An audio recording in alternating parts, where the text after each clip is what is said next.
As a child, I was really close to my father. I went everywhere with him, including camping, fishing, and hunting. He taught me how to set up a tent, how to prepare fish to eat, and he tried his best to teach me hunting tips. I enjoyed going with him, but it was hard for me to shoot them, and even harder to prepare them. I typically cried, but I tried not to show it. My dad, though, bless him, never pressured me to do it, and he never teased me or made fun of me for it.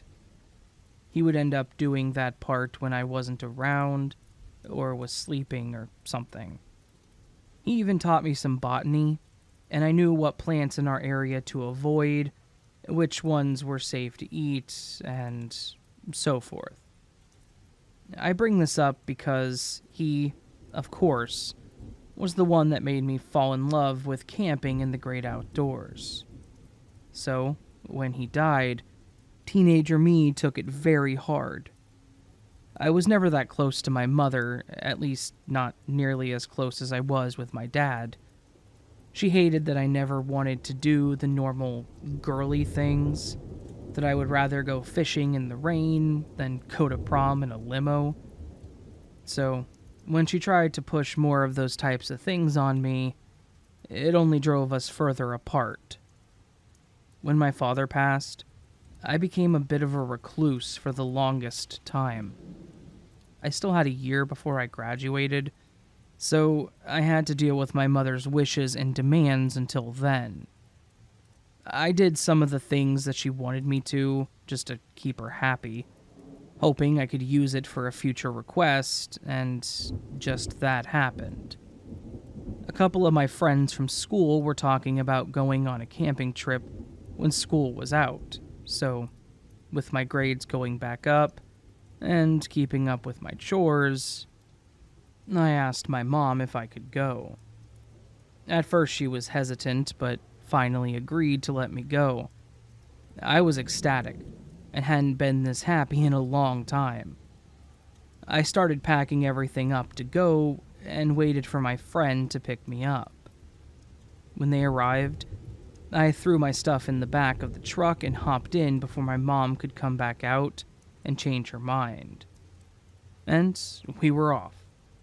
This was actually at a state park, so there were no designated camping grounds or spots, so you just had to find the place that you wanted to stay and set up.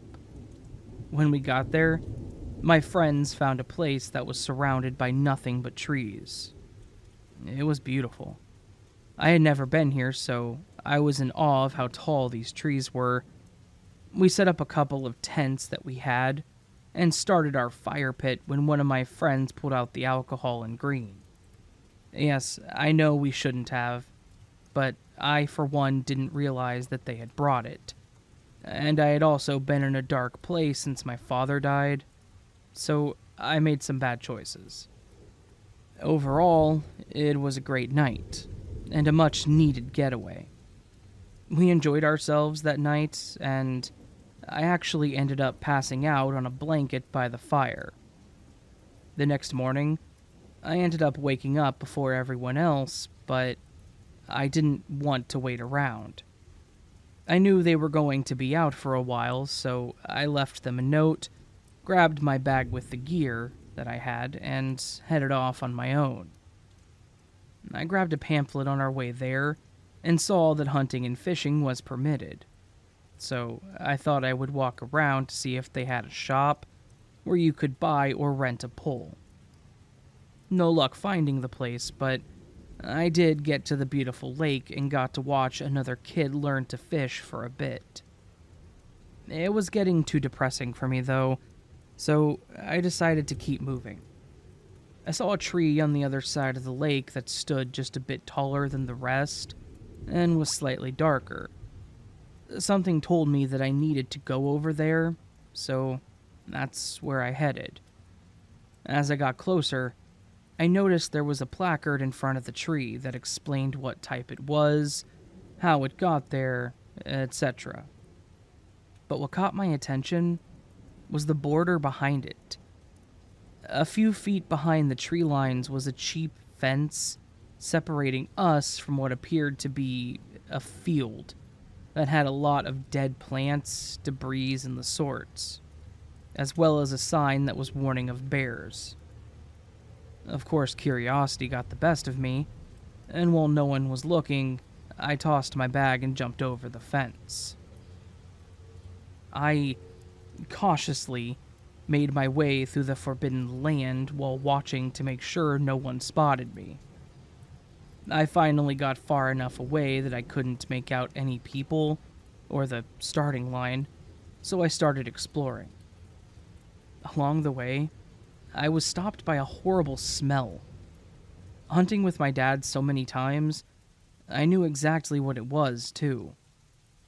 No real surprise, though, as it is a forest, wildlife is bound to die or become prey, so I continued on my way. The smell, however, was just getting stronger, so I assumed that I was probably approaching it. I wasn't ready to turn back yet, so I just hoped that I didn't end up disturbing something in the process. The good news was that nothing was there to put me in danger, but the bad news was that I found the source of the smell. It looked like it was a coyote. I know this may be too much for some, but it looked like it had been cut open like it was being cleaned, or prepped by a hunter. The problem was that it hadn't been touched other than the cut on its abdomen. Who would hunt a coyote of all animals, and then just leave it like this? I thought it was weird, but I carried along the way. After several feet and the smell starting to dissipate, I lightened up a bit and continued to explore. Not long after, though, I came across a bunch of tree branches and rotting broken logs. I started looking through it to see if there was anything of interest in the pieces, when I noticed that some of it was wet. I thought it was just sap or water, until I got closer and wiped a piece along the ground with my shoe. It was blood. And as mentioned, it was still wet like it was fresh. This kind of put me on edge after seeing the coyote earlier.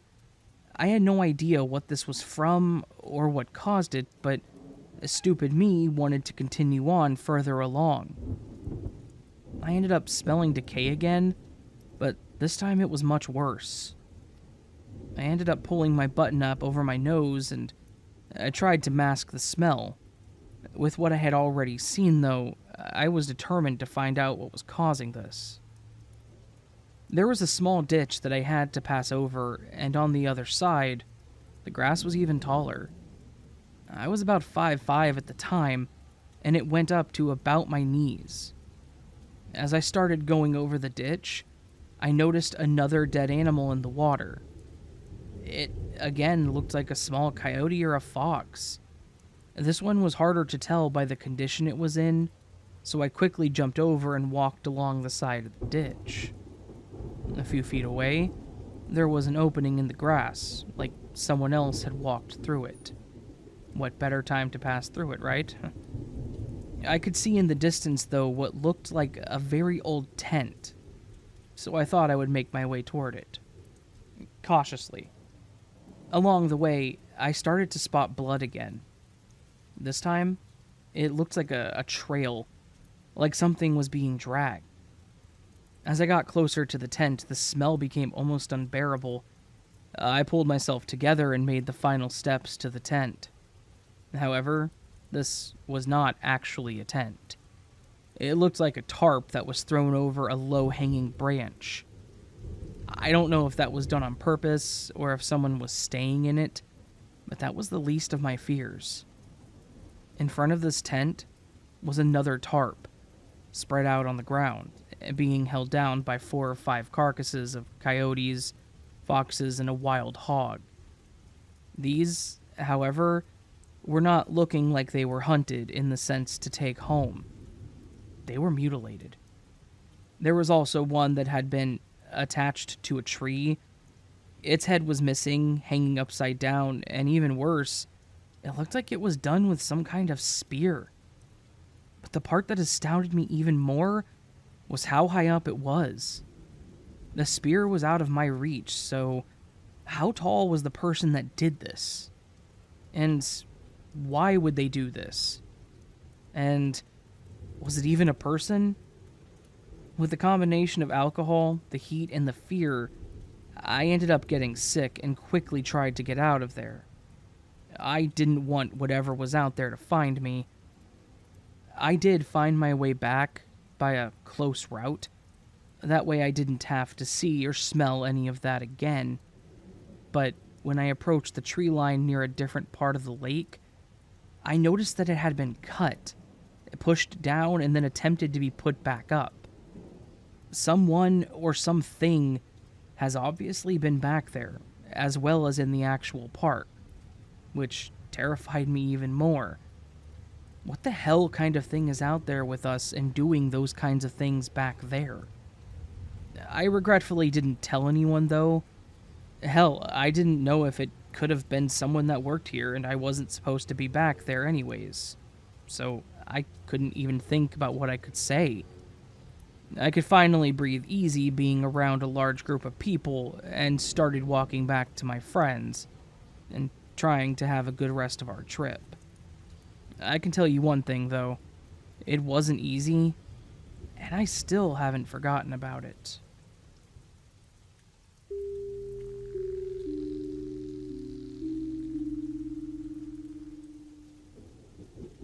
This is a story about me, my childhood friend Rachel, and this boy that moved into my neighborhood. We'll call him Norman. Rachel and I became fast friends because our moms went to college together. She lived a block over from us, and we were inseparable.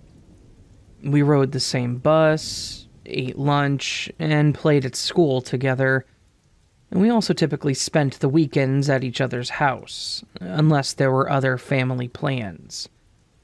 Rachel had a baby sister at the time, and I had a brother that was 4 years older than me. One year, my parents got one of those small above-ground pools, but it was so much having it as a kid. Now that we had it, we hung out a lot more at my place. However, we still shared the pool with my brother and his friends if they came over. And they were alright for the most part. I think it was just the normal older brother thing to start annoying their younger siblings, and to show off when their friends were around. Otherwise, we typically got along. We had a few other kids around the neighborhood that would ask to come over to swim too, and we never really had a problem with it. If we did, I'd usually just make up some excuse about having to get out by a certain time, so they would leave and then Rachel and I would enjoy the time to ourselves. Unfortunately, our trick would become a little harder whenever Norman moved in. Norman moved onto the same street that I lived on when I was finishing grade school, but he was a year older than me. He was an only child, and while he and his parents seemed nice at first glance, there was definitely something wrong with the family picture.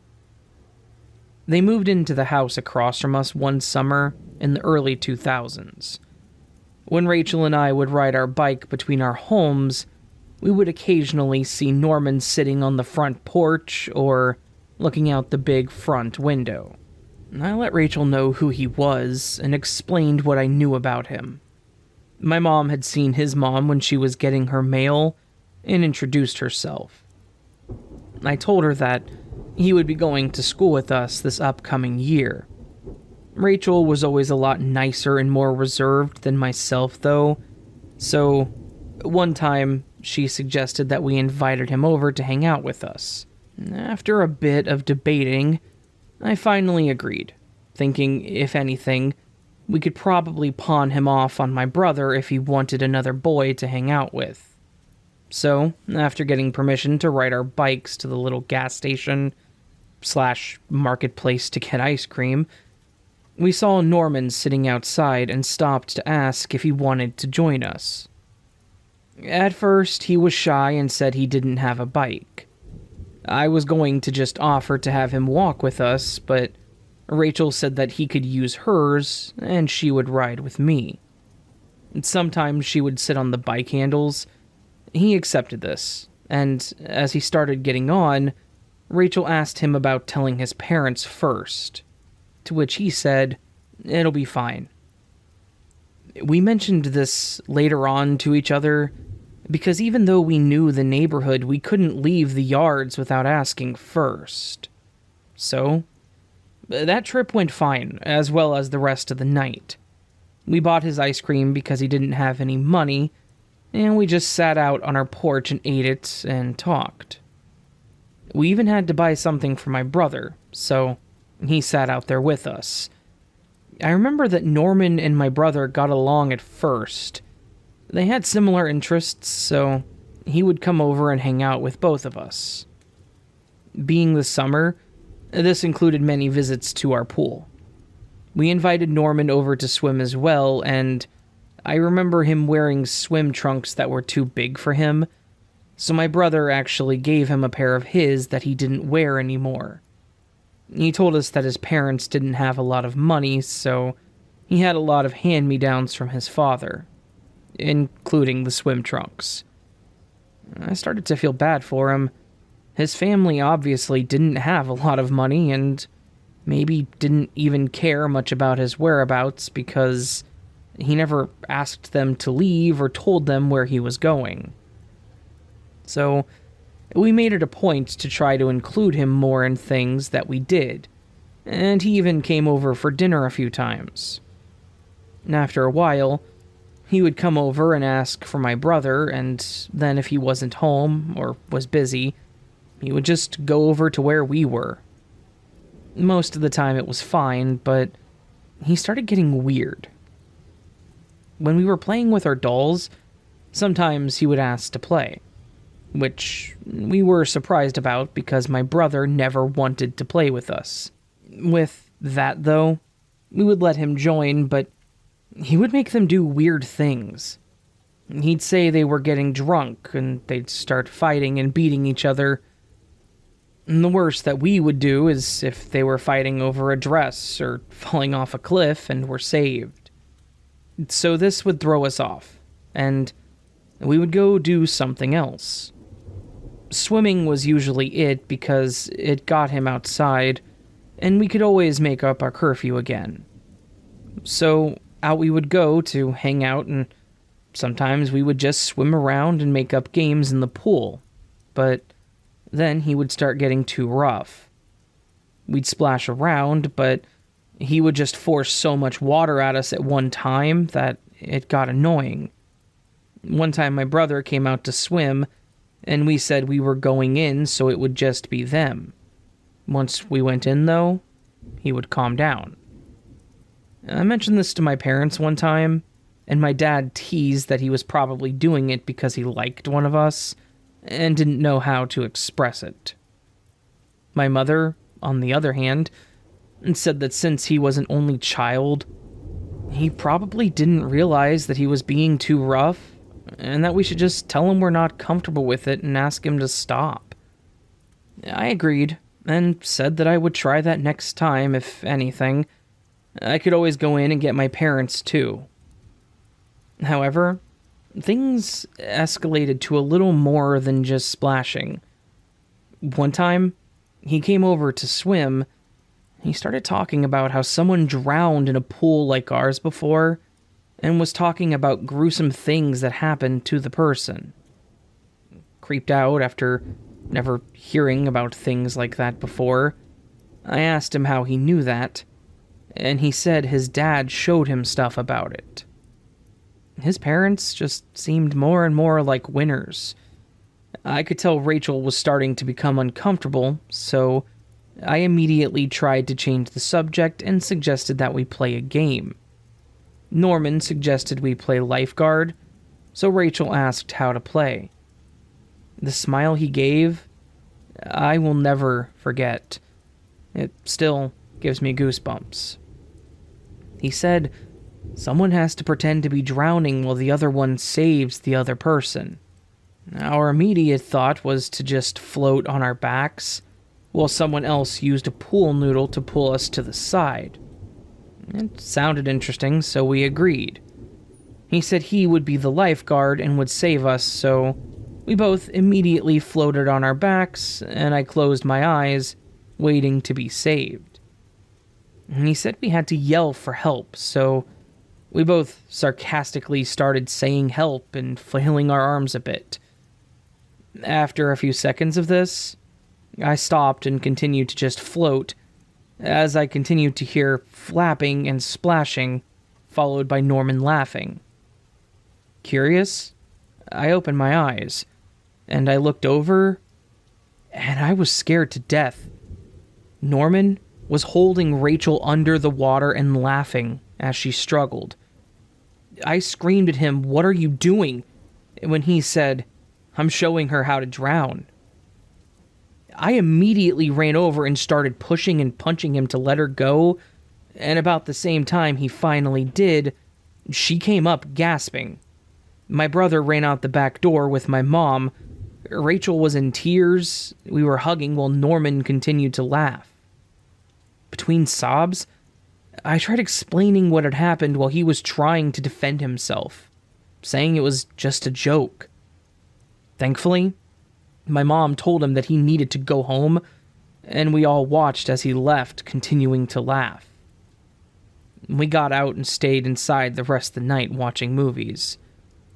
Rachel was fine after that, thankfully, but Norman was obviously not allowed over anymore. I overheard my mom and dad talking one night, because my dad had actually gone over to Norman's house to tell his parents about what he had done, and their only response was, "Boys will be boys." Sorry, but my brother has never tried to drown either of us. This didn't stop Norman's torment, though. Usually it was just him going outside as we were riding by to throw stuff at us. We ended up having to buy a pool cover and a lock to our gates because he thought it would also be funny to throw dead animals in our pool. Squirrels, rabbits, frogs, snakes. I don't even know where he caught them, but he did, and it was disgusting. We knew it had to be him because he was always nearby when we found it. We had to have the pool completely drained and cleaned because of this. So, Rachel meant well, but I think she learned her lesson on being so trusting with just anyone that looked lonely. And in case you're curious, the next year we were starting our first year of middle school. He was expelled after missing so many days and then trying to bring a knife to school. He was supposedly homeschooled from then on, but learning that his parents were drunks, his mom was a caregiver without any licensing, and his dad worked in a car shop, I have my doubts. Oh, and he's also since done time for drugs and indecent exposure. So, there you go. Stay in school, kids. And please, don't try to drown your neighbors.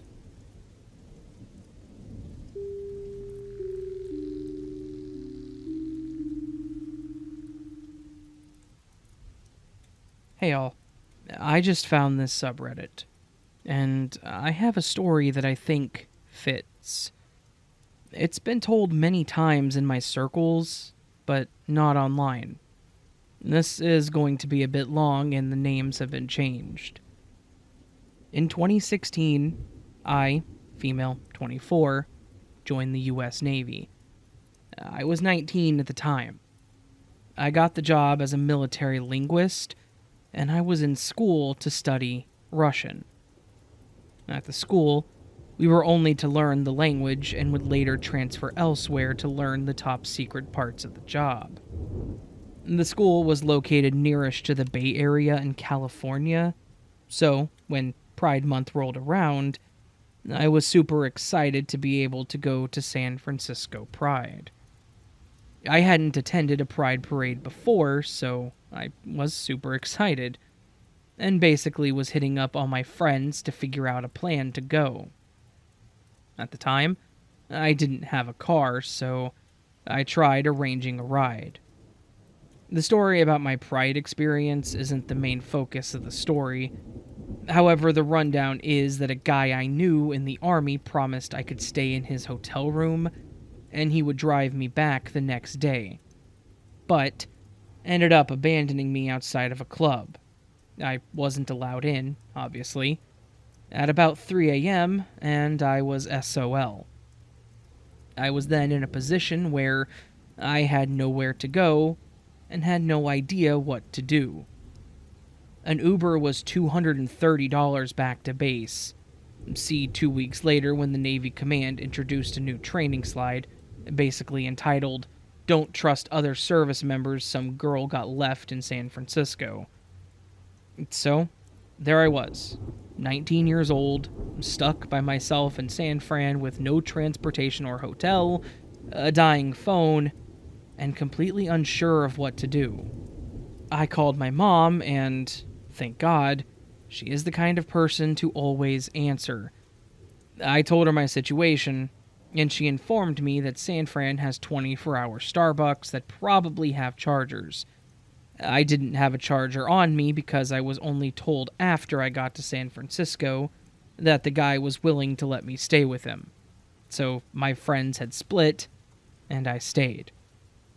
I asked around, walked a few blocks, and sat down at this 24-hour Starbucks, charging my phone on a charging pad. I immediately got in contact with everyone I knew in the area and asked if anyone would be going to the Sunday parade. With little luck. I eventually got a ride home because of my lovely roommates. I sat alone and drank my coffee until a man sat next to me. He looked a bit frazzled, dressed in messy business attire, while he tried several outlets to try to charge his laptop. He sighed and gave up. "No luck?" I asked. "Nah, oh well." He taps his fingers for a second, unsure of what to do, when he turns to me. "So how's your night going?" "Actually, pretty terrible. I was just trying to enjoy Pride, and I got abandoned. So I'm trying to figure out what to do. I guess I'll just wait until the sun rises. How about you?" He looked amazed. "Wow, my night's been terrible too. I'm a programmer. I travel a lot, and I just got back from China. The police decided that I looked suspicious and just took my passport from me. What the hell?" He was black, so to the police, that's all they needed, I guess. We introduced ourselves, and he had a very typical American name. Joshua Martin. Pretty normal. We both get to talking about our stories as well as our lives, since we both happen to not have literally anything else to do at 4 in the morning. He asked me about my work, and I explained that I'm in training to be a linguist for the Navy. He's very intrigued. He asks me for more details, to the point that it made me a bit uncomfortable. So I said, "I'm sorry, that's top secret. I can't tell you more." In truth, I didn't know anymore, because I hadn't yet gone to the top secret portion. But it set a boundary, and it made me sound kinda cool. He then got to talking about his life, how his girlfriend is studying string theory. Now, I'm the one intrigued. He talks more about his programming when the word Google slips out. "You work for Google?" "Well, yes, I told you I'm a programmer." This dude is just so interesting to me. He says that he thinks I'm the interesting one because I'm smart, but not weird about it. He kept saying he admired that I was smart but not awkward. I was honored. Fast forward to when we part, he asks me if we can add each other on Facebook, because he wants to send me an article about MIT students that are punks, which reminded him of me. I agree. It was cool, so whatever. And then we part. He sends the article about 2 months later. It's cool. But here's where it gets weird. Fast forward to about 5 months, I think. I haven't talked to him since he sent me the article, which consisted of only a couple of sentences. Oddly, he sends me a message. The message is 7 pictures. A cat meme, 2 pictures of an Asian girl, 1 picture of her with her driver's license, 1 of her license up close, 1 of her passport, and a screenshot of a message. The screenshot is a conversation between 2 people. The sender detailing the girl and whether or not they think she's good enough to hire for an assassination. They send a few messages between each other talking about her traits and whether or not she can get the job done. I am so confused. What the hell is going on?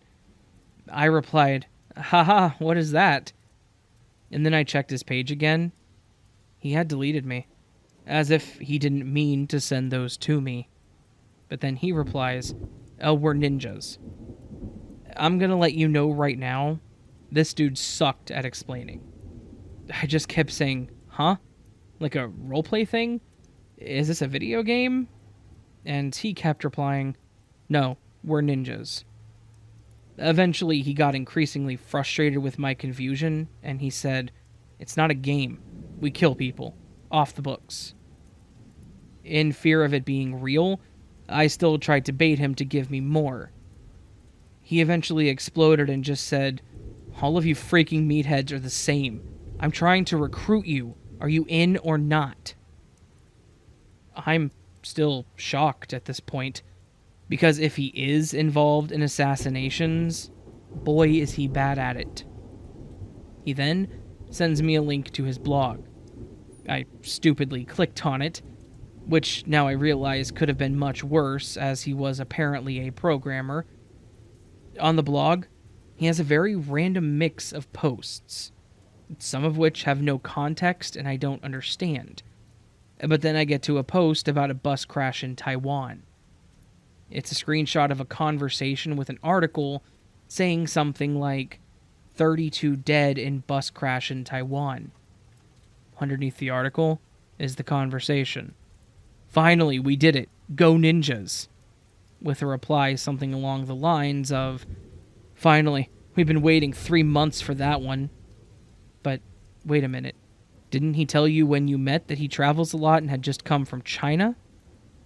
Cue the X-Files theme. I keep scrolling and see a lot more weird stuff.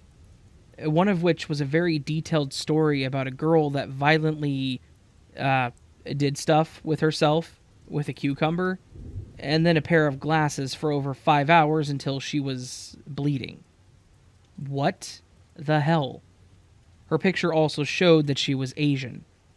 Suddenly, I was worried that this could also be a trafficking situation. I took hella screenshots and then went to my superior. I said, hey man, gave him a rundown of San Francisco, and he just sent me these. Is he just super weird, or should I be worried? He read through everything, looked at the blog, and handed me my phone. Very calmly, he said, call the police. Obviously, I freaked out because it wasn't just my paranoia anymore. The police didn't care. Ha. She said, okay, so block him. Cool, have a good night. The thing is, while this whole thing was going down, he had been messaging more. This time he kept repeating himself. Him, I can't wait for coffee. See you soon. Him, lol. Him, see you soon. Me, huh? Him, looking forward to it. See you soon. I did end up blocking him, and now, slightly paranoid about him seeing me soon, I called my mother to tell her everything. The problem is, my mother is a little crazy. Well, crazy enough to call the FBI. I rolled my eyes and said, Mom, you can't truly think the FBI cares about this crazy dude. A few days later, I got a call from NCIS. They wanted to talk. The detective, funny enough, was Detective Holmes. Nice. He took my whole very thorough statement, took pictures of our Facebook messages on a camera, and at the end I asked him, hey, do you think this guy is actually someone to worry about? He deeply sighed and said, honestly, kid, I have no idea. This guy is so weird, I truly don't know. But I haven't seen someone like this before. Well, that didn't help. I never did hear from NCIS, although I suppose it's not their job to keep me in the loop. However, just about a year ago, being the petty bitch that I am, I decided to look through my blocked list on Facebook. Reminisce about all the a-holes I blocked. And then I noticed a name that I didn't recognize. A very Russian name. Sergei Yanovich Antonov. It was him. Little American boy had changed his name on Facebook. I have so many questions. Is he a Russian spy? Was he specifically approaching me because he knew I was in the Russian program in the military? Was he really involved in trafficking or assassinations? I wish I knew. Either way, no. I will not be seeing you soon.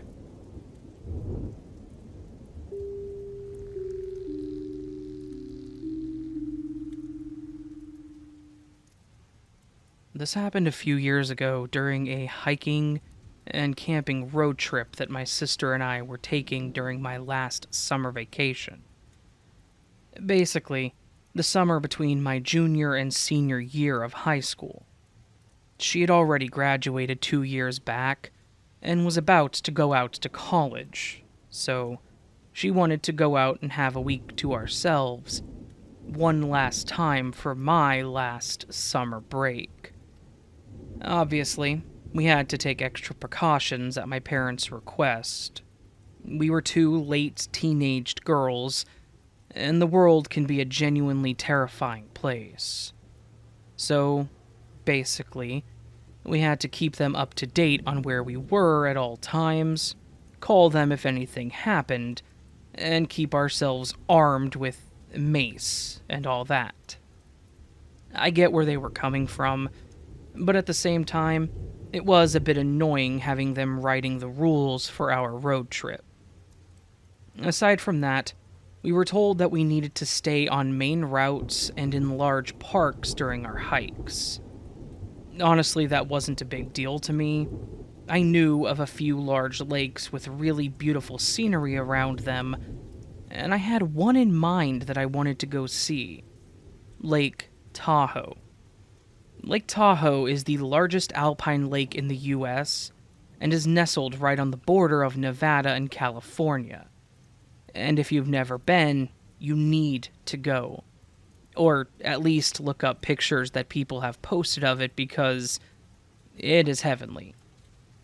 We had decided that this would be our main destination as we live in Twin Falls, Idaho, and Lake Tahoe is literally across the diagonal of Nevada.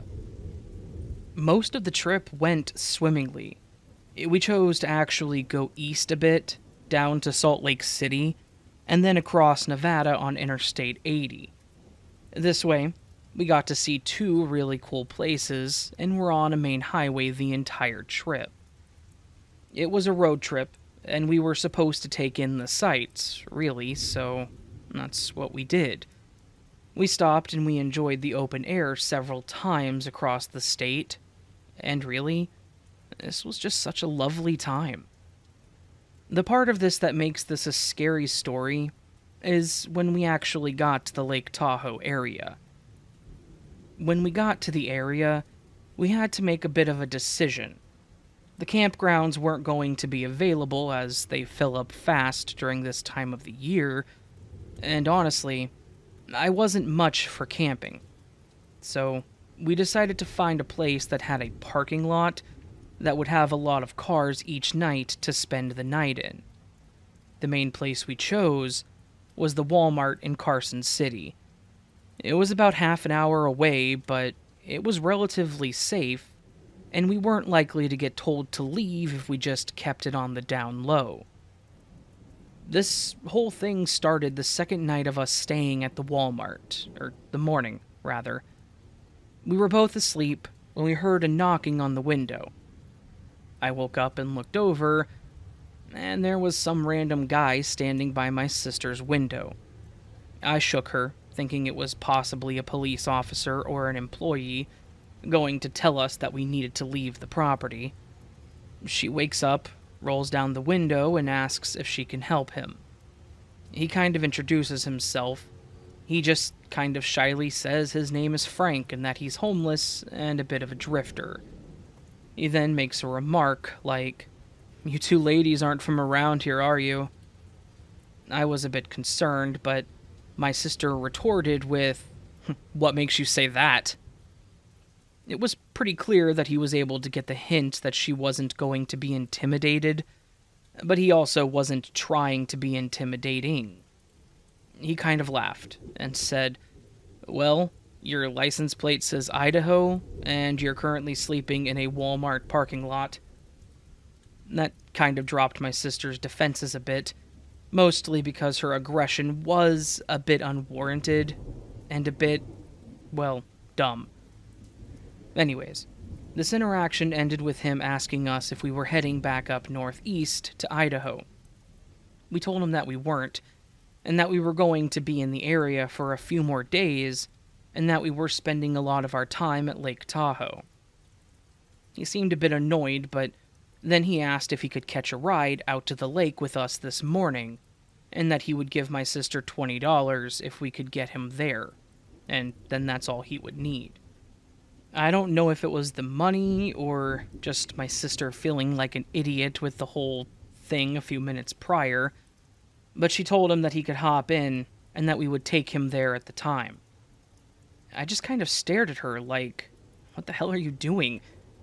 But she dismissed me and said that he just needed a quick ride and that I needed to be more trusting of people.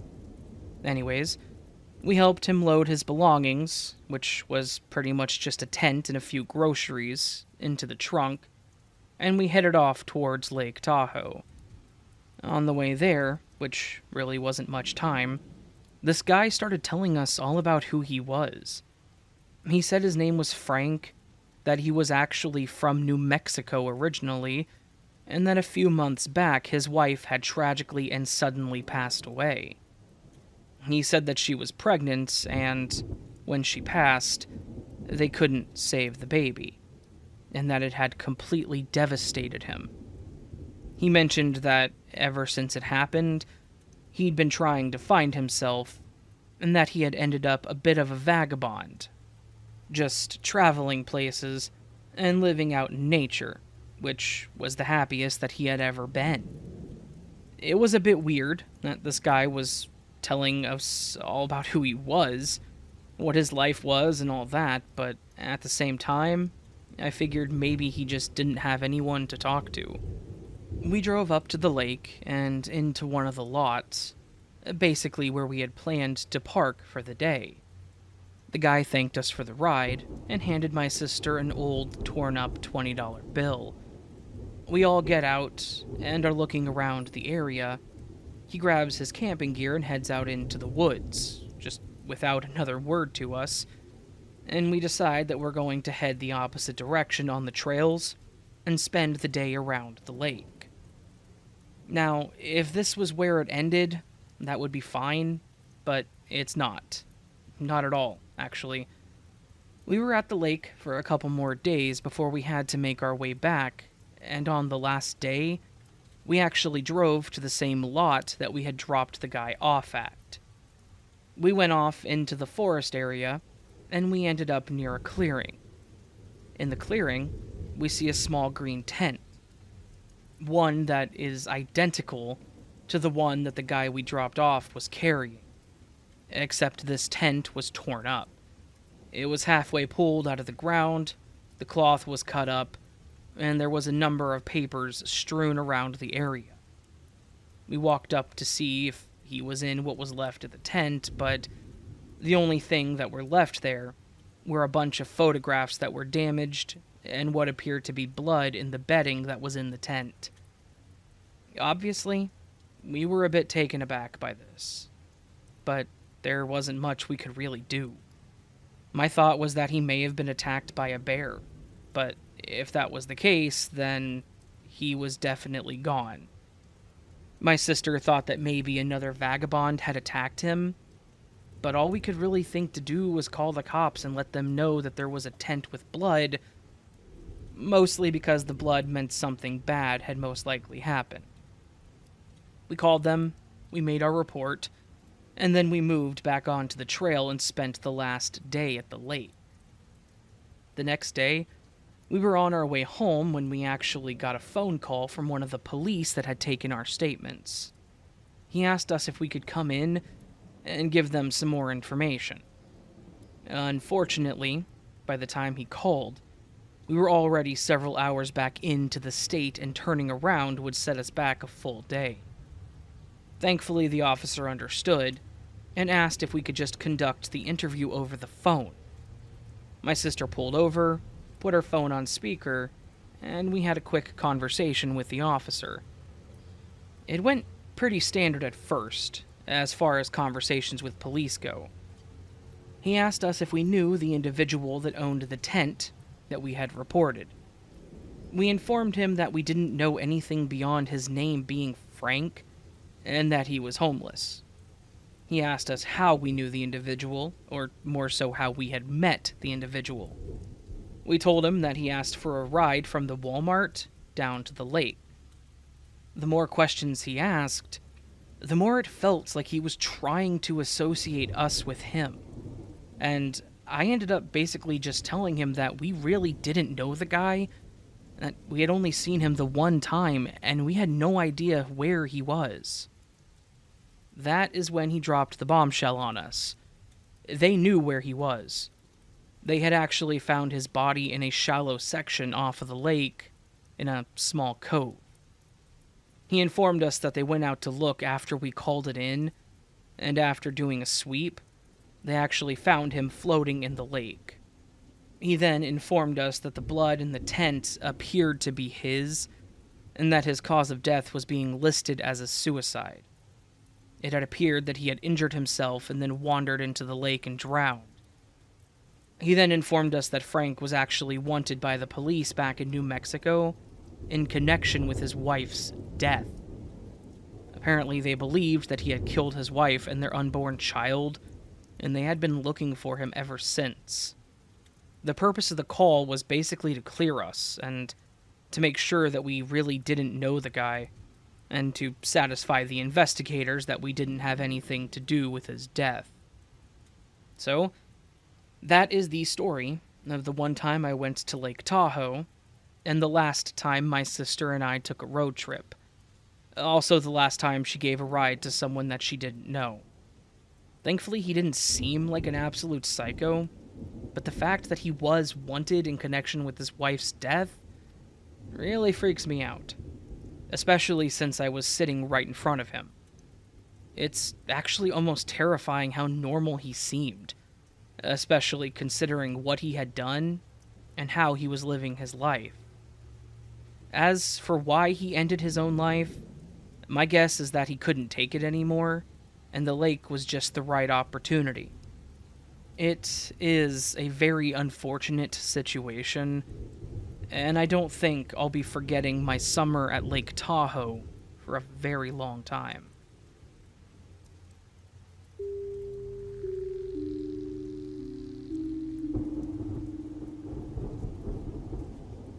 A long time ago, way back when I was young, probably around 9 or 10, I would spend pretty much the entire summer vacation over at my grandmother's house, which was lakeside property. The edge of her backyard actually lined up with one of the larger lakes in our area, and it was a really neat place to stay for the summer. I'm sure my parents did it just to get rid of me for a couple of months, and to keep my grandmother happy, but I loved it. And it really didn't feel like I was being exiled from my own home at all. Even better, one year my aunt and uncle had to move in with my grandmother while they found a new place, which meant that I got to enjoy the summer with all 3 of my cousins. Back when I was that age, my cousin Pete was actually one of my best friends. When he and I would get together, we would be inseparable. He was older than me by only 4 months, so it was almost like we were twin brothers. always doing the same thing, we enjoyed the same things, and we acted pretty much the same. That is to say, we were both a bit rowdy and considered troublemakers. Anyways, on to the story. This took place back when I was about 10, going on 11. I was, like I said, a bit of a troublemaker. I was a smart kid, but I also had a bit of a mouth on me, in that I would talk back and make witty quips or remarks to the adults that would typically land me in trouble. I guess you could say that I was a bit rude, honestly. The only person that could really put me in my place was my grandmother. She knew the exact tone that would make me behave. And she had a way of making me shut my mouth and be good. Typically involving an old fishing rod that belonged to my late grandfather. My cousin, Pete, wasn't fazed by it whatsoever. He would take the lashings, he would talk back to her, and he was mean to her, which is probably the only thing with him that I had a major problem with. I loved my grandma, and he treated her like garbage. This specific year is, as I said, the year that my aunt and uncle and cousins had to temporarily move into the lake house. My aunt and uncle still worked, so they weren't home most of the time. My oldest cousin was 17, so he had landed a job at the grocery store, and my middle cousin, Shannon, wanted nothing to do with us. So it was mostly just Pete and I. On the day in question, we were inside the lake house, and I think we were playing the old Nintendo, when my grandmother asked us to help her with some housework. I stood up and I went to leave, and Pete angrily asked me where I was going. I told him I was going to help Grandma, and then asked if he was coming. He sneered at me and said that he didn't want to help the old bat, but he said much harsher words than what I'm willing to ever put in the same sentence as my grandmother. I told him that I didn't care if he helped, but I was going to go help her. He reluctantly threw the controller down and said, "Fine," and then followed behind me. We both went to see what we were needed for, and my grandmother asked us to start a load of laundry for her while she made us lunch. She then told us that my aunt and uncle would probably be home soon, so we needed to hurry. We left the room and went to start the laundry. I turned on the washer and started loading in the clothing that was in the basket by the washer. It was mostly my grandmother's clothing: shirt, pants, dresses, all that. About halfway into my loading the washer, Pete tells me that he will do the rest, and tells me to move. Obviously, I did.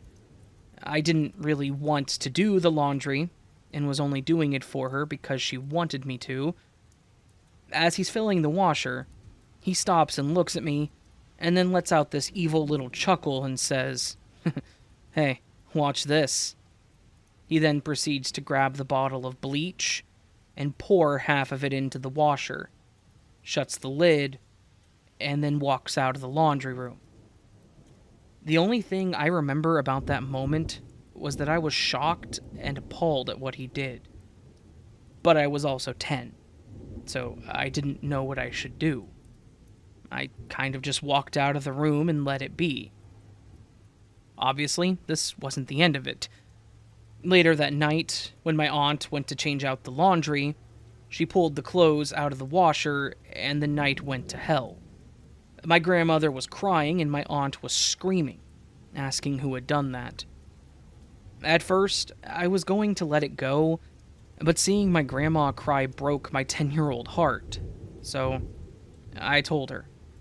I told her that it was Pete, that we went to do the laundry, and after we had put all the clothes in, he poured the bleach into the washer.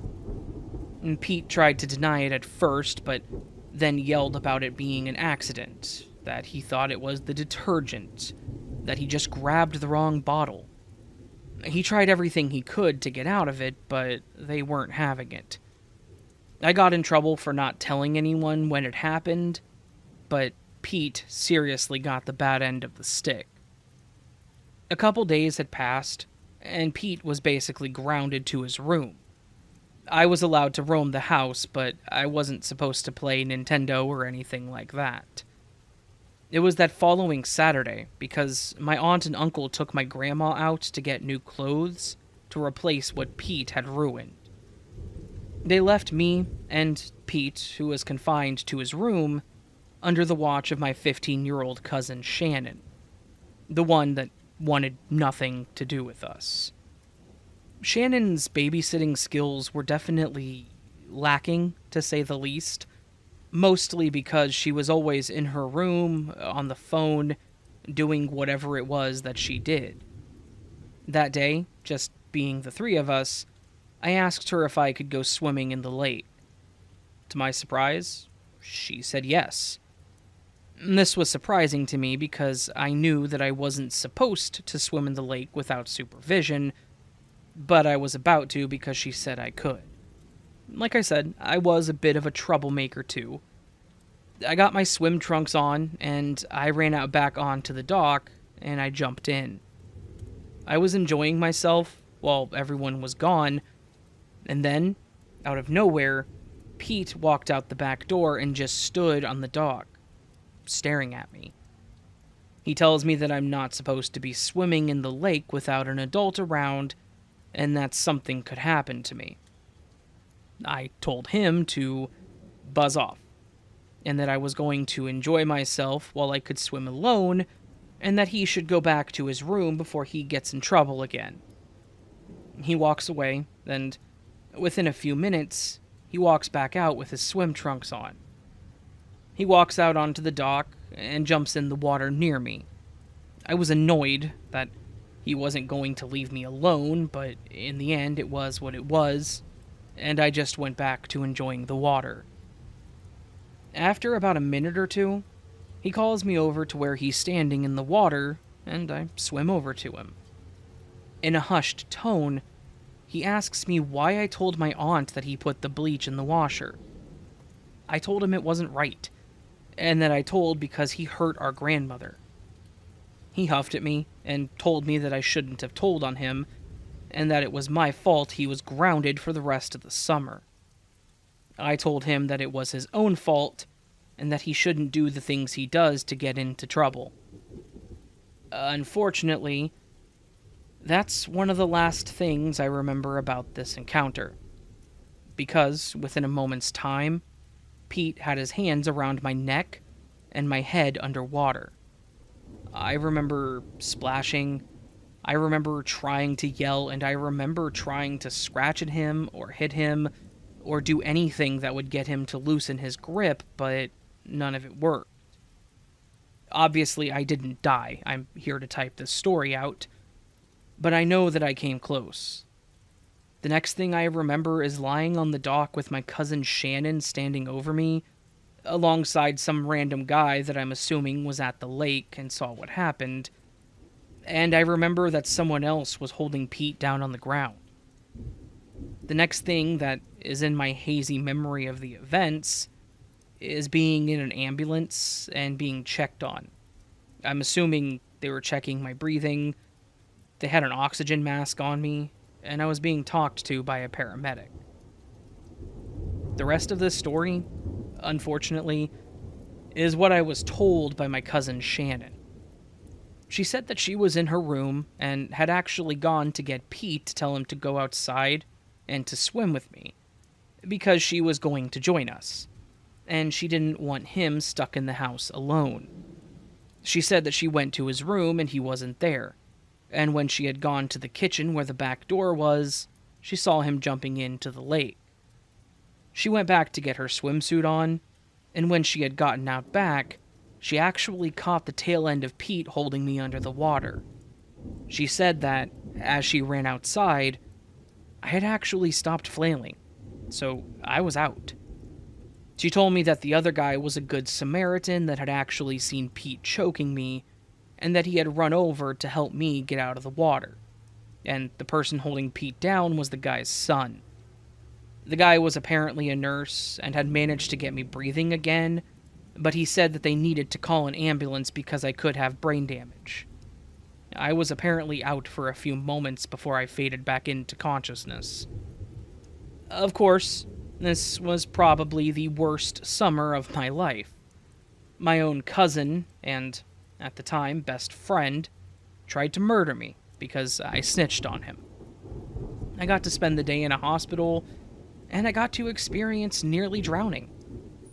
If you're curious, my cousin Pete is in prison.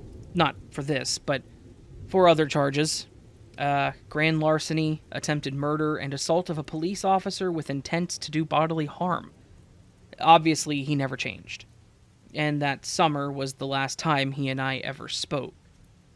He was in and out of juvenile as a teenager, and then moved up to much worse crimes, obviously. So, while that was a summer full of experiences, it's one that left me just a bit mentally scarred. I'm now terrified of water, and I really hope that someday I can just forget about it and go swimming again. Though, that's not likely to happen any time soon.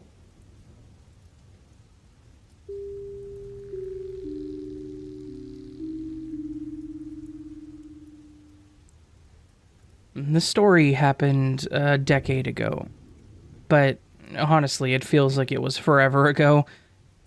I remember pretty much the entire thing, but some of the details are hazy, as this was 11 years ago, and it was quite traumatizing. So, my apologies if I miss anything. Let me give you a bit of backstory before we get into the actual situation. That way you can better understand how this all happened. So, to start, growing up, we never had a lot of money. I wouldn't say we were poor, and I never went without things that I needed, but we never really had a ton of money or savings or anything like that. We never had nice cars, I never got fancy clothing, and we never went on vacation or anything. That's not to say that my parents didn't try. They absolutely did. It's just a good way to look at how it was for me growing up. In addition to this, I never really had many friends when I was young.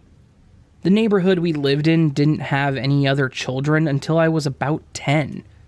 And that's when my cousin on my mom's side moved in at the other corner. When she moved in, we were inseparable. I was always at my aunt's house, or she was always at our house. So, like I mentioned before, our family never really left town or went anywhere fancy or anything like that. So in 2010, when my grandmother on my mom's side decided to put together a family reunion, and she told my mom that she would pay for the hotel for my parents to come out, and that she wanted them to bring me and my cousin, because my aunt wasn't going to be able to make it, I was ecstatic. I was about to go to Colorado Springs with my best friend, and it was going to be the best summer ever. Even if it was just a medium-priced hotel with no real amenities for like 3 days. Like I said, I didn't know about the Lux life, so this was an extravagance to me. When we got to the hotel, I was in love with it. My cousin and I had an adjoining room with my parents, so we were pretty much allowed all the privacy we wanted. But the one thing I really wanted to do was go swimming in the hotel pool.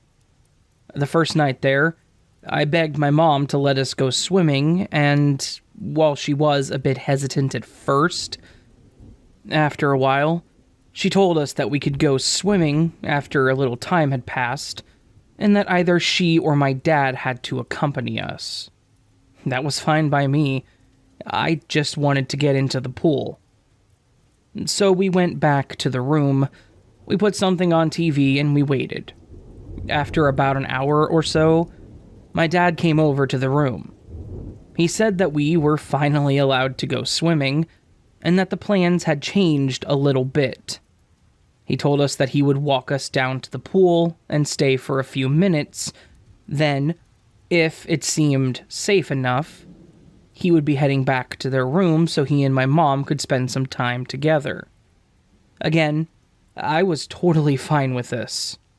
And this meant that we got the privacy and we got to enjoy the pool.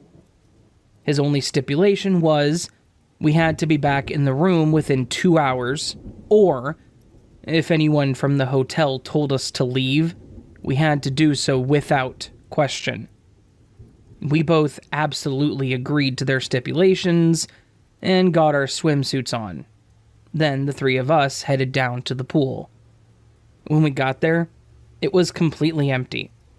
There were absolutely no other guests there whatsoever. We got in and were just doing what we wanted to do, and after about 5 minutes, my dad said that he was going to head back up.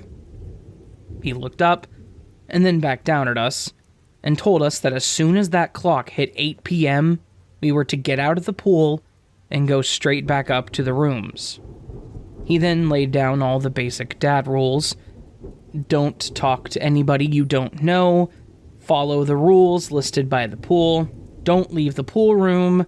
And again, if anyone tells us that we are to leave or asks us where our parents are, we are to get out and tell them that we were just about to leave.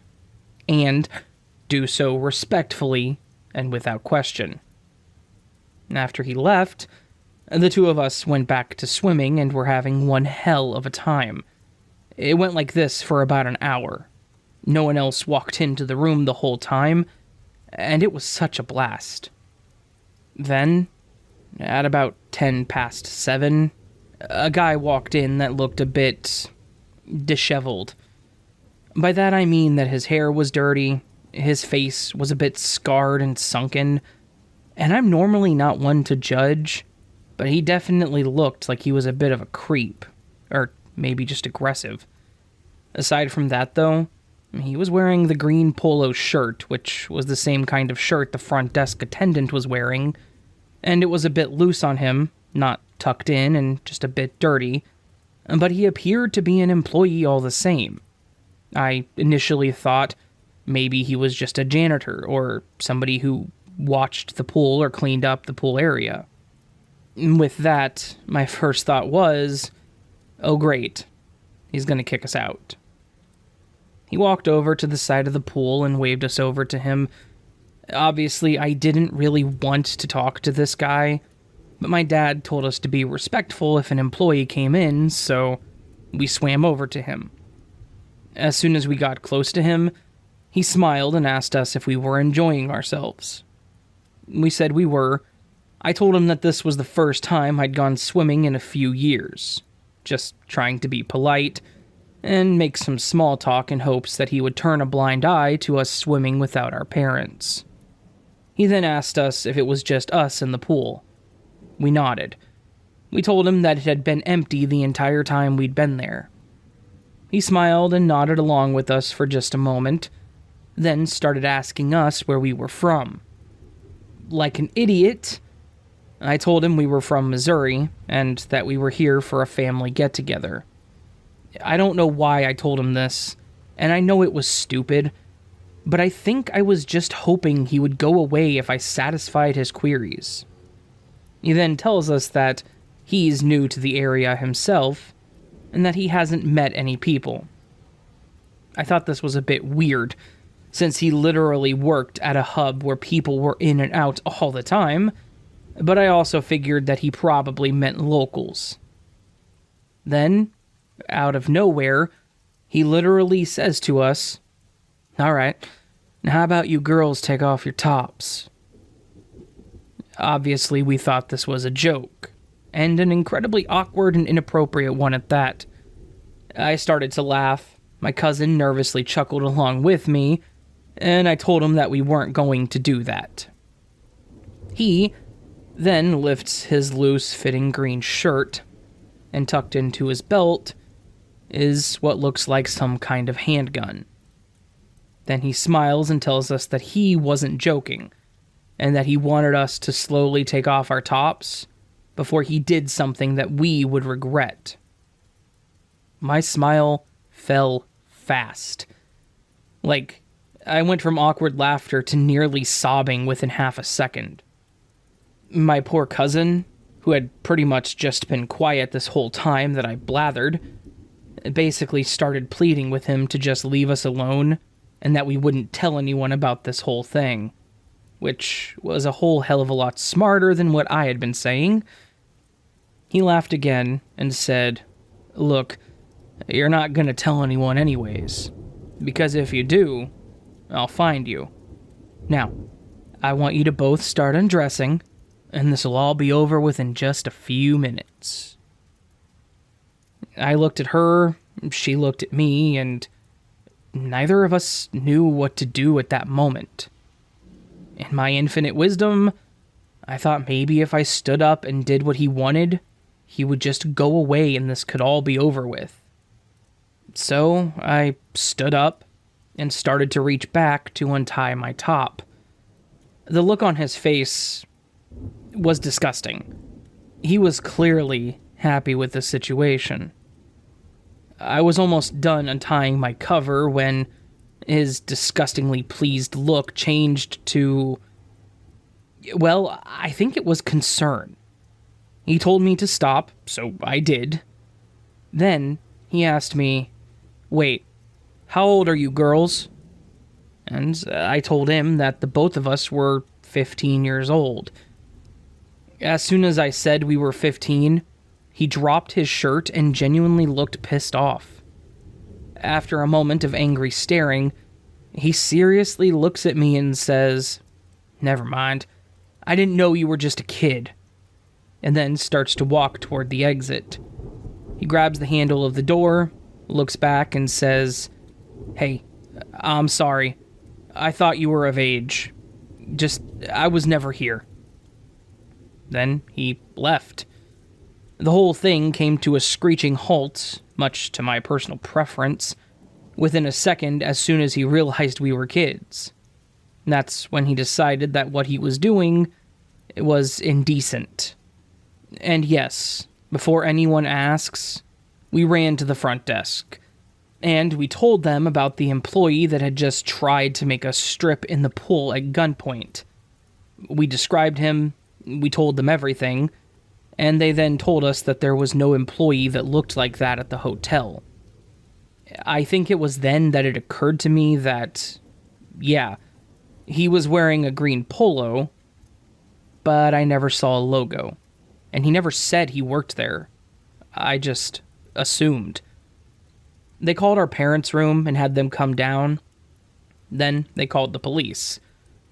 The cops came and took our statements.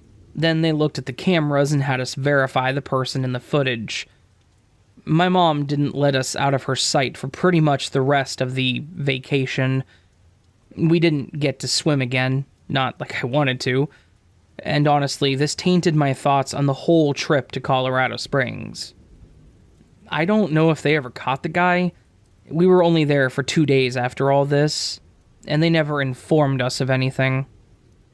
So, to wrap this up, dear creep of the hotel pool in Colorado Springs, I do want to say thank you for realizing that it was creepy to ask a 15-year-old girl to strip for you, but at the same time, screw you for being such a creep and trying to get girls to strip for you by brandishing a gun.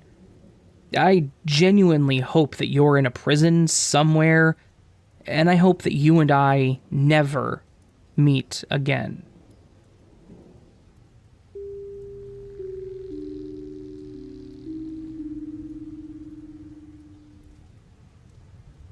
I grew up in a very busy family. Both of my parents worked a lot and were hardly home, meaning time together was few and far in between.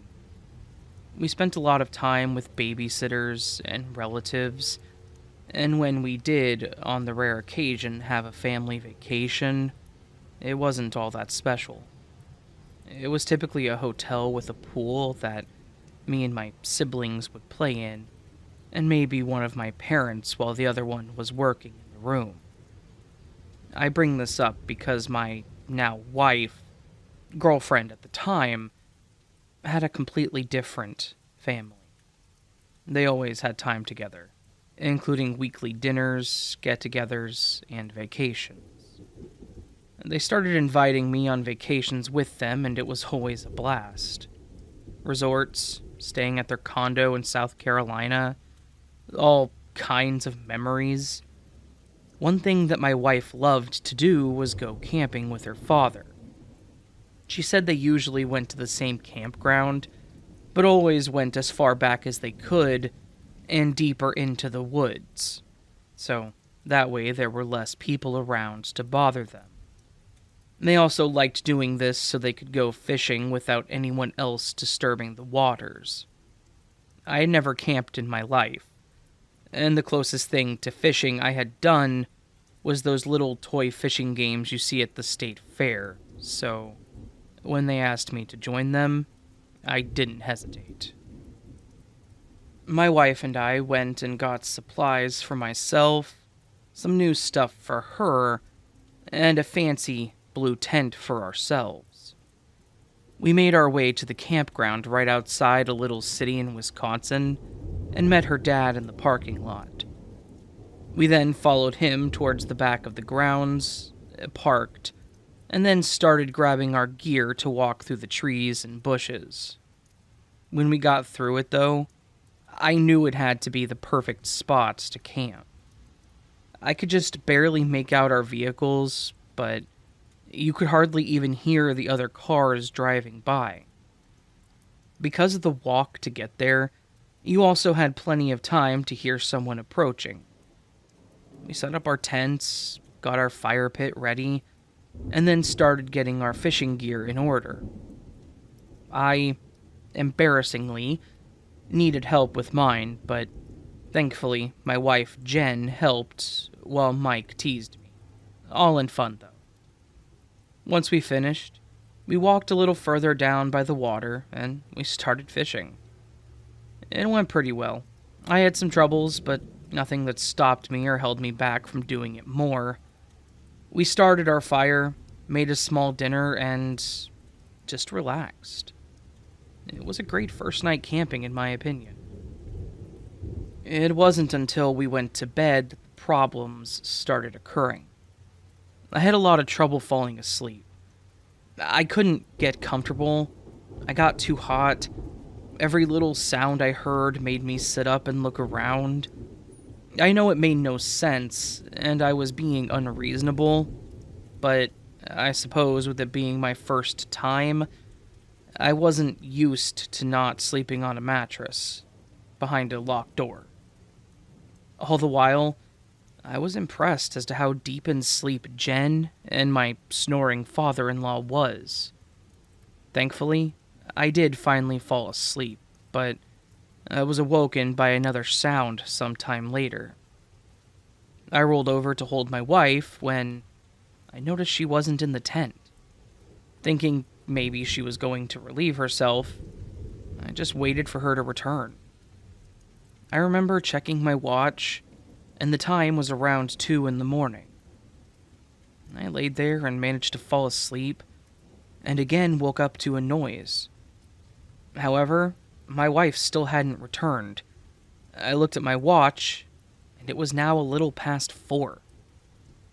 As I started to put my watch back down and unzip my sleeping bag, the tent started to be opened, and in came my wife.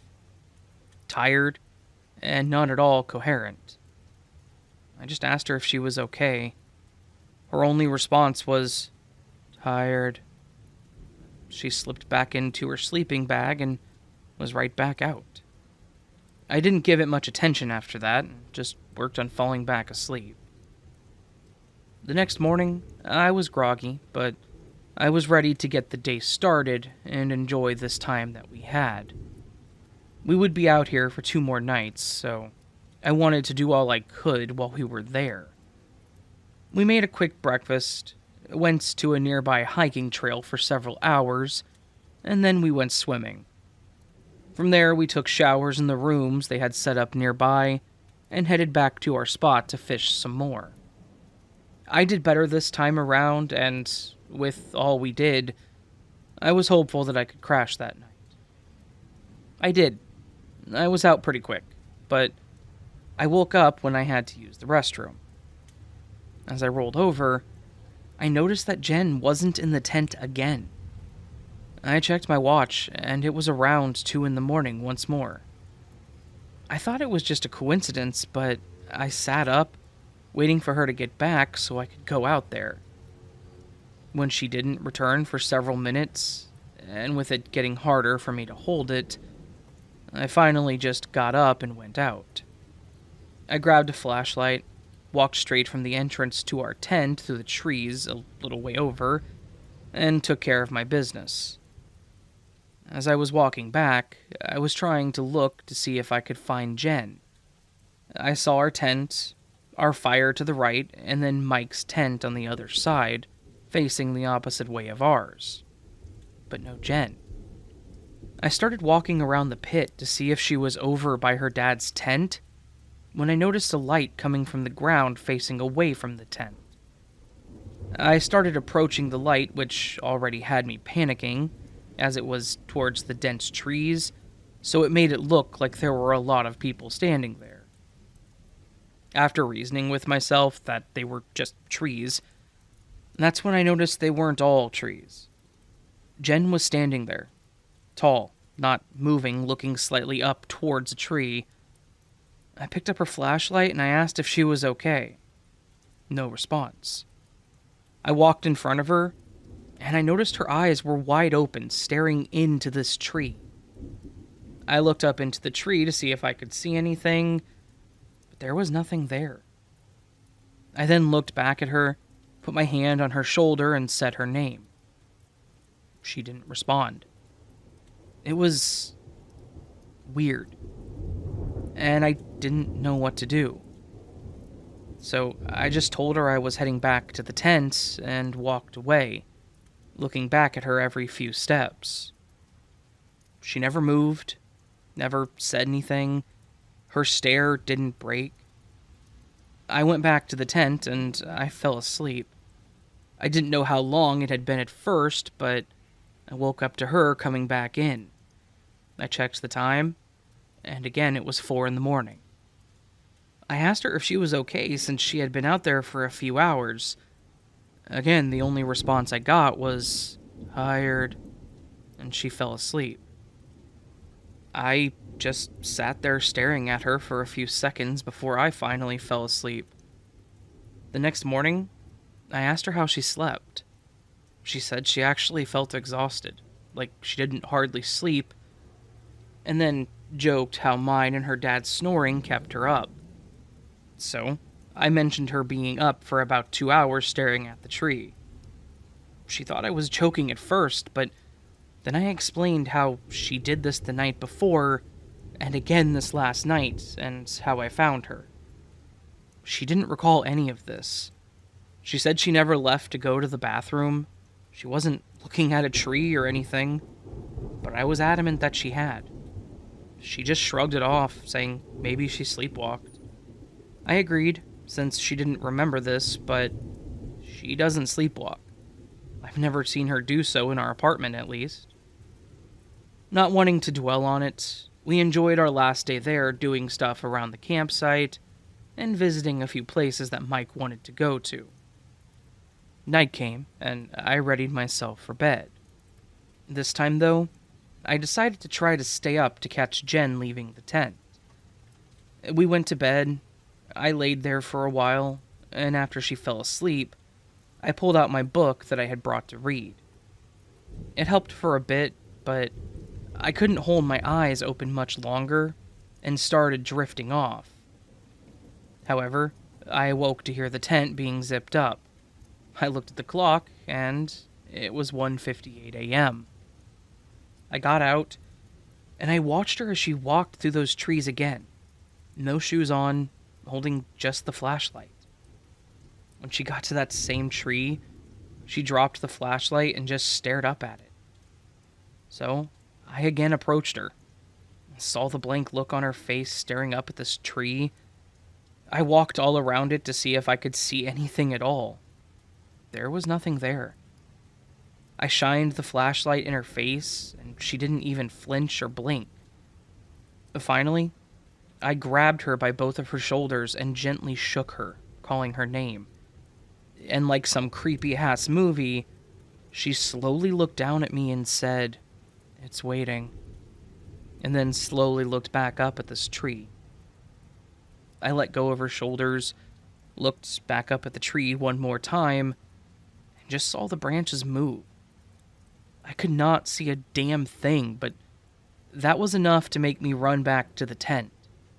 I know, call me whatever you want for leaving my wife there, but I felt something obviously preferred her presence over mine.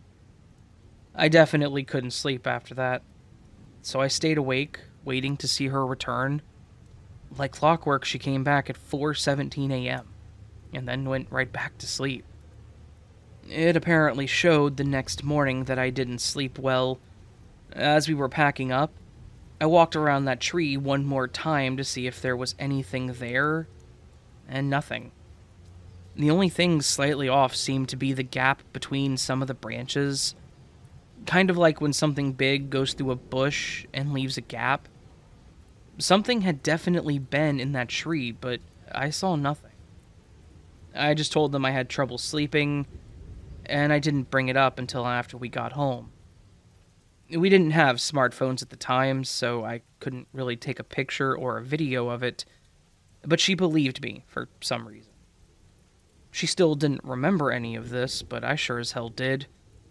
What's even weirder is that we have gone camping since at other places with no incident.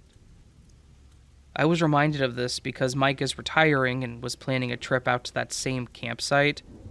With a kid of our own now, we're thinking about going with him. But if she does this again, or if our kid does, I'm just sleeping in my car.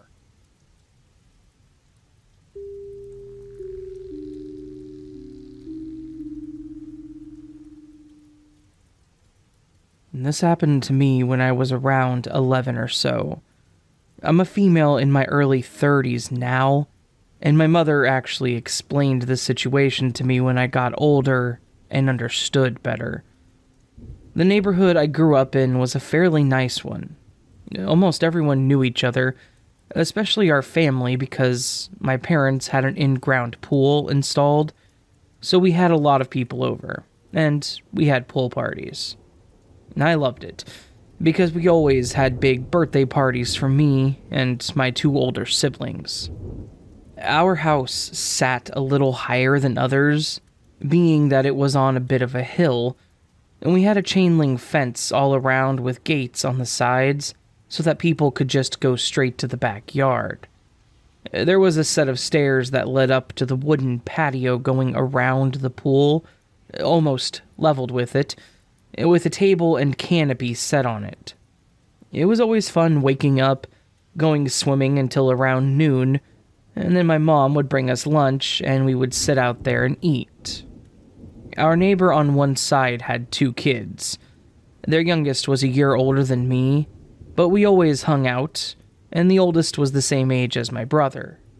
Directly behind us was just a bunch of dense trees, like a small forest, and the other side was a single guy, and we'll call him Frank.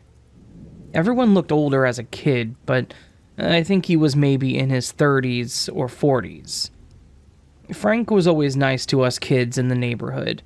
He gave us the best candy in Halloween. He was way too skinny to be Santa, but he still dressed up like one and handed out little gifts to us too. He came to our pool parties and cookouts just like everyone else. When he would go swimming with us, he and my dad would put us kids on their shoulders, and we would try to knock each other off. He would toss us in the water, or watch us dive or swim like we were racing. He had a dog, too. A collie, I believe. And she was so pretty. So when I wanted to walk around but couldn't go far, I would just walk over there to see her. He would let her go out back with me, or let me play with her in his living room until I was called home. So, all around, he was a pretty nice and trusting guy. As I got a little older, as mentioned, around 11, I started having more friends over for sleepovers and parties. When this happened, we would have full reign of the pool. My sister and her friends may be there, but my brother wasn't. So, we could have our own time. We would be rowdy and loud at times, jumping into the pool and laughing, but all in fun. A few times we would see Frank walking out to get his mail. He'd stop, look over at us and wave, and then just continue on. He would make jokes sometimes about us being loud, but again, all in fun. But that was about it. And there were a few times where he actually tossed some water toys over to us that he had bought, like a beach ball or dive rings for us. And I remember him saying one time to me and my friends that it was so you girls didn't get bored in the water. I didn't really think anything of it at the time, and neither did my friends. It just gave us a reason to keep swimming. There were a few times when Frank was at our place and I would go get out of the pool and get something from inside, or if I mentioned that I wanted to go swimming, he would end up leaving shortly after, saying he had things to do. I remembered this because he used to tease me about leaving footprints for my mom to clean up, or racing me to the pool, but then he stopped and instead just went home. It was something I grew to expect, so when he stopped, it threw me off for a while. One summer, Frank had a privacy fence installed. It wasn't that unusual to me because a lot of neighboring houses started doing the same, but I remember my dad saying it was going to stick out at the time, because all the other houses had the metal ones, including ours. When my dad talked to him about it, he mentioned making the cost of the house higher with the better fence as well. After he put it up, though, we would see him looking over the top of his fence, doing what he normally did, waving and shouting over at us. One time, he hollered over for me while me and my friends were swimming and motioned me over to the fence. I climbed out of the pool, I made my way to the fence, and he asked me what the occasion was. I said I just had some friends over for the weekend. I noticed that he seemed to be out of breath, and I asked if he was all right. He said he was, and that he just wanted to give me something, and after a few seconds of him looking down, he handed over these floating horse things that were basically pool noodles. He said we could use these for our water fights when we couldn't be on his shoulders. I remember taking them, pretty excited about it, and I thanked him. He was just smiling as I walked back to get in the pool. He stood there for a few more moments when I got back into the pool until my friend noticed and asked if he was going to watch us the whole time. I just looked over at him and thanked him, and he went inside. I remember some of these events so clearly now because it's not until afterwards that you realize everything wrong. This continued on for the next year. He'd come over less and less, and when he was already over hanging out back with my dad or something, and I would mention swimming, he would end up leaving soon after I got in. Him asking me to come over to the fence became a regular occurrence, and he would either give me something or just delay the conversation. How are you? How was school? Any summer plans? Any friends coming over? Weird questions like that. And at one point, I asked him why he didn't just stay over and talk and swim with us. His answers were always the same, saying he had stuff to do or something came up. But the other running occurrence was that he always seemed out of breath, red in the face, and sweating. Sometimes, he'd even take his shirt off, which would normally be fine, except for when he would go home from our house with things to do, but then he would be standing in his yard and talking to me. Another time, when I was swimming with my sister and her friends, they were about 17 or 18 at the time, he shouted for us, and when my sister started getting up to go, he would yell that he wanted me specifically. As a kid normally does, I got annoyed with this because it was almost every time that I was swimming. Not my sister, not my brother, but me. One of the last few times he did this was when the three of us kids were swimming one evening. The sun was just starting to set, and my mom had called us in for dinner. My siblings got out, leaving me with the responsibility of picking up all the toys and the games, since I wasn't ready to get out yet. Lo and behold, as I'm getting out, Frank is yelling for me. I told him I had to go, and he said it would be real quick. So, I finished up, and I walked over to the fence again, where Frank was breathing fast and sweaty. He smiled at me, and asked me how I was doing, and said that he once again had something for me. He hadn't given us any gifts in a while, so I lightened up a bit, and asked what it was.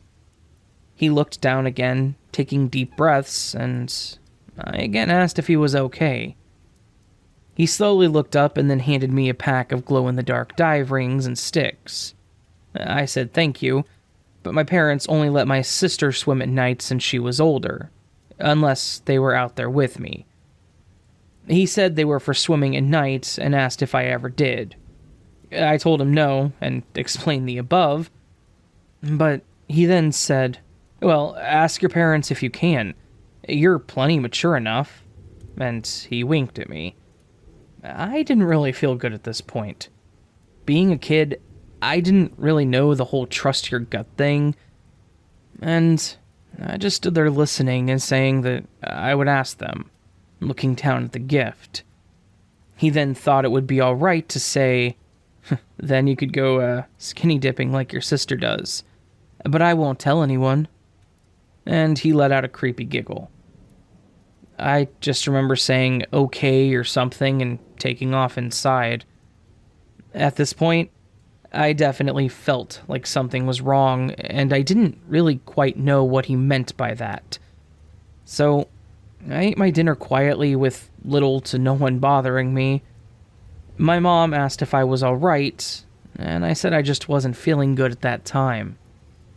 When it got closer to bed, I was in my sister's room because she was braiding my hair, and she asked me what was wrong too.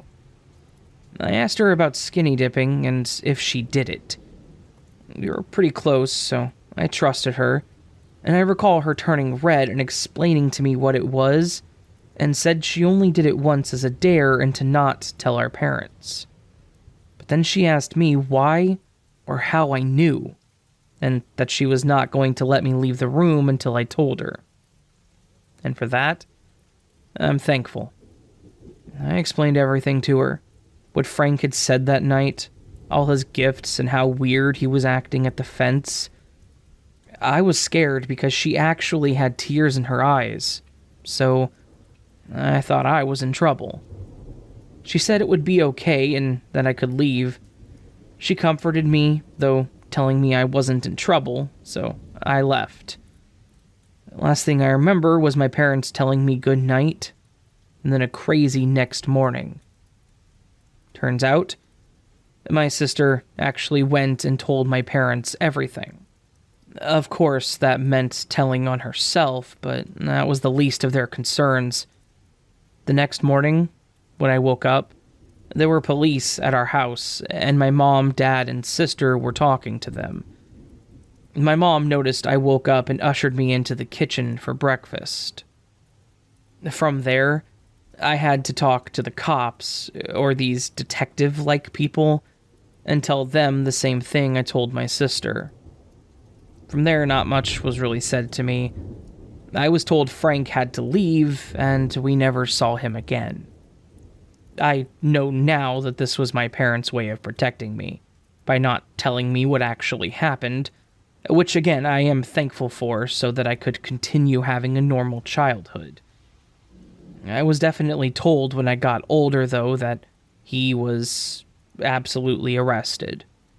They found plenty of evidence in his house alone, but I was horrified to learn what he was most likely doing behind that fence. It is an awful feeling and memory to think back on. I even went into this creep's house alone. I don't blame my parents, though. This guy had lived there when I was a toddler, so It was a shock that this was who he really was. We got a privacy fence soon after, and my parents were more careful about who they left us around and into our home as well.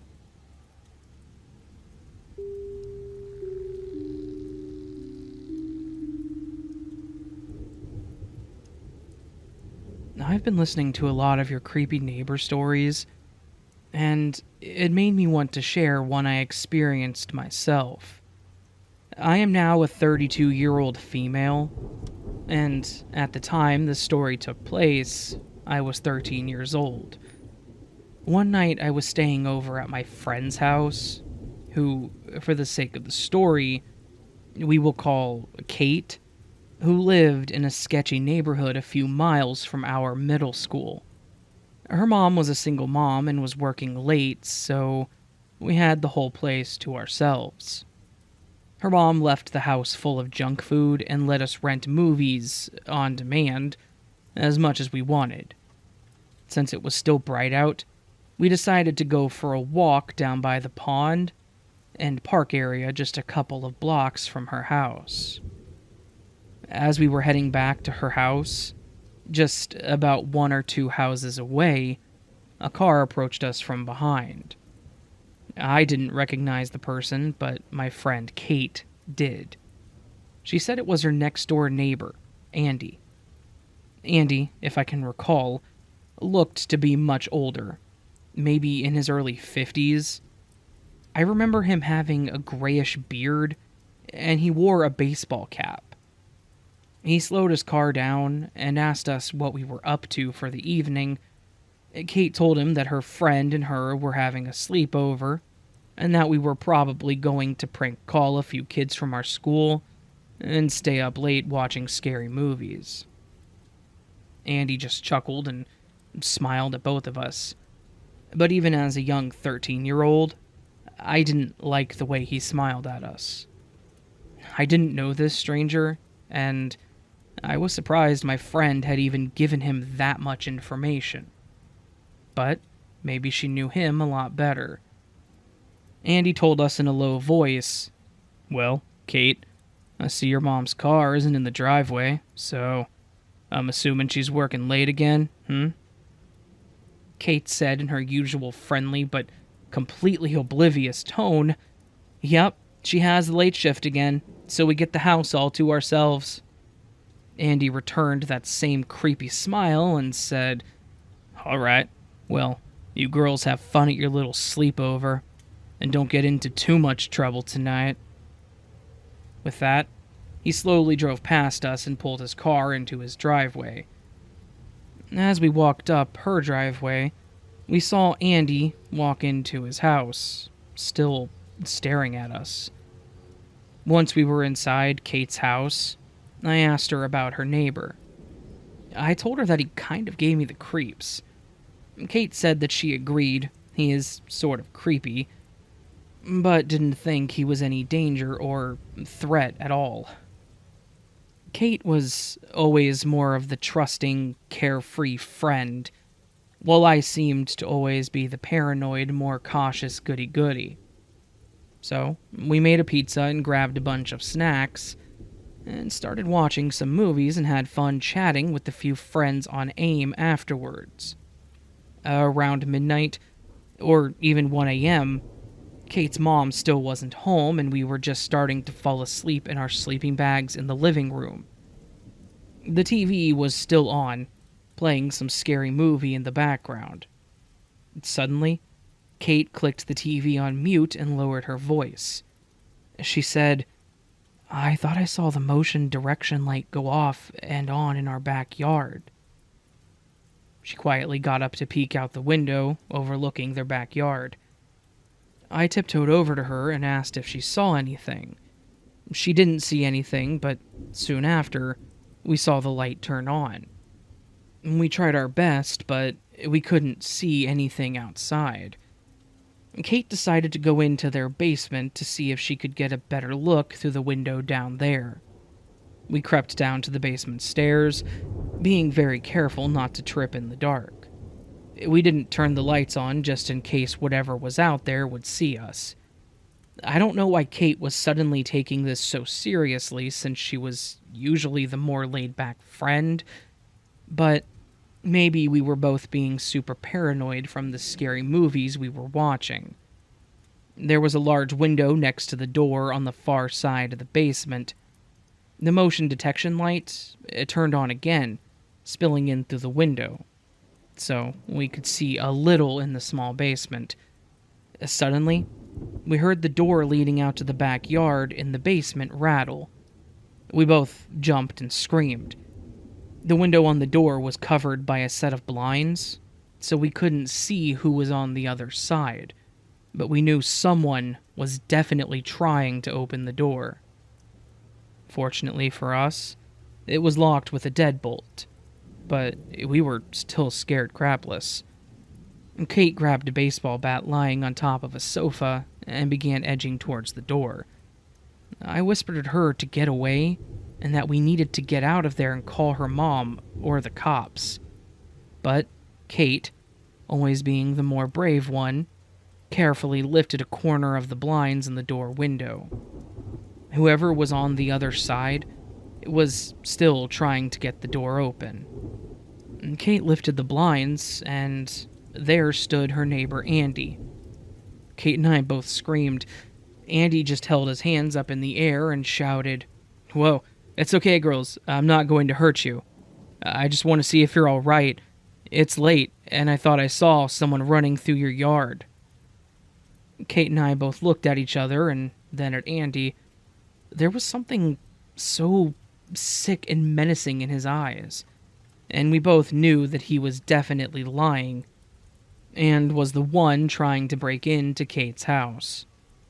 Kate shouted back at him that he better get the hell out of there, or she was going to call the police. And he just sort of blinked at us and repeated he just wanted to check on us, because he knew that we were home alone. He grabbed the doorknob again and asked us to unlock the deadbolt. I pulled Kate by the arm and I told her to call 911. I screamed that we were calling the police right now. Andy just glared at us and backed away from the door. He quickly looked to the right and turned and then ran back to his yard. Kate and I ran upstairs and her mom was walking into the house. She asked us what we were doing in the basement, and we both frantically tried telling her what had happened with Andy. Her mom was very shocked, but didn't think it would do anything to call the police, because he technically didn't break in or hurt us. Kate and I were both freaked out and wanted her mom to call the police and report him, but she insisted that there was probably nothing they could do. Fortunately, I didn't have any more encounters with Andy the few more times that I did go over to Kate's house, and soon after, she and her mom moved away. I don't know what Andy was trying to do or what his intentions were that night, but I'm really glad that we didn't find out.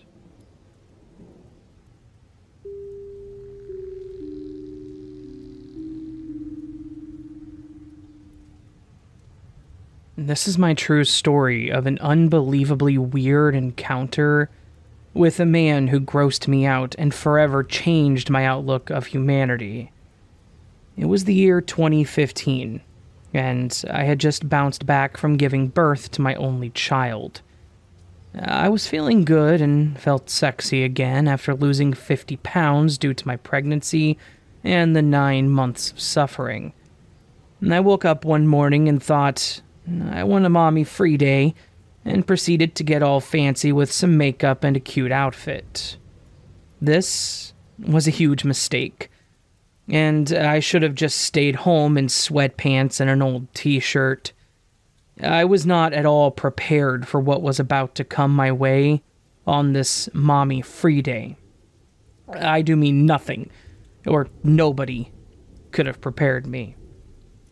As I stepped outside on a nice, sunny, and hot day, I felt free of responsibility and just wanted to go shopping around town.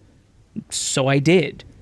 And I had a wonderful time until I remembered that I needed some diapers from Walmart before heading home.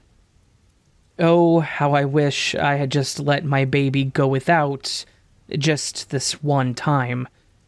As I strutted into Walmart with my newfound confidence after giving birth, I saw a greasy-haired, disheveled man at the front door looking at me, but I gave it no mind.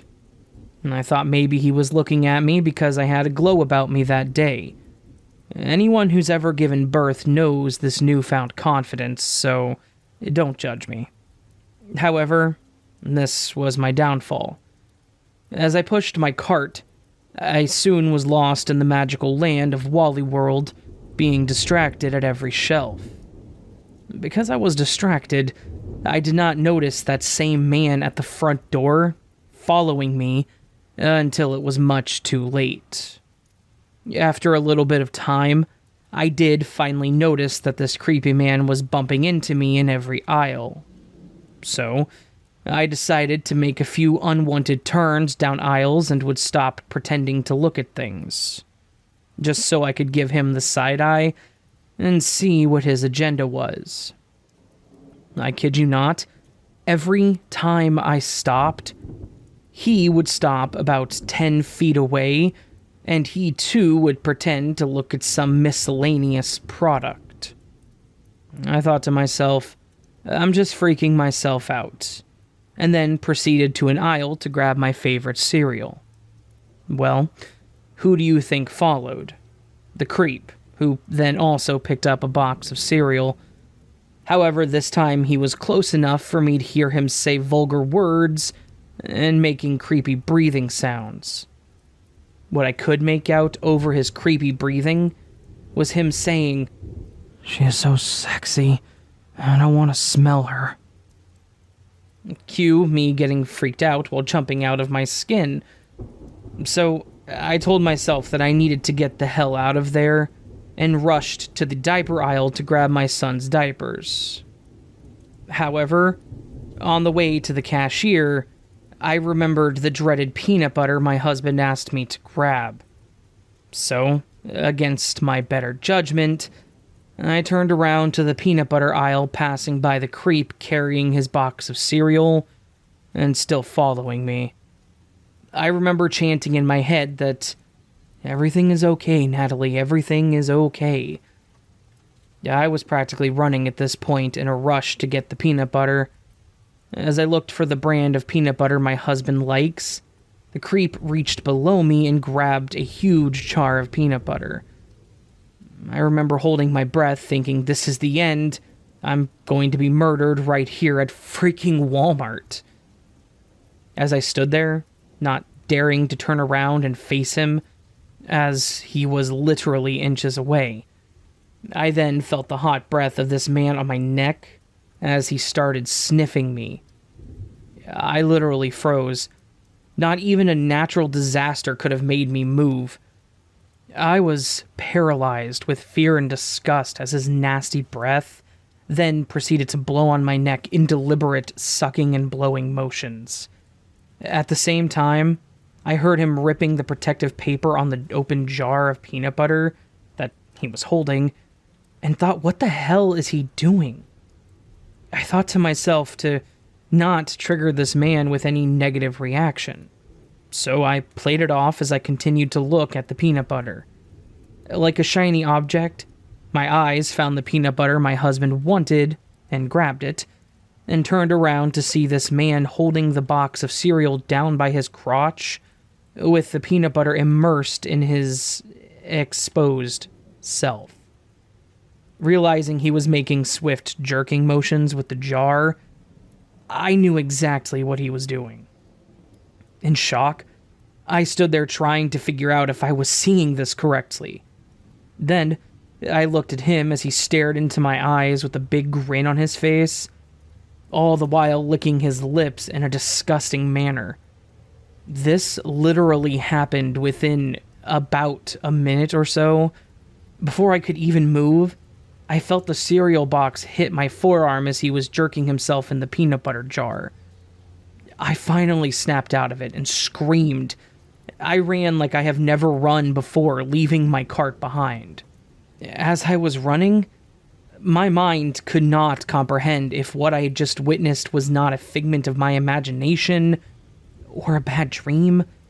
I ran straight to the security officer at the front entrance, freaking out, and shouted what had just happened to me. They brought me into the little office at the front of the store as they tried to locate and apprehend him.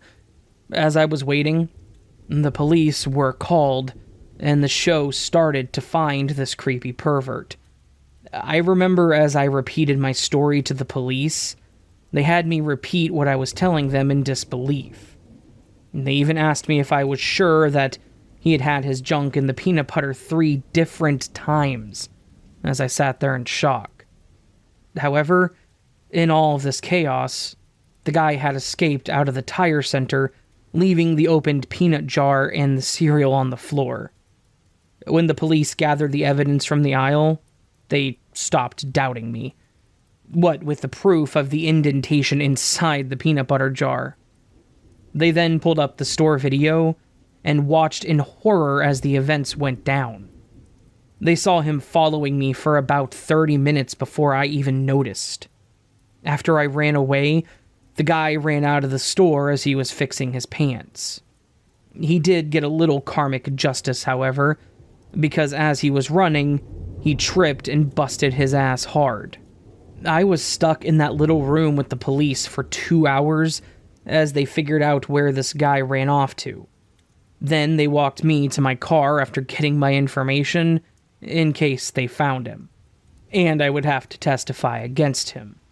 However, I never heard back, other than them telling me they still hadn't found this creep. So yeah, that is my creepy encounter with a perverted Walmart stalker. I hope you enjoyed because this gave me PTSD having to recount my experience.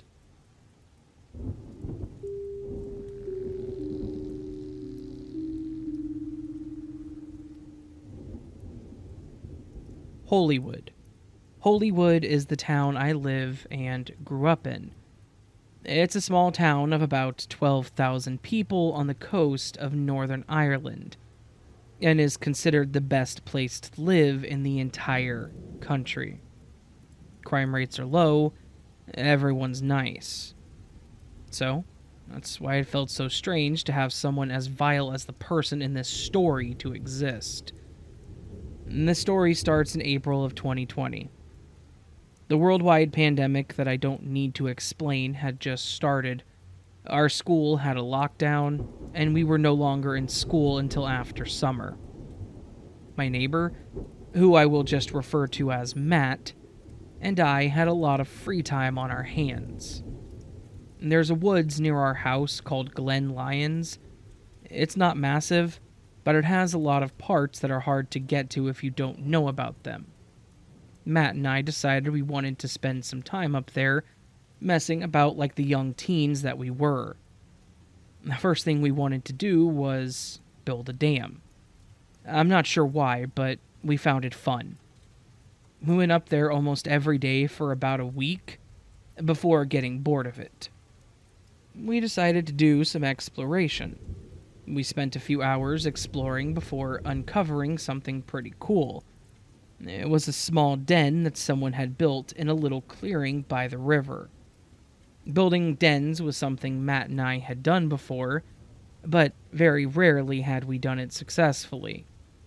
So, we decided we wanted to help. We left a paper note in the den asking if we could join, and we went home shortly after. A few days later, we went back to check on the note. They had responded with another note, informing us that we could help them build the den.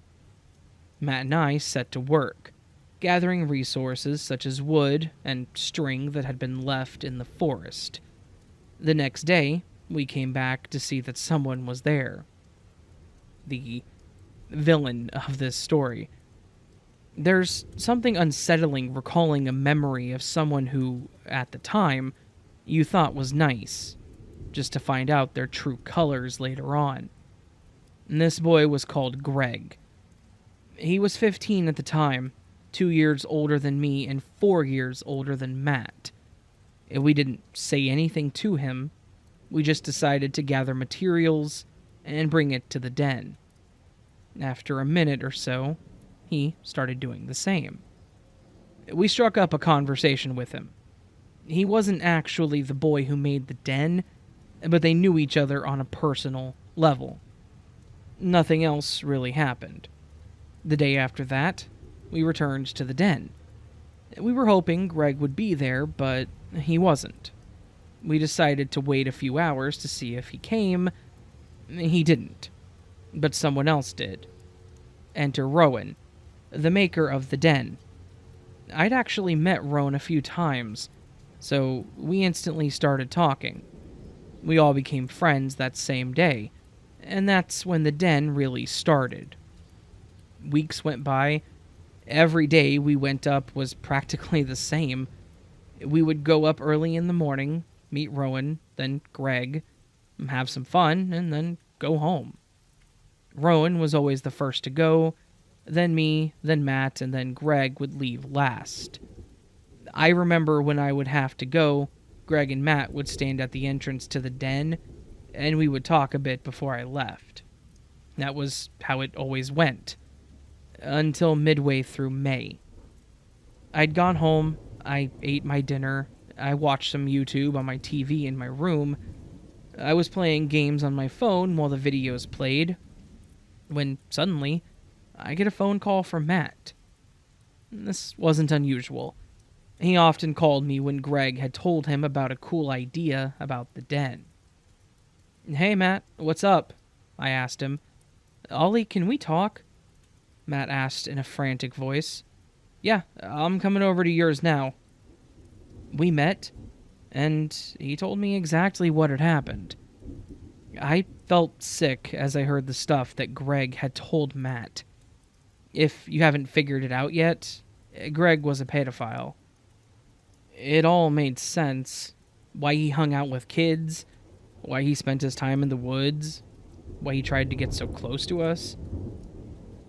Greg had brought Matt into a really deep part of the woods. Remember, this is about 8 at night, so the sun is already set. Greg then proceeded to ask Matt to do, let's just say, bad things with him. Matt told me how Greg tried to tower over him at times. Greg had repeatedly showed us his physical strength, and Matt was a bit scared of him at times. Matt told him he would think about it and then ran off. That's when he got home and phoned me. But that's not where the story ends. We told all of our friends about the incident. The story spread like wildfire across Hollywood's youth. The names were lost as the story spread, which often makes me wonder if Greg ever heard about it. Matt blocked Greg after Greg once again asked him about that stuff. We quit the den. Rowan and I remained friends, however. We decided we needed to find a new den. We brought some other people in to help us. I was with Matt when we finally found the spot. At the bottom, if Hollywood existed in a small area that once used to be an old school. It was surrounded by trees. There was a little area in there that was hidden. We talked about it for a while over our favorite snacks and drinks. Mine was salt and vinegar Pringles, his was lemon Fanta. Suddenly, we heard a twig snapping, and we realized someone else was there with us. We got scared and we ran off. We told Rowan about the spot the next day. We were busy, but we wanted him to check it out. When he got there, he phoned me, and what he said disturbed me. "Ollie? Yeah? There's already a den here." I was confused and unsettled. Paired with the other person being there, something felt wrong. All three of us went there the next day. Besides the den, something else was there that made me extremely uncomfortable. There on the ground were 3 different things. A full can of salt and vinegar Pringles, a full bottle of lemon Fanta, and multiple cans of a very unusual type of beer. The very beer that Greg loved to drink. The implications were there, but we had no proof. We told our friends, who urged us to go to the police, but with no evidence. We had nothing to back it up. Greg goes to the same school as Matt and I. We sometimes see him walking through the corridor. When I overhear people talking about the incident, I wonder what they would think if they realized the pedophile was in the same class as them, working, hanging out, and playing with them. So, that's my story about Greg, the stain of Hollywood. I understand it isn't as scary or traumatic as some other posts on this sub, but it honestly terrified Matt and I beyond words.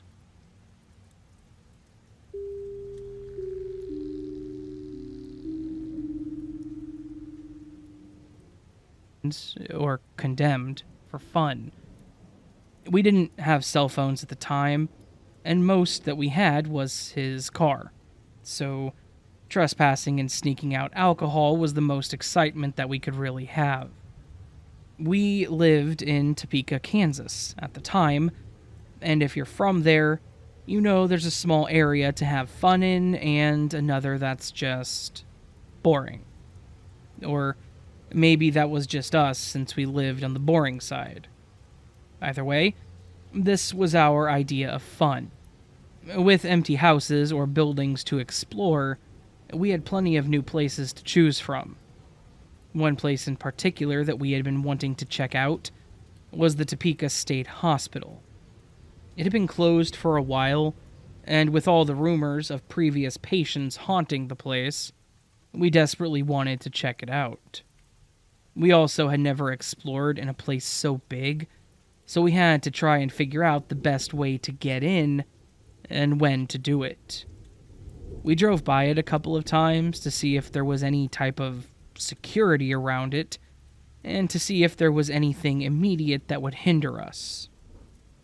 When we were convinced that it was going to be an easy in, all we had to do was find a time to do it. So, to not have our parents asking questions about what we were doing, we told them that we would be staying at each other's house, and then we had the night without any suspicion. Friday night, Brent said he was leaving to come over to my place, and I told my parents that he was coming to pick me up, and we were off. We each had a backpack with what our parents thought were our clothes, toothbrush, and deodorant, when in reality, it had our flashlights, a few supplies we brought, like a pocket knife just in case, and a few snacks to eat while we waited. We learned over time that the fewer things we brought, the better, especially if we needed to get out quickly and ditch our bags. We parked several feet up from the building to try to make it not look so suspicious, and we sat in the car and ate. We thought we would kind of scope the place out to see if anything came by and get any last-minute jitters out of us. After about half an hour, we decided it was time to go, before we chickened out. We approached the building, and, not to our surprise, the front door was completely locked and boarded up. So we walked around the side, seeing if there was any other way in when Brent noticed a window that had been broken out and haphazardly boarded up with a no trespassing sign attached to it. Now, the boards weren't the best, so it was pretty easy to pry off with just our hands and the little hammer that we had with us. So Brent went in first, and then he helped me in, and that was the start of a very long night. Once in, we turned on our flashlight. We put on our backpacks, and we started to look around. Immediately, the smell hit me. It was very musty, like what a damp, old room would smell like. The paint or wallpaper was eerily peeling on the walls, but the oddest part for me was how still the air was. I motioned to Brent to stop for a second, just to try and listen, and the only thing you could hear was our slight breaths. You couldn't even hear the sounds of bugs outside. It was just one of those moments that was hard to explain. However, we didn't want to waste a lot of time, and we started moving on. We looked through the rooms where the doors were already open and saw much of what you would expect: bare shelves, broken bed frames, and chairs. The restroom stalls were all broken, and some of the toilets just busted. There was also a lot of graffiti everywhere too, so we obviously weren't the only ones that had been here. As we looked around and just took in what all we were seeing, we heard what sounded like someone walking slowly above us.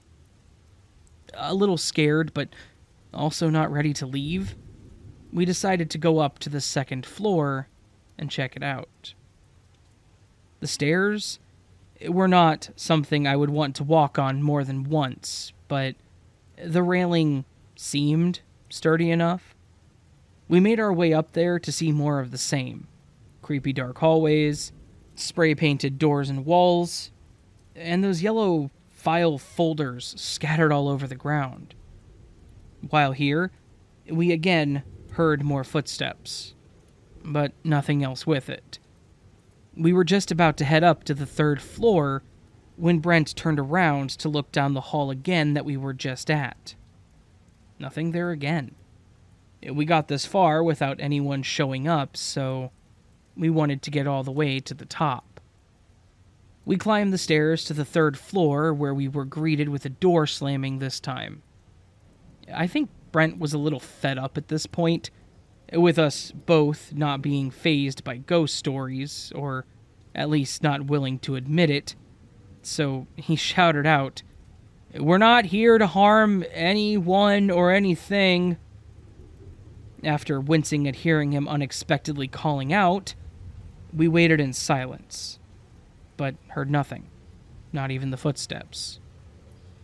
We both let out a quiet laugh and just continued on. Looking around the rooms, I saw some really old clothes that looked like they had been disintegrating over time, just sitting in the corner of a room. In this same room, I started smelling sulfur. It was almost like there were fireworks going off right in front of me. I walked out of the room quickly and across to where Brent was, who claimed he didn't smell anything at first. I brought him over to the other room where he could then smell it. As we started leaving the room, though, the door to the room he was in slowly closed. As I mentioned earlier, there was no airflow in the place, and it was super still. So, there was no way a draft blew this door shut. We stared at the door for several minutes when we started hearing the footsteps again, but they seemed to be quicker than before, and getting louder. We walked over by the stairs slowly and just waited. That's when I felt a really cold breeze brush my back, and I very clearly heard the word, "out," whispered in my ear. I was done. I took off down the stairs. Brent followed right behind me, and when I got to the bottom, I leaped out the window that we came through, and then I waited as Brent crouched down to do the same. As he was doing this, it sounded like someone was running towards us. I yelled at Brent to hurry up when he nearly dived at the window to get out. We quickly took off to his car, not caring if anyone saw us, and just sat in the car. We stared at the place for several more minutes to just calm down. After a while, we both asked each other if we heard the voice, and that's why we both started running. So, at least I know I wasn't the only one. As mentioned, I didn't really believe in the paranormal, but after that experience and reading more about what took place there, I can definitely believe that former patients are, sadly, trapped in there. Brent and I still remember this, but we've not told a single person about it, and we've kept this as a personal experience that we will never forget.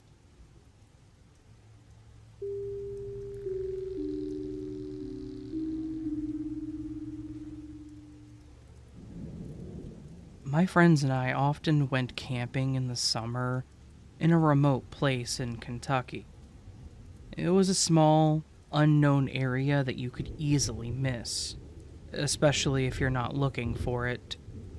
This was great for us because that meant that there was never anyone around to bother us or throw off our fun. Sometimes we would invite a new person or our partners to join us, but that was it. It was supposed to be for new homes, but after cutting down some of the trees, they ended up leaving the area untouched and never put in any houses. Including myself and my girlfriend Robin, there were going to be 6 people there for the weekend. I wanted some time alone with Robin, so we decided that we would stay an extra day or 2 after they left. Once we got there and got all settled, everyone started drinking and being stupid. It was a great time, but Robin wasn't one for the great outdoors. She wanted to join and be with me, which was sweet, but she couldn't stand the bugs.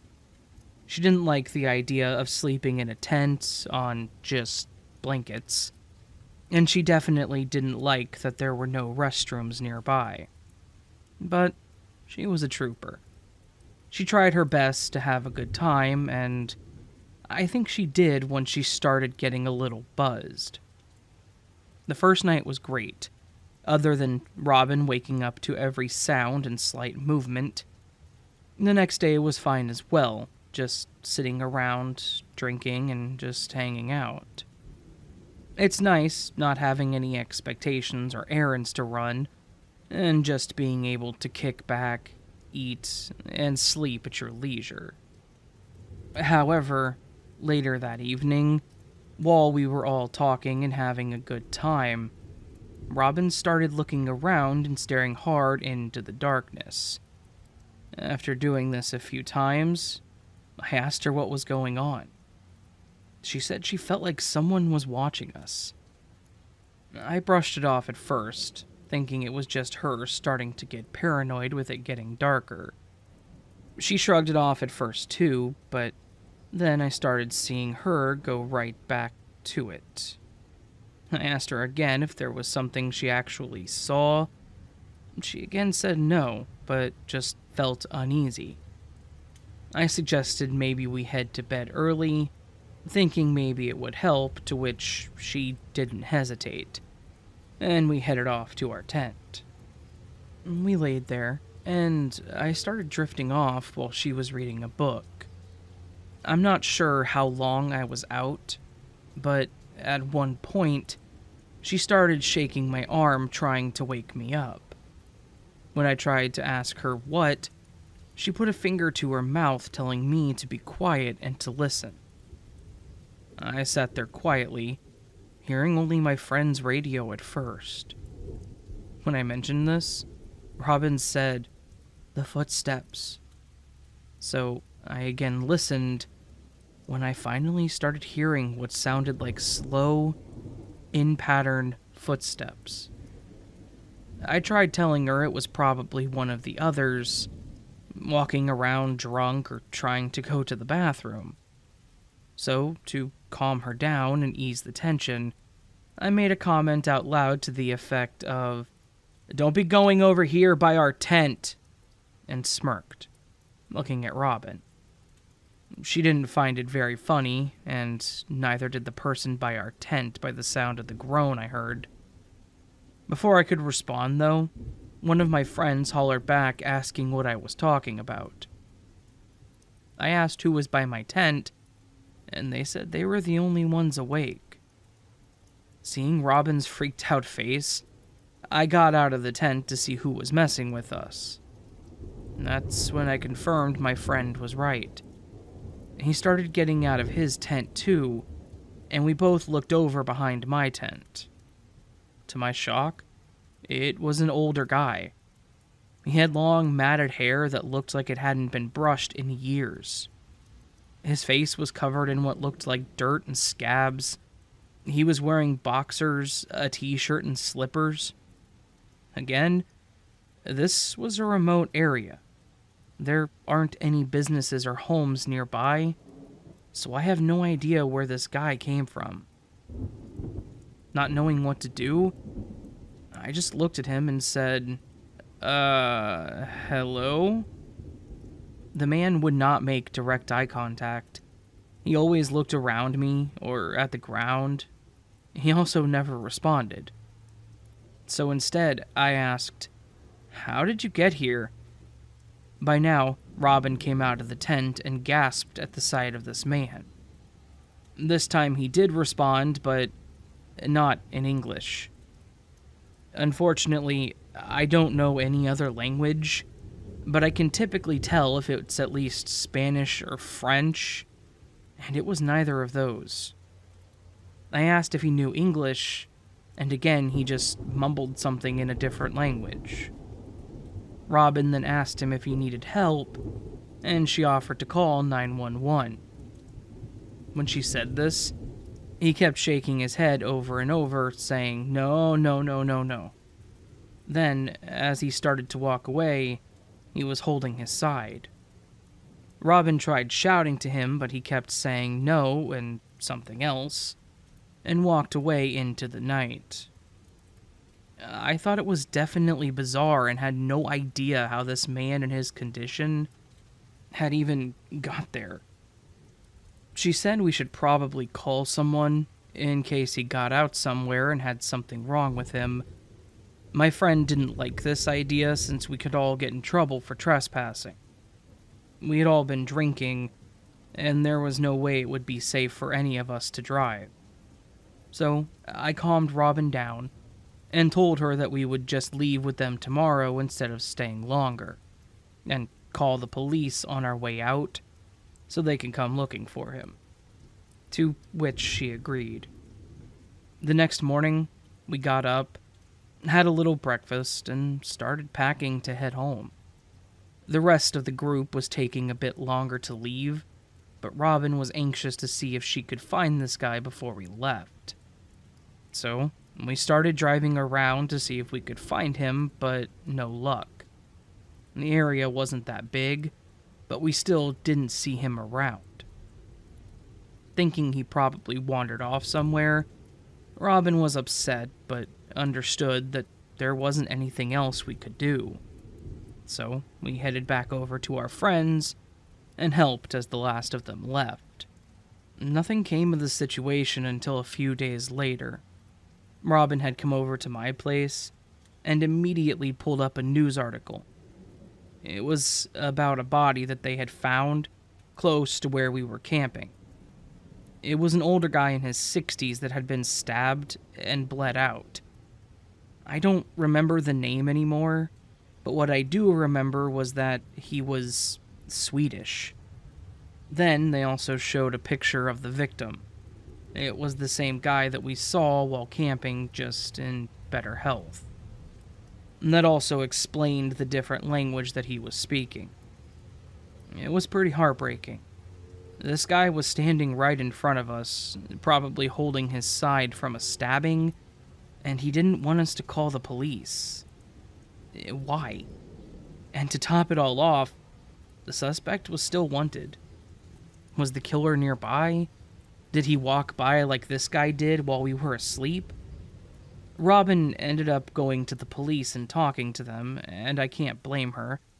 She has too kind of a heart, which made it even worse on her, knowing that we didn't do anything. I don't know if they ever caught the suspect, but I sure hope so, for everyone's safety and so that man can be at peace.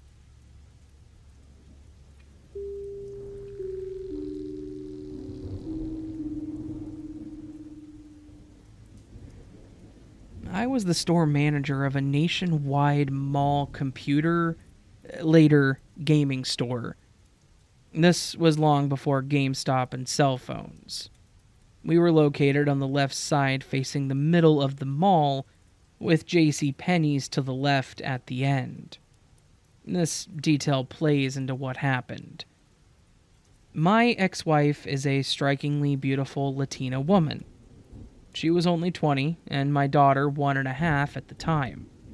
Unfortunately, fortunately for us, we had very beautiful babies. They almost looked like dolls. The reason I say this is my daughter attracted way too much attention as a baby. We stopped going out in public because people were constantly approaching us and trying to touch her. It was a Sunday. I would work the whole day since it was a short day. The three of us would go to work. My ex-wife would dress our daughter and herself up and make a day of it. She liked to shop and wander for the day, coming back to have lunch, and being the manager, I took long breaks as well. Everything is going along fine, like every other Sunday. I go out to give her some money, and my spidey street senses start going crazy. I look to the left, and I see a man intently looking at my wife and our daughter. I meet his gaze. He doesn't look away. We had a huge wedding with 200 plus guests, so I asked my wife if she knew the person staring at her. We both look up, and he was gone.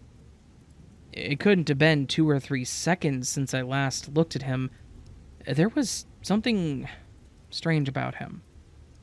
I remember to this day, he was dressed in a dark gray suit with a dark gray overcoat. And not to trouble her, I told her not to worry about it. We had lunch. We took the long way back to the store. We stopped by mall security. I introduced her to the security guys who had become good buddies.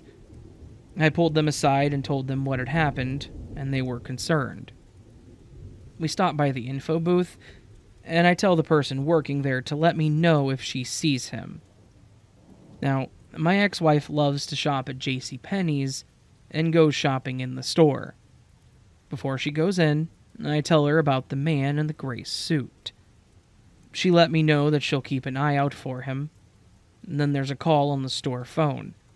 An employee tells me it's the phone. I'm like, yeah, I heard it ring. And he tells me he needs some help.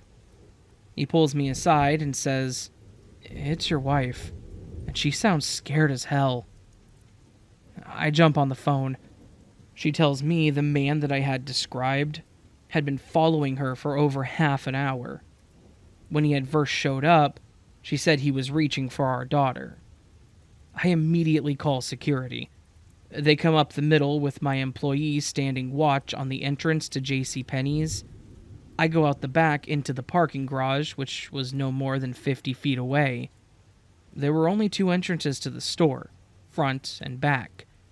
There were lots of emergency exits on the parking garage side, so the only entrance not covered was in the front. Luck would have it, a police officer had pulled someone over from the street and was in the front parking lot. By this point, I don't want the gentleman to go away. I want him caught. Everyone starts converging on the store. He's got nowhere to go, right? They walk to the station where my wife is surrounded by the store manager, several employees, and they have our daughter behind the counter. The police officer has been alerted. Mall security escorts both of them out of the store to me. We put them in our car, and they drive straight to her mother's. They continue to search the store, every nook and cranny. He was never found. To this day, I can remember every detail, but the detail that sticks with me the most is that his eyes were coal black.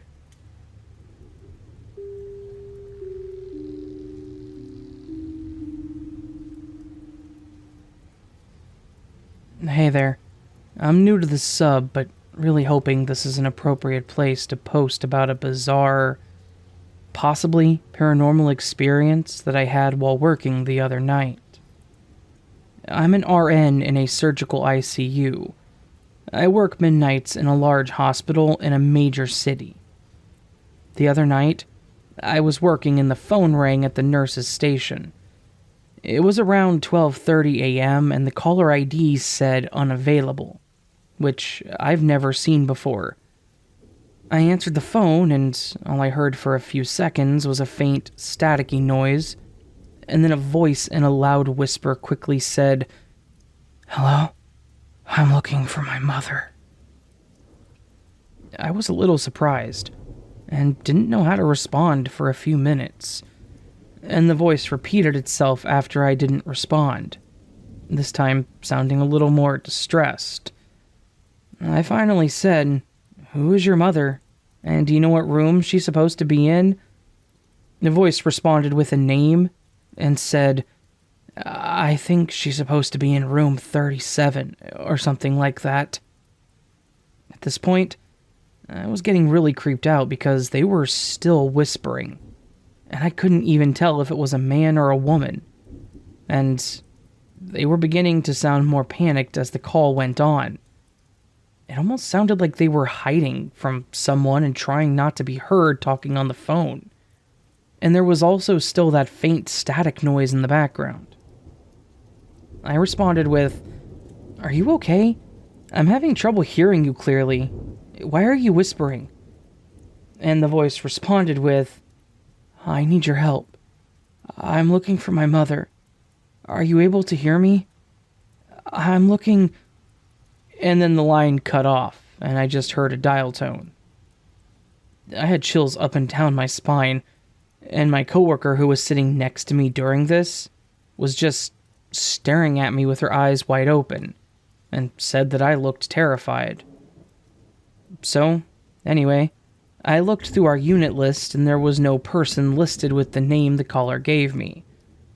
I searched the entire hospital census and there was no patient admitted under that name.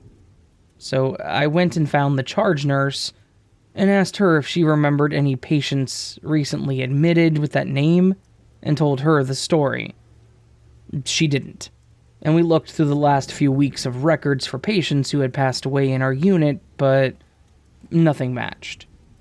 She said she thinks that someone was just messing with me, but I haven't been able to stop thinking about it for the last couple of days. Logically, I know this was most likely a prank call or something, but that seems so weird. Why? Why would somebody call an ICU at 12:30 a.m. just to mess with a nurse? Also, the specific phone number to the nurse's station is not listed online. You have to call the hospital operator and ask to be connected to the nurse's station, or an employee has to give you the direct number to call, like if you were a family member calling to get updates or something similar. And the room number the caller gave also lines up with the numbers on the unit. So, I guess that could have been a lucky guess, but it just seems odd to me. I answer a lot of phone calls from people looking for their family members when they're admitted to the hospital, and I'm used to talking to people while they're in a state of panic or extreme emotion. I feel like that's a hard thing to fake, but I sensed genuine distress from this caller. I spoke too, and personally felt it for a while after it happened. It was one of those things that instantly made the hairs on the back of your neck stand up, and I was jumpy for the rest of the shift. And I didn't answer any more phone calls. So yeah, I'm not sure what type of response I'm looking for here, but I think I just needed to vent about it somewhere. Not entirely sure what happened. What do you think? Was this a morbid prank call? Or something a bit more eerie?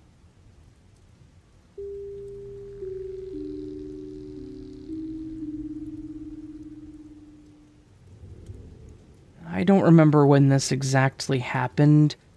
I just remember that I was in high school. I'm 26 now. So, years ago, my best friend had just recently got back into contact with his biological dad. He didn't have a good relationship with him as he left my friend and his mom early on and became a drug addict. But that's not important. What is that my friend started to have a relationship with him again, and my friend invited me and a couple of other friends to go hang out and spend the night at his dad's. There were 4 of us in total, including me. My friend's dad was a bit weird as we decided to walk to a corner store, and he asked us to basically steal a couple traffic cones the city had for a construction site nearby on our way back. So I didn't really like him, and I didn't take a lot of what he said seriously. He didn't seem like a great person still. So, when he told us later that day that the second floor of his barn/work shed was haunted, I just scoffed. I figured he was just trying to scare his son and his friends. We straight up told him BS. So he took us to his computer and showed us some pictures he's taken up there. And he told us about this weird mist that only appears in photos. If you just shine a light through, you won't see it. Sure enough, in the photos, there's a weird mist. I just think it looks like dust, personally. Until he reaches a specific photo. When it pops up, the first thing I see is a skull with faded red eyes. The mist in this photo was forming this skull clear as day. We were all freaked out by this, so naturally, being dumb white teens, we wanted to investigate. We get flashlight lights. I grab my camcorder to use as a voice recording device. Didn't have much else. I think I could have used my phone at the time to take a voice memo, but I had no idea how to do that. Before we headed up into the barn, my friend's dad warns us not to move anything up there because the spirit doesn't like it when stuff gets moved. So we grab ourselves and head up the stairs. And while we're up there, it's basically pitch black since there are no windows, but it was later in the day, so even if there were, it would still be pretty dark. We also all get this extremely uneasy feeling as soon as we reach the top of the stairs. First thing we test is the mist. We shine the flashlight and just see random crap and tools up there. It looks like a hoarder's house, but no mist or dust or anything of that sort. So I pull out my phone and snap a couple pictures with the flash on. Sure enough, when we look at the pictures, there's a misty fog that can be seen in the pictures, but not with just the flashlight. Nothing was forming in it, it was just random shapes, but it still creeped us out. Next thing we did was hit the record button on my camcorder, and started asking random questions. You know, like the ghost hunters on TV did all the time. I don't remember exactly what I asked, but I'm pretty sure they were the typical, who are you and how did you die? As I'm asking questions, one of our friends accidentally kicked a dumbbell, and we just went super silent as we heard it roll for a few seconds. As we sat in the dark with no one saying a word, my best friend pipes in really quick saying that maybe we should leave. We all agree and start hurriedly going down the stairs. Our two friends are in front of me, I'm going second to last, and my best friend is behind me. As we're going down, my friend behind me starts shouting, go, go, go, go, go, go, go, hurry, and starts shoving us to go faster. When we get to the bottom, he tells us that he felt something big and menacing behind him and was terrified to look back. And while we were down there, we also went through my camcorder to see if I picked anything up. After one of my questions, you can hear someone clearly say, "Get out," in a calm, deep voice. I've never been to that house again. I really wish I could find that camcorder because I guarantee that recording is still on it.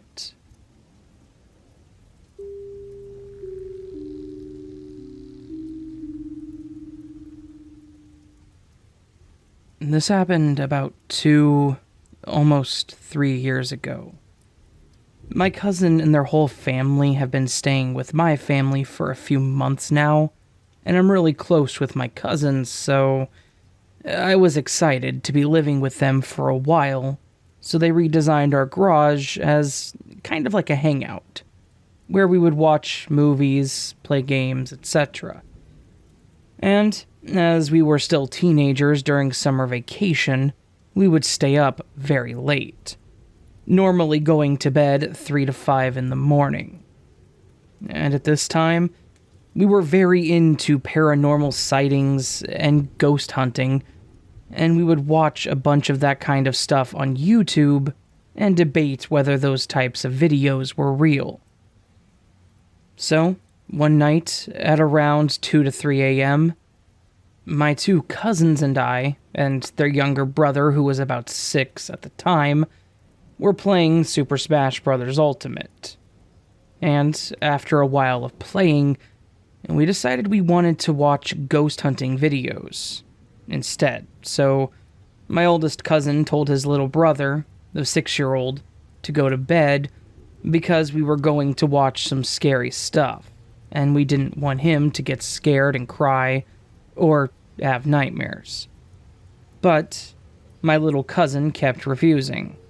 So, they both ended up arguing really bad that my little cousin was on the verge of crying. Me and my other cousin, we're about the same age, were talking about something else on the side while he dealt with the younger one. But in the middle of our conversation, my little cousin got so mad that he just started yelling and screaming at my oldest cousin, and I turned to look over at them. When I looked over in their direction, I swear I saw a shadow-like figure peeking from behind the door, which was wide open. I was surprised, and had to do a double take to make sure I wasn't just seeing things. But when I looked again at the door, I didn't see anything, so I thought it was just my eyes getting used to the dark or something, since the lights were off and the only light source was the TV. My younger cousin kind of calmed down eventually, and my older cousin looked at me and my cousin and said, "I think I saw a head."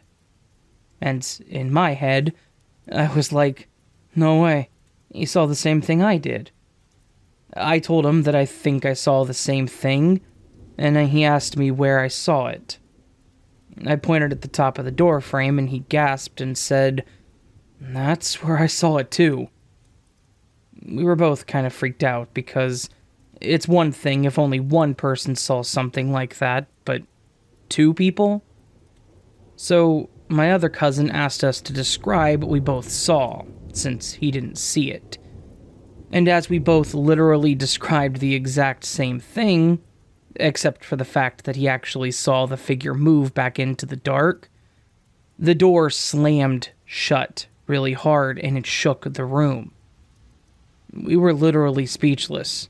Even my 6-year-old cousin was too scared to scream or cry, and we just stared at the door for a solid 30 seconds, because we thought that my dad, their dad, or our uncle, who lived with us too, came to play a joke on us or something.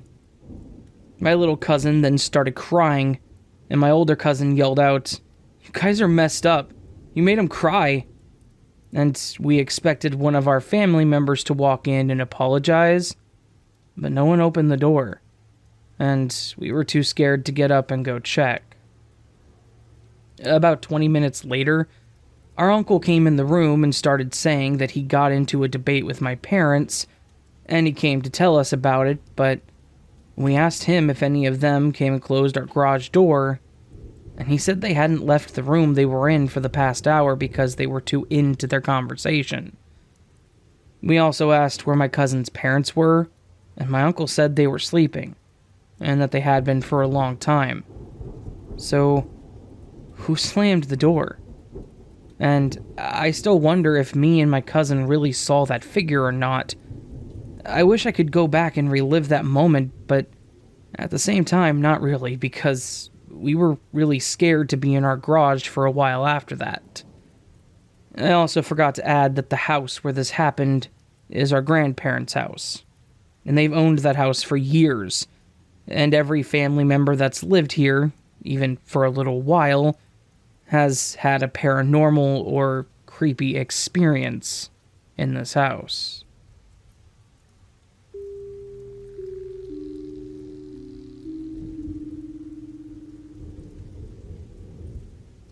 Before I start, I want you to ask yourself a question. What is the earliest memory you remember?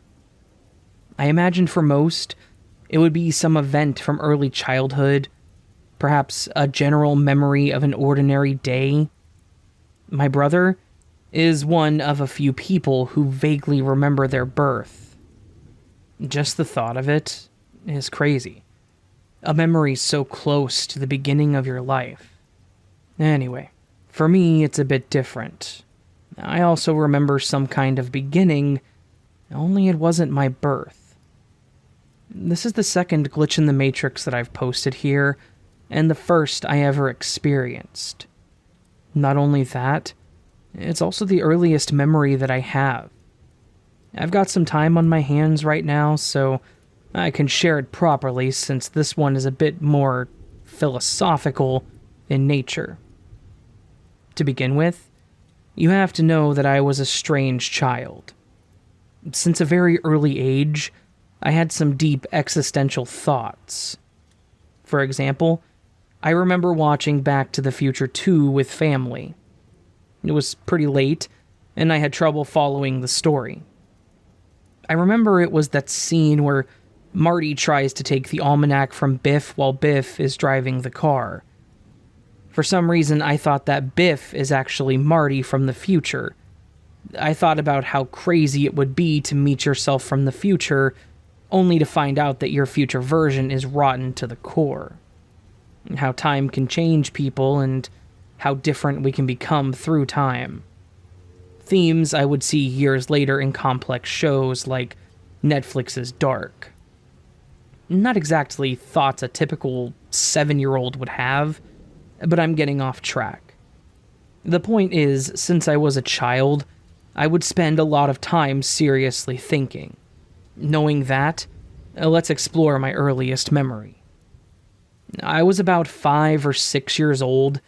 I slowly woke up and suddenly I was thinking, who am I? Why am I here? What is my life and when did it all begin? Questions I knew answers to, yet I asked them in my head anyways. I opened my eyes and it felt like I was opening them for the first time. I looked around the room. I saw my brother in the bed next to mine. I saw the desk and lamp between the beds. I saw the TV in front of me. I heard a woman in the kitchen, and I knew it was my mother. That's the thing. I knew this room. I knew this place, and I knew it was my family, and yet it felt off. Like those memories were just implanted. Like I was just put there. Instead of knowledge I learned over time, it felt like it was knowledge that was given to me at that moment. I was confused. Why does everything feel so weird to me today? It was my life. I knew it was my life, so why does everything feel so different? Feel so new? And this is when one of those deep thoughts hit me. What if this is my beginning? Like in a movie or a video game? What if this is a story and everything starts now? Even back then, I knew it was ridiculous. I wanted to deny it, and so I decided to remember some specific event, some specific memory. But there was nothing. I remembered nothing. I knew my room, my family, I knew their personality, but I didn't have a memory of any conversation, any interaction. I was angry at myself. Maybe if I paid more attention, maybe if I decided to remember, or maybe there really was nothing to remember. Maybe that's how my story starts. That's why I decided to remember this event. I looked around one more time and I swore to myself that I would not forget this moment. I will remember. And I did remember to this day. That's how and why I know this is my earliest memory. In the end, I don't know what it all meant. Maybe it was just a strange rush of weird thoughts of a strange child, inspired by the way that fiction is written. Maybe I couldn't recall any memories back then because I was young and I wasn't paying attention. Or maybe for me, it was the beginning. My beginning. My father says that everyone is trapped in their own matrix. Maybe that was the beginning of mine.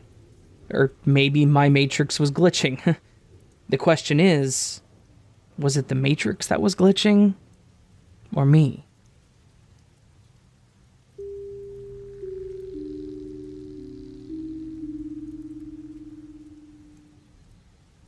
For just a little context, I'm a female college student who's recently moved into a house with a roommate.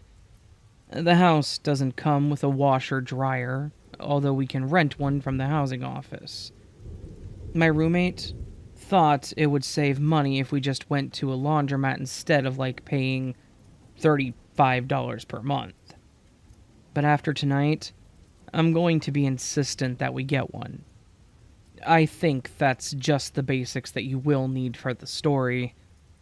Last night, around 10 p.m., something happened that I needed to do an emergency wash.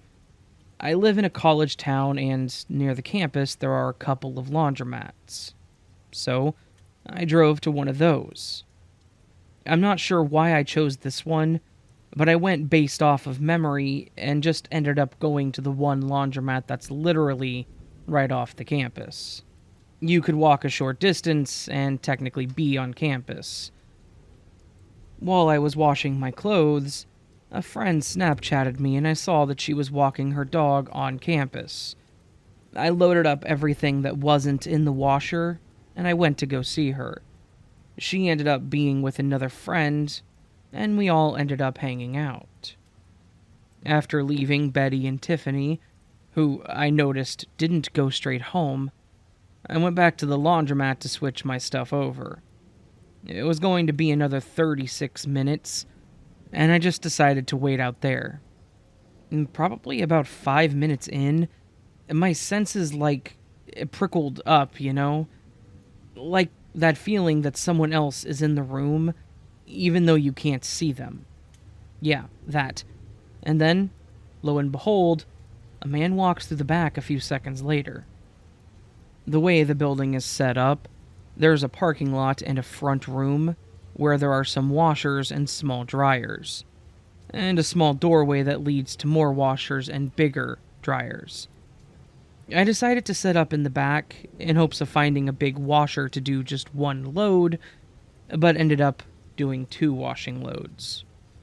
Now, I'm kind of used to guys hitting on me. Read catcalling, truthfully. And so, when this guy, let's call him Blue Shirt, did it, I wasn't caught off guard. It doesn't happen often, but it happens enough. So, I do my usual routine of lying about myself and stuff like that. Unfortunately, Blue Shirt was persistent. And so I had texted Betty to call me. So I'm using the phone call as an excuse not to talk to him, although that didn't stop him from trying. And while I'm on the phone, I'm trying to signal Betty to come to the laundromat. I was able to finally get outside under the impression of getting my laundry basket, and I straight up tell Betty to come there. She and Tiffany weren't too far from me, and they came right away. The entire time I was on the phone with that, I stopped looking at Blue Shirt. I would pass by him occasionally, being that he was standing in the doorway that connects the back room and the front room. However, I wouldn't even look at him. I would politely say excuse me, but wouldn't acknowledge him in any other way. Betty and Tiffany finally showed up, but unfortunately, I still had 18 minutes left on the dryer. So, we all just gathered around the dryer waiting, and went back and forth between inside and outside. I updated them on everything going on while we were outside, and when the timer got to 10 minutes, we stayed by the dryer. While Tiffany and I had our backs to him, I didn't even want to see him. Betty was watching him. She later said that he was just looking at us and listening and talking on his phone. Finally, my clothes dried, and while I was getting my stuff, I had casually mentioned how I'm glad I lived near my friends so we would all be going the same way. This was a lie. We literally lived on opposite ends of town, but I didn't want to go home and have Blue Shirt follow me. Pretty soon, the 3 of us left and got in our car, and while we were leaving, Blue Shirt had followed us outside to his car. I was going to follow my friends back to their house, and as we back out of the laundromat, we were at a corner where Blue Shirt was adjacent to us in his car. Betty refused to let Tiffany go until he had made a left turn, going in the opposite direction of us. We ended up going in crazy directions to their house, until Betty had us pull over just to make sure nothing was attached to the car. And thank God nothing was. I stayed at their place last night and was very thankful that they came for me. Betty just kept saying she was so glad that I called them. I really just wanted to get this off my chest without feeling guilty, so thank you for listening. This is the scariest thing that's happened to me so far. When I went outside the first time after Blue Shirt showed up, I could not find a car. I later learned that he had parked on the side of the building. Something else that I had realized that made me think I wasn't being paranoid is that the whole time he was there, Blue Shirt didn't do a single load of laundry nor touch any clothes.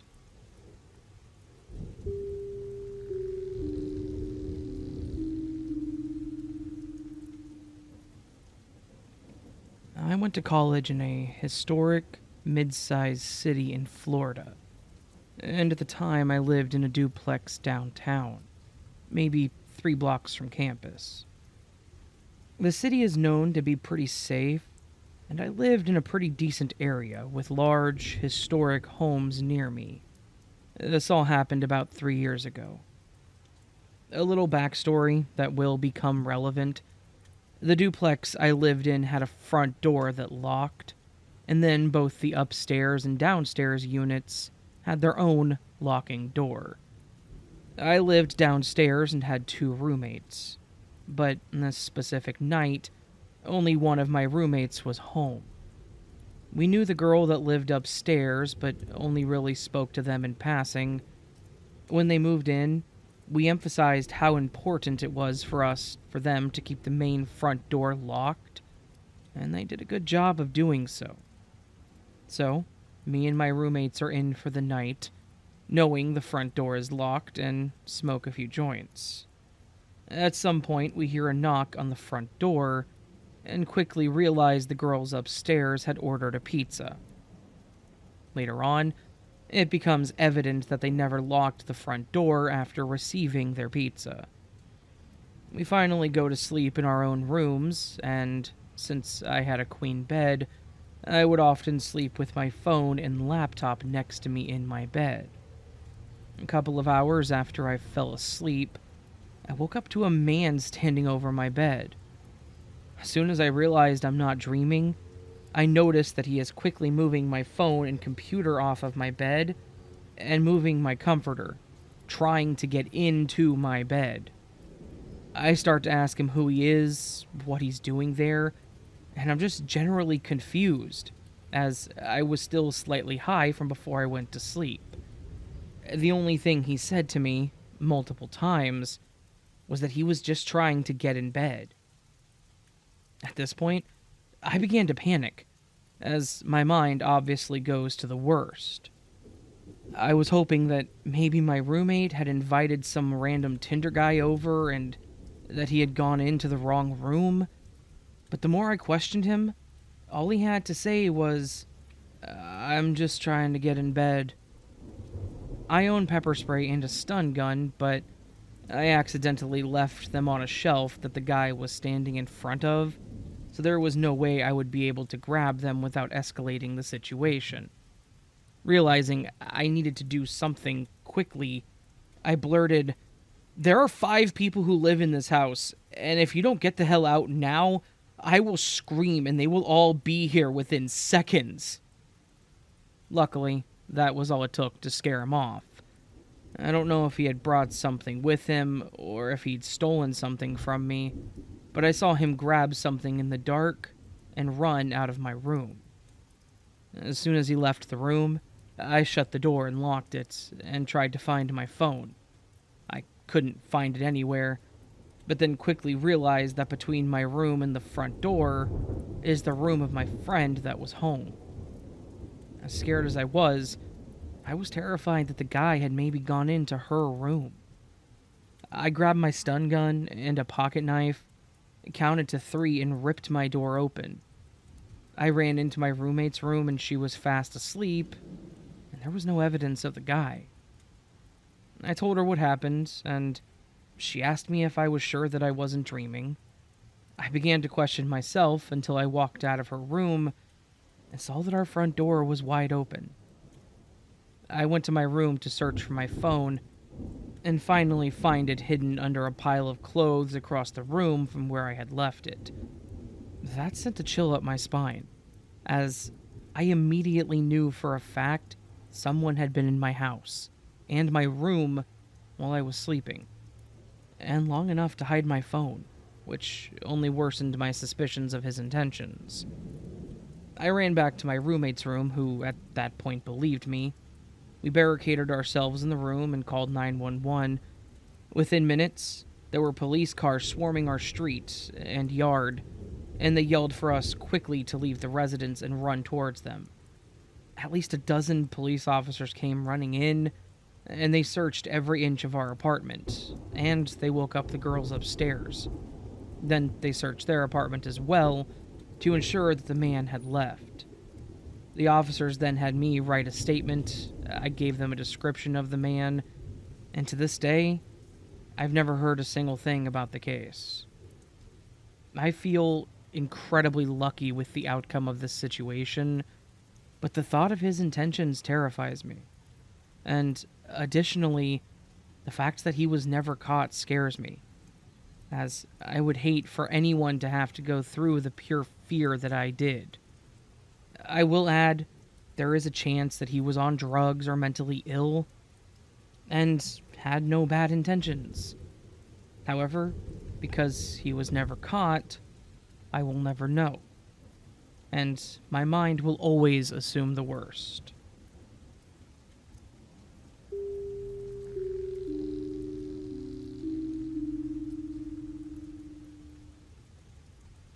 My wife and I have been married since the middle of 2005.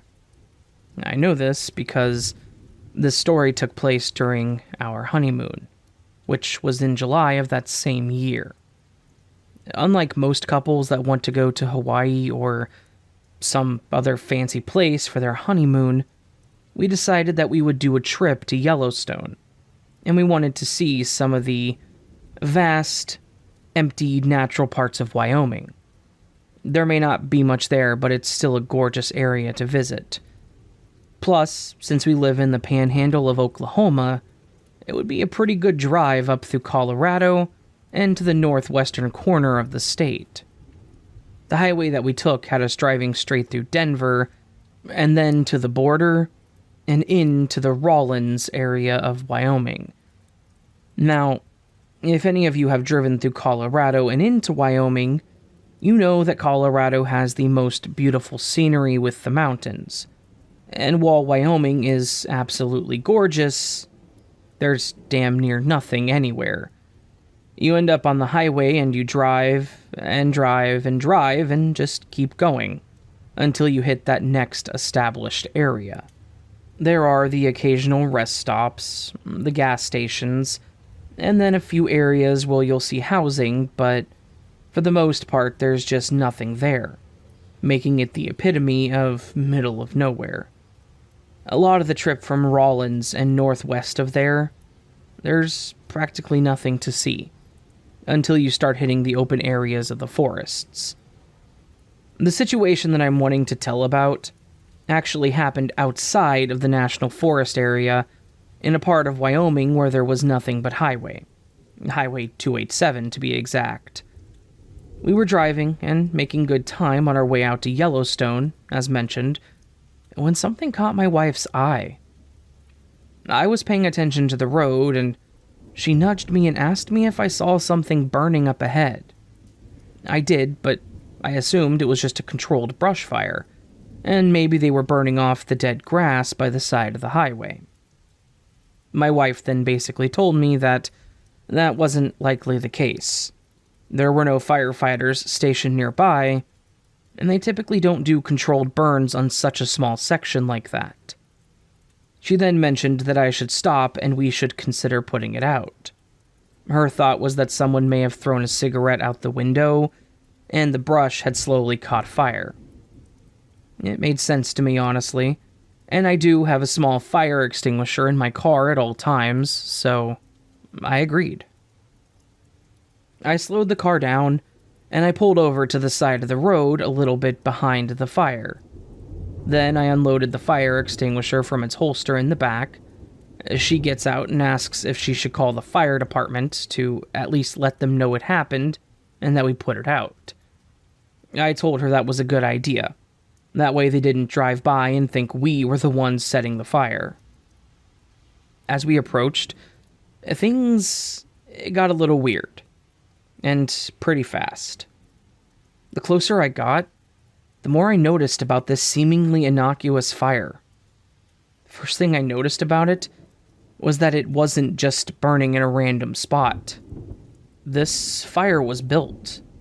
I could see that the area where it was lit had been cut out, and that there was no grass around the ring of rocks that the person had put together. Whoever had put this small pit together knew what they were doing. The second thing I noticed was the fire wasn't just with burning sticks. It looked like there was something else in the little fire pit. I pulled the ring and all that, and I swept the fire out. Once I was sure that things were no longer burning, I walked up to the pile of debris, and I was 100% right. Whoever started this little fire, they weren't just burning wood, but what they were burning makes this a million times more confusing and honestly just as creepy. As I was sifting through the burned items, I noticed a lot of what was in the fire was soft and fluffy. And I figured out that there were several stuffed animals that were in the burn pile. I remember there being a teddy bear and a small horse and just several stuffies that would have made a child's collection. Under all the stuffed animals, there was a small pile of what appeared to be little girls' clothing. And I mean all kinds of clothing. This fire was built by someone out there to burn a small collection of children's items. And honestly, that was probably the freakiest thing I've ever encountered out on the road. We obviously called 911 and we let them know about what we found. My thought process was that it could be used as evidence in a case potentially, and that they likely needed to process what was in the pile just in case. On top of that, I didn't want them coming to find us if they found it later and investigated it. The highway patrol showed up and took our statements and pictures, did all the basic runs of our information, and then they let us leave after they were satisfied that we had nothing to do with it. Obviously, I have no idea what all that was, and I really don't want to know, at all. I can say that I've never seen anything like that again in any fires along the road or anything like that, thankfully. But yeah, so that happened, and is something that kind of just haunts my nightmares at this point, if I'm being completely honest with you.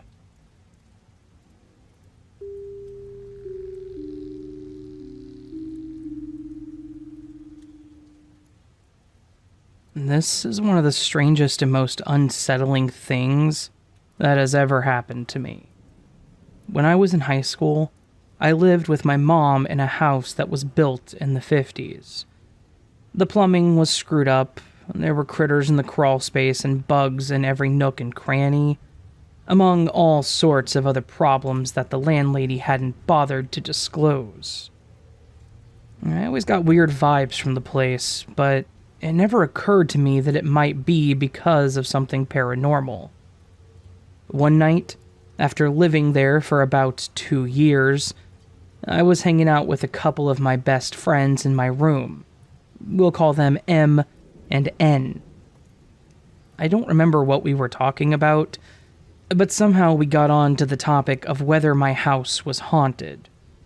I laughed, because I thought there was just no way that could be the case.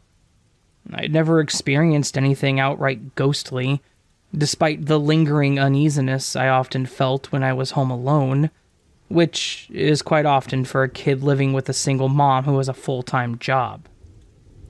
Em mentioned that for as long as she could remember until about the beginning of our junior year, she'd been seeing a man in our spare bedroom.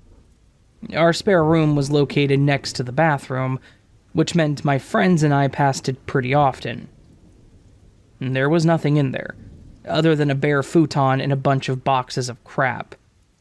Anyways, I obviously freaked out when Em said she had seen a man in my house. As I said, I lived alone with my mom. There is no reason a man should ever have been in my house without me knowing it. She said she didn't see him anymore and never said anything to me so as to not scare me. I was upset with her since this ghostly man thing obviously could have been dangerous, but she said she was never concerned about him. She's always been sensitive, as they say. She can sense energies and see things that other people can't. She described him as sad. Said he would sort of just linger inside the room and look miserable. Meanwhile, N's eyes widened as he listened to M. He said he had seen something too, and it sounded very similar to what she was describing. I asked them what the man had looked like. After exchanging spooked glances, M told me the man resembled the Babadook, and nodded in agreement. If you've never seen the Babadook, which you probably have, but otherwise spoiler warning, it's a horror movie about a monster that comes straight out of a children's book and possesses the child's mother. It's one of my favorite horror movies, mostly because the monster is uniquely terrifying. It's so unnatural and disturbing. So you can imagine my terror when they described this mystery ghost man who had apparently been in my freaking house, without me ever seeing him, as a creature out of that nightmarish movie. Despite them swearing up and down that they hadn't seen him in quite a while, it didn't make me feel any more secure living there.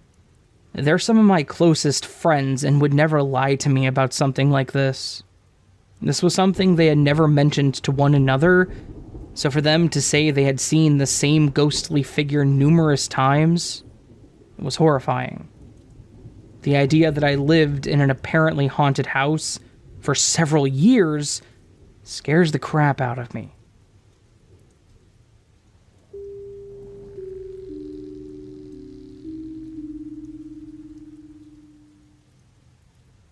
It's my second time having sleep paralysis, ever since that last time that I was attacked by an incubus a year ago. I was in the middle of trying to get back to dreaming, but I was still half awake.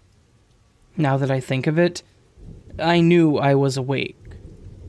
I remember going to the washroom twice after waking up sometime at 8 a.m. and going back to my room. My dream was mildly weird, like they usually are. It was about going to a party and then being invited to a Spanish school thing, but it was really just a bunch of teenagers traveling together. At the end, there was a party, and I totally forgot about it, so I was going to grab my makeup. I was having a difficult time trying to grab my makeup because it was like something was blocking me. Something blurred my vision in my dream. I knew I was trying to dream, but I didn't at the same time. Then, all of a sudden, I became paralyzed in my bed. I felt tingly feelings holding me down. And that's the feeling I usually feel when I make an attempt of astral projecting. I remember hearing someone walking in my bedroom wooden floor. The floorboards are pretty creaky, so it was definitely walking. I remember that it hovered by me. I thought it was my mom. I remember saying something like, "Hi, Mom," and when she didn't answer, and the noise of the floorboards continued, I said, "Mom, I know it's you." Still, no answers. It was my second time being able to break out of the paralysis, and I said, "Stop," loudly.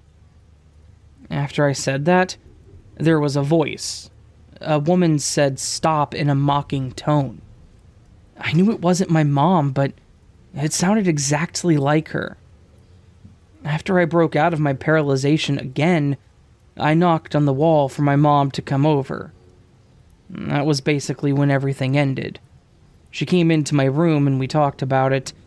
I'm writing this a couple of minutes afterwards, so I still feel very uncomfortable. I don't know if this will add any relevance to the story, but I'm getting into more of the spiritual side of the world. I'm learning about witchcraft and Reiki. I only started learning a few months ago, so I'm still pretty new to this world. I remember these past few days I kept seeing dark shadows here and there. As much as it's sketchy, I became accustomed to having weird things happen to me. I've been able to see and sense things ever since I was a kid. It's only starting to become stronger because I'm now becoming older and I'm getting into all this spiritual stuff. I have a guess that more entities are able to take control of me because I'm naive and weak. I'm also at that time when everything's confusing in my life, so it makes sense that even spiritually I'm having trouble. I had my fair share of talking with spirits and then giving me bad dreams about human sacrifices, but I've never gotten a response quite like this. It was so clear. I could feel the presence of this entity right there in my room. It was nothing like the incubus attack. That entity dived right into it, while this entity just taunted me. Since I'm free today, I'll probably burn some sage, but if you have any suggestions of what I could do, or answers for me about what that may have been, thank you.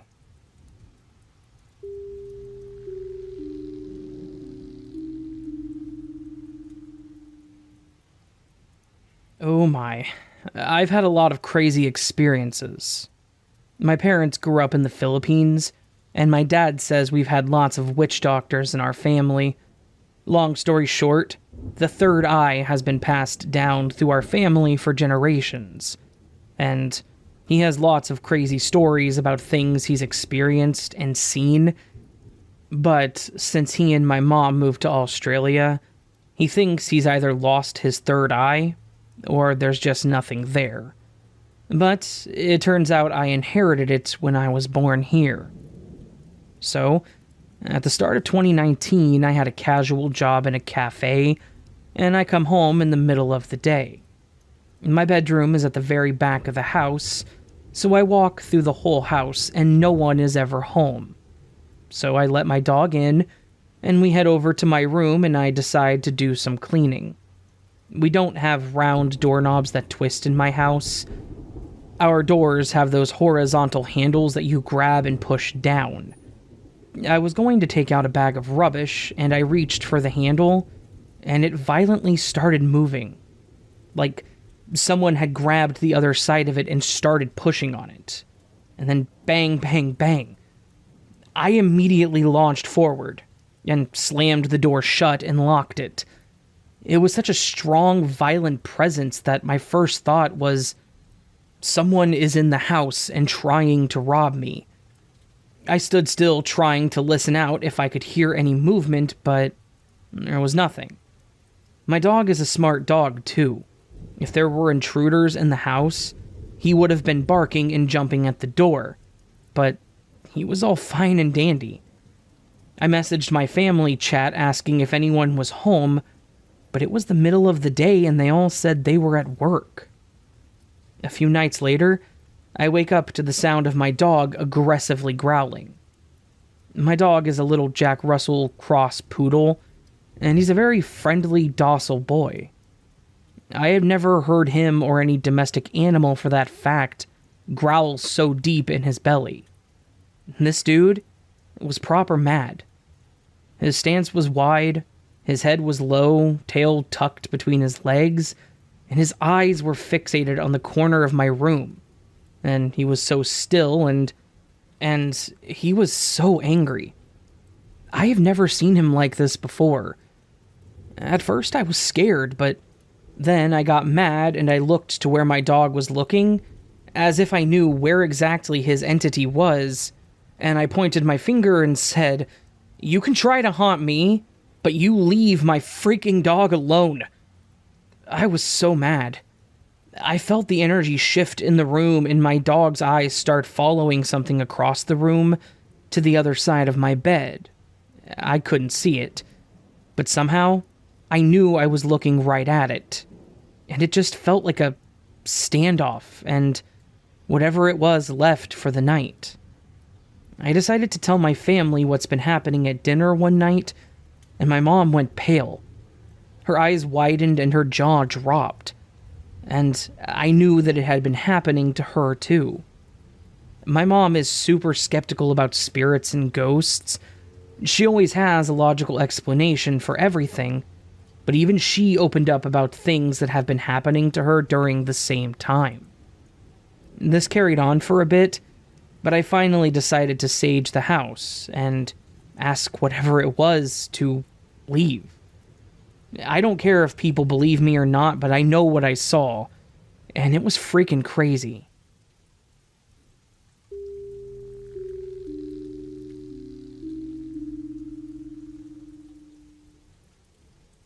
Once, I went to close the curtains as I was heading to sleep. I approached the window and I saw a face staring back at me. It looked at me. It looked surprised and suddenly ducked.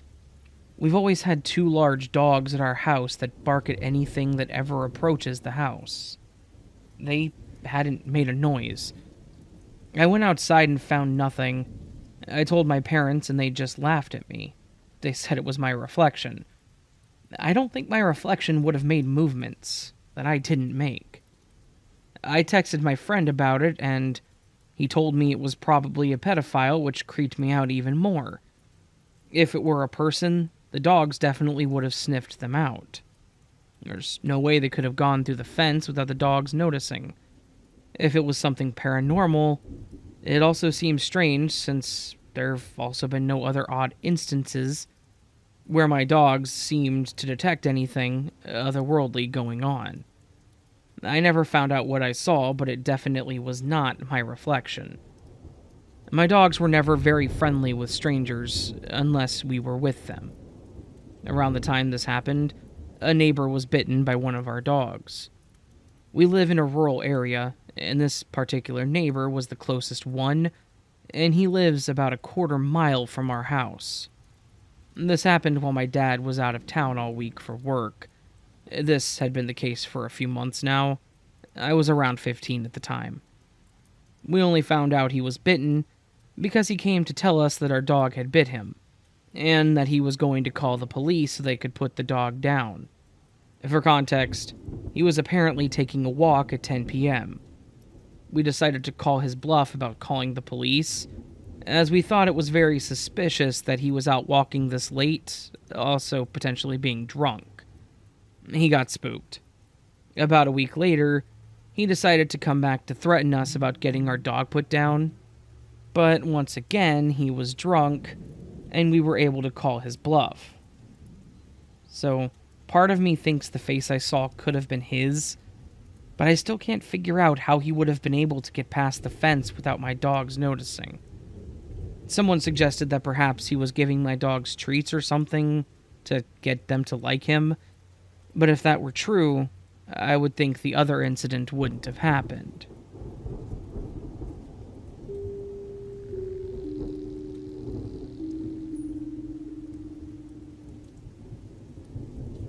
This happened about 4 years ago while I was hunting in the mountains of the northeast US. There was fresh snow on the ground, and there were supposed to be flurries later in the afternoon. It was a great day to be out until the flurries came in. It wasn't flurries.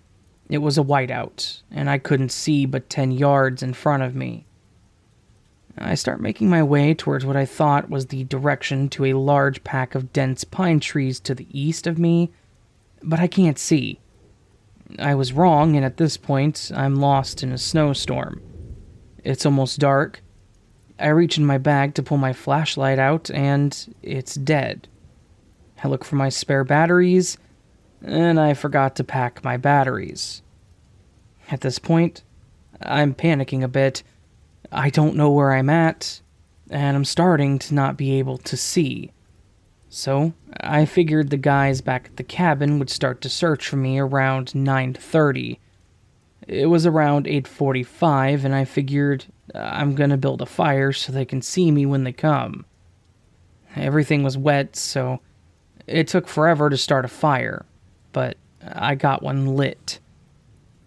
I sat there until 1:30 a.m. and realized that I was nowhere near where I went hunting, and the guys couldn't find me. I'm panicking at this point because I don't have the proper gear to be out all night. The temperature is dropping rapidly, and even with my hunting gear and fire, I'm cold. Just when I think all hope is lost, I see a dim little light in the distance, and it's moving away from me. I quickly put out my fire and I start heading towards the light, assuming it's another hunter walking on a trail. The light is about 400 yards from where I'm at. I walk and walk and walk for about 2 hours, and I realize I've been following this light, but there are no tracks on the ground. Just pure white snow. As a desperate chance to get this guy to slow down, I yell out, "Hey, I'm lost. Could you slow down?" No answer. I continued to follow this light until it stopped about 150 yards in front of me. I kept walking, and the closer I got, the brighter the light got. I was about 30 yards away, and I said, "Hey man, that light is damn bright. Could you turn it off?"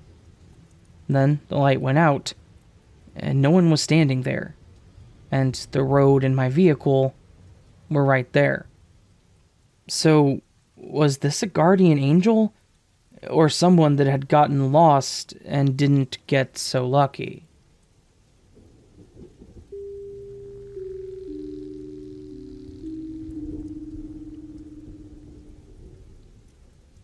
This is my first time posting a story to anyone. I've had several glitches over the years that I just can't explain. However, this one just happened to me, so it's fresh in my mind. I live in New Mexico, and I love to thrift shop. This particular Saturday, I told my hubby that I was going to check out the Goodwill by our house to see if they had gotten anything new. He stayed home to barbecue. I got in my truck and headed out to the Goodwill. Traffic was really minimal, which was odd for a Saturday. I was stopped at the red light with one other car. I'm in the left lane, the other car was to my right. The turning lanes were both empty. Behind me, while still at the light, was a few approaching vehicles. The right lane had a maroon car and a silver SUV pull up, and directly behind me drove up an ambulance. What caught my attention, to looking in my rearview mirror to begin with, was flashing lights. But when I looked behind me, the lights were not on. However, the entire ambulance had some type of shimmer to it. I've never seen that before. I instantly remembered that the direction I was heading towards was doing construction, and I thought, crap, it's one lane each direction for a mile. What do I do if the ambulance behind me gets an emergency? How would I move out of its way? So, I know for a fact that I had an ambulance behind me. The light turned green, and I proceeded through the light only to glance back and see the ambulance still behind me was now pulling a bit behind a ways. It happened in a literal blink of the eye. I look in the rearview mirror, ambulance is there. I glance back to the road and then back up at the mirror, and now the ambulance is gone. And it's an Aaron's Furniture rental box truck right on top of me tailgating. Same body style and size, but has big logos on the hood and the top cab of the box. Different lights, too. That ambulance was just gone. In the few seconds of driving with minimal cars on the road and no turnoffs, the ambulance became an Aaron's rental truck. I was freaked out. Relief came over me when I realized that now I didn't have to worry about the ambulance behind me in the construction zone, but I was seriously questioning reality. I know it was an ambulance. It had the grill and the lights. It had no time to disappear or turn, and no other vehicles got in front of it. The errands truck simply became what was the shimmering ambulance. It was weird. I explained it to my hubby when I got home, and even he couldn't rationalize what happened. Even weirder, his name is Aaron. So, what happened here? Any thoughts?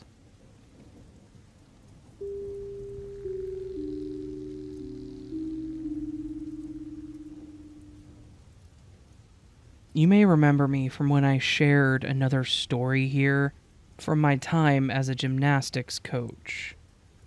Well, that was when I was 16, and in this next story I'm 18 and go to college in a town about half an hour away from where I live. Sometimes I catch the bus to college, but if it was a late starting day, like 12 p.m. or something, I get the train because, well, I like riding trains. And the train arrives like 20 feet away from a KFC. Anyway, one day after college, I was meeting up with a friend and planned to take the latest train home, which was 7:30 p.m. It was autumn time, so it was pretty dark by 7:30. I sat in the dark train station, and I saw a man on the other side of the tracks. I didn't really think anything of it, and carried on listening to music on my phone. The train pulls in, and I noticed the first odd thing. No lights. That entire train was in darkness. I could see one person sat at the back with his flashlight on, and the conductor got out and asked me to buy a ticket.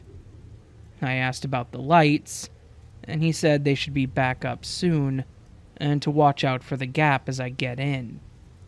I got in the train, but I didn't go to any of the seats. I just stood there in the center of the corridor connecting areas. I remember that I wasn't really frightened. I was actually kind of excited, as it was like a small, little mini adventure. Anyways, the train is gearing up to go, and I look out the window to where I was sitting before, and there he is, the man from the other side.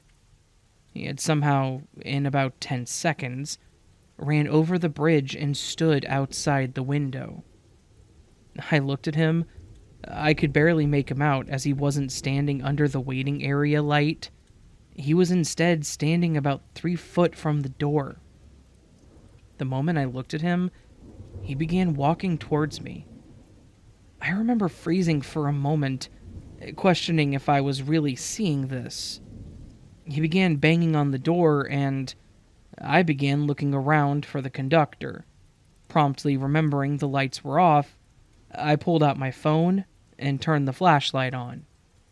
And the moment I did, I know this sounds cliche, the man was gone. I spent the rest of the train journey in that corridor. Eventually the lights came back on for a few minutes, and I saw that there were a few people in the seats, and actually another person in the corridor with me down near the end. It was definitely a strange experience that almost feels like a bad dream when I look back.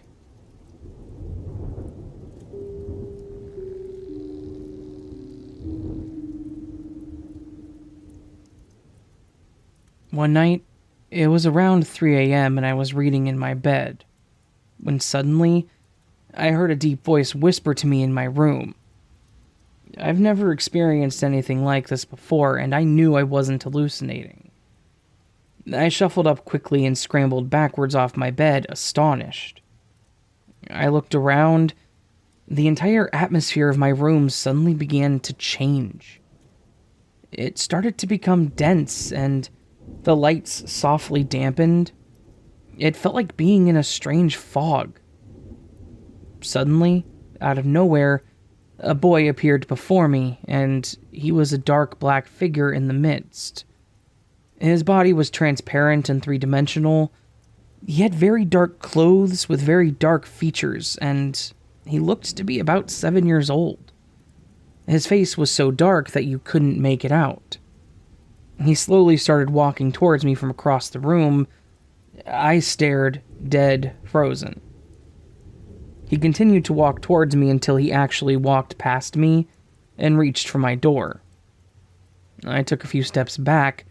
He then placed his hand through the wood of the door and rotated his hand from left to right. As he did this, he slowly took his other hand and raised it up above his head and materialized a three-dimensional black transparent orb. He then slowly placed it on the floor. Then he stood up and turned to me and put his finger up to what I assume was his lips and shushed me. He turned back towards the door and then placed his ear to it as if he was listening for something.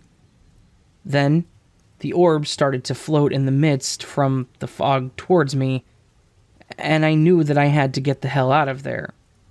But it was blocking the door, so I went into the bathroom and locked it. I waited for a while and then opened the bathroom door again, but slowly, to see if everything was gone. The boy was. The orb had disappeared, but now there was something else hanging from the ceiling light above my bed. A figure a lot older and heavier. I walked over to it and instantly recognized that it was me. But I was dark and transparent, with no face like the boy was.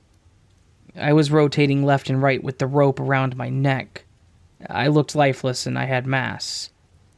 I then stumbled backward a few steps, confused, and mumbled something like, "What the hell?" I ran past myself into the living room and grabbed my keys when I felt everything stop. The atmosphere lightened up, and everything disappeared. I checked with the flashlight, but there was no sign of anything.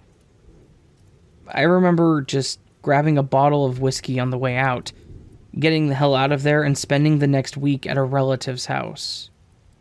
Thankfully, I never saw anything like that again.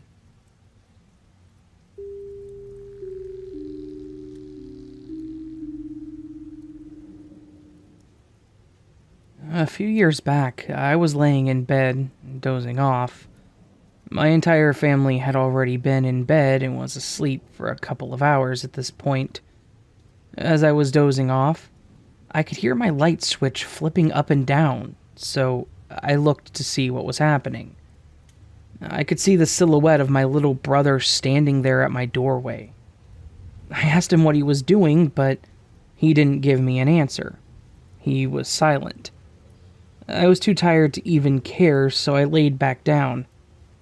I kept hearing the switch still, and at this point, the realization hit me that my light was not coming on when the switch was being flipped. So, I sat back up to talk to my little brother again, and he was gone. But my switch was still flipping once or twice by the time I got out of bed. So I ran to my brother's room to ask him what he was doing, but he was fast asleep. He's a hard sleeper, but has never been known to sleepwalk, and it didn't make sense that the switch would have still kept flipping after he left.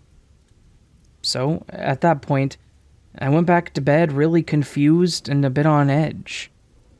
I would always stare at the small group of stars that I could see out my window while I tried to fall asleep. So, I did that, hoping I would calm down enough to sleep. As I was lying there, I got this weird chill in the room. It was enough to make me feel uncomfortable, so I flipped my switch back to straighten out my blanket to cover up with. When I flipped, I felt something wet drip on my face and run down my lips. I was so confused at this point, and I didn't want whatever had just dripped on my face to make its way into my mouth, but I could already taste the iron. I ran to my Jack and Jill bathroom and looked in the mirror. There was literal blood dripping down my face. It had landed on my forehead and nose and dripped into my mouth.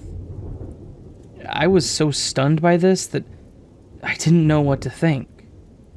I asked my little brother if he had woken up at all that night, and he said no. Anyone else have any similar stories?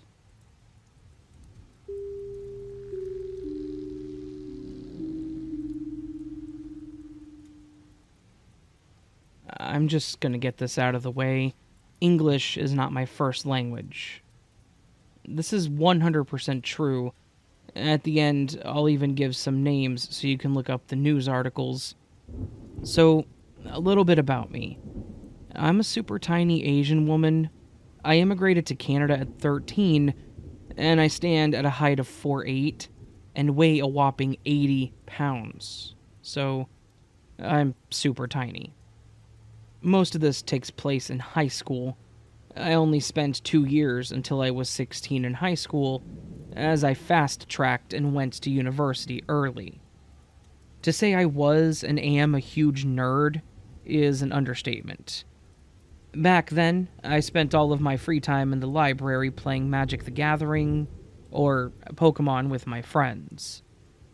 Well, unfortunately for me, there was this guy who was semi-introduced to the group, named David. David was this unkempt, dirty guy. Yeah, he was in decent shape, but, the dirtiness really took away from that. David had his fair share of issues, emotional problems, mostly. He was always angry, throwing stuff, getting into fights, and was, in general, a pervert.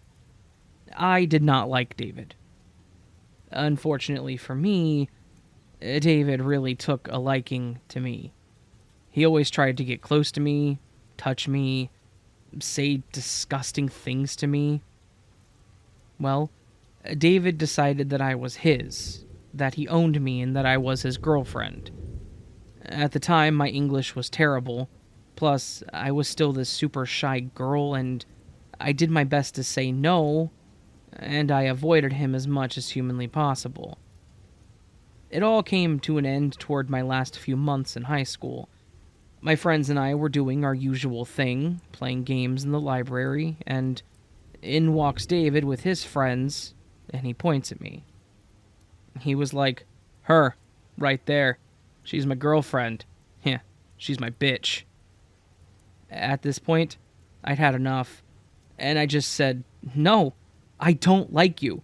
No, I'm not dating you, and no, I will never date you. I think you are disgusting." Well, David didn't like that and said, "She's just playing. Watch this." He then quickly reached out and grabbed my breast. On a good day, I don't like to be touched, and, well, this was not a good day. I lost my shit and started slapping and screaming and crying and slapping. I ended up getting a day's suspension from school and almost expelled, but lucky for me, my friends defended me. So, yeah, that's my part of the story, and now for the scary part. January 1st, 2008, in the morning around breakfast time, a girl was stabbed to death outside of her house. This was the first murder of 2008 in Toronto. It was David. So, I'm haunted by the thought that it could have been me lying in a pool of my own blood, stabbed to death by David. If you want, you can look up the name David Bagshaw. I feel so sorry for the girl that he killed, but I am thankful that I was spared. I wish none of this was true, but it unfortunately is.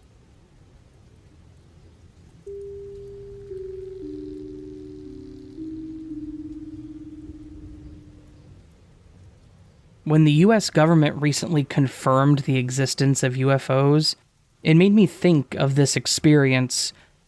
A year or two ago, while living in our previous apartment, my boyfriend and I were sitting out on the balcony having a smoke late one night. When I say late, I mean like 2 a.m. We're night owls.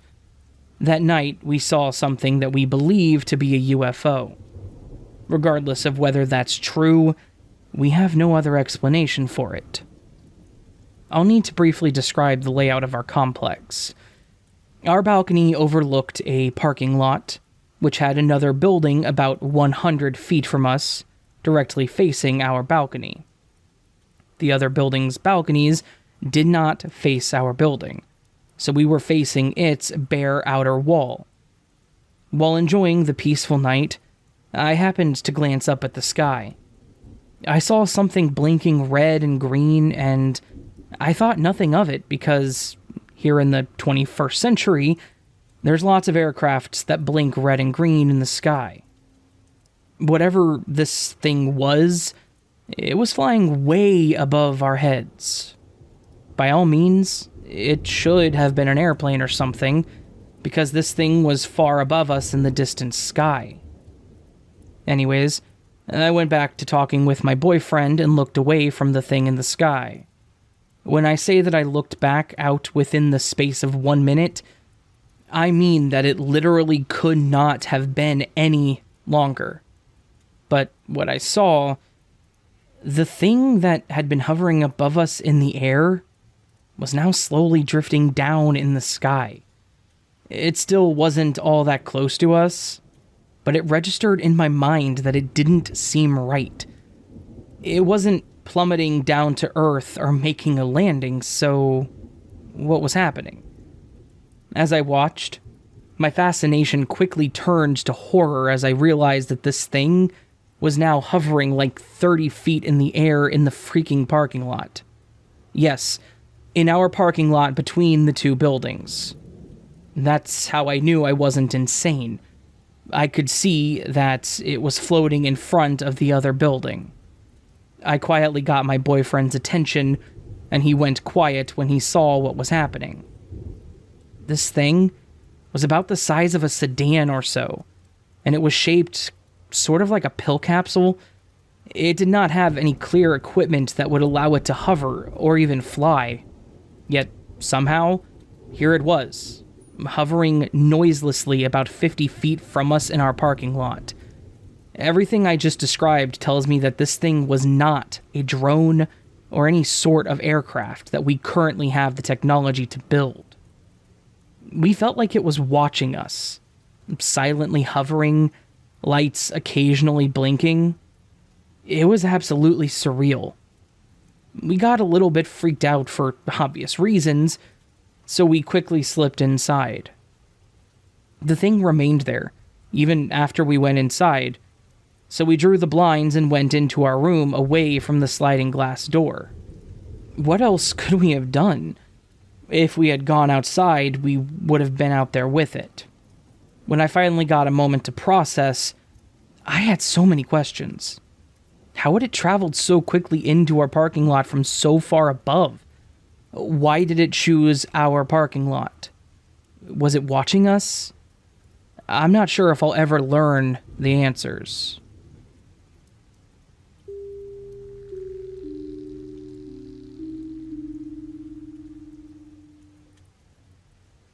I can't find a way to write this without sounding horribly cliche, but I'll try my best.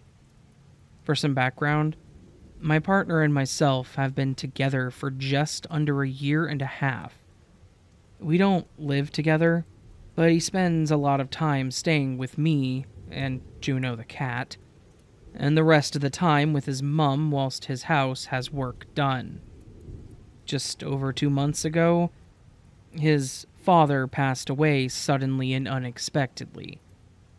The night of it all was like any normal one. My partner was staying, so at about 10 p.m. we went upstairs to my bedroom to watch a film. We lay together and relaxed, whilst my cat curled up in the corner of the room.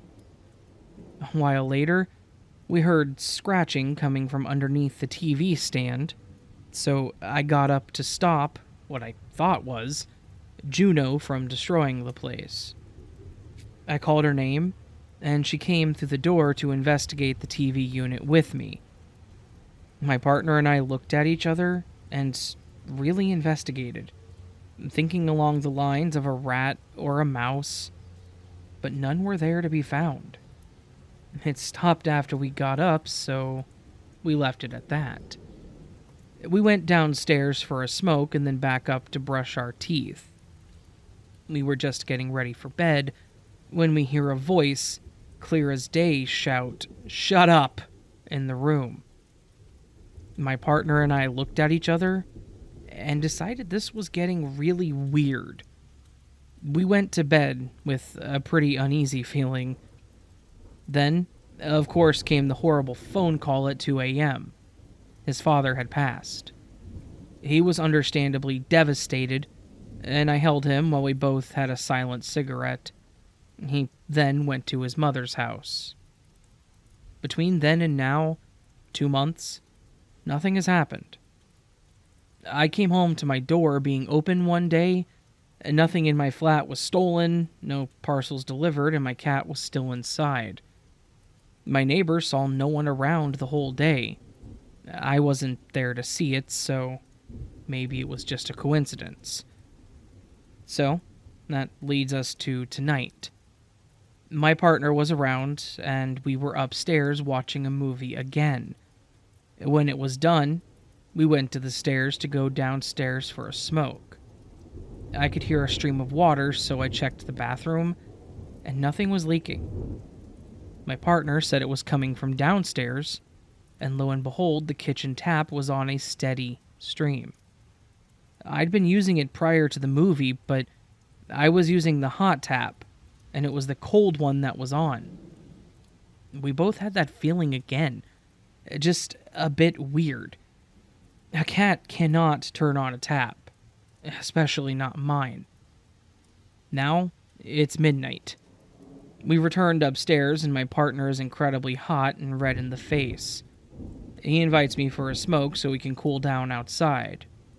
As we're rolling, we talk about this and that, just general chit-chat. I bring up how the tap incident was weird, and how things like that seem to only happen when he's here. And just like that, the power's out. My partner had asked if I needed electric earlier in the day, and I had replied that I didn't. He took great pride going to my meter and putting the key back in to restart my electric. But nothing happened when he did. The power had tripped at the switch. We both mutually panicked, but tried to stay calm. I'm hoping it's his dad just showing that he's here by doing strange stuff, and not some entity that's following my partner. I really hope.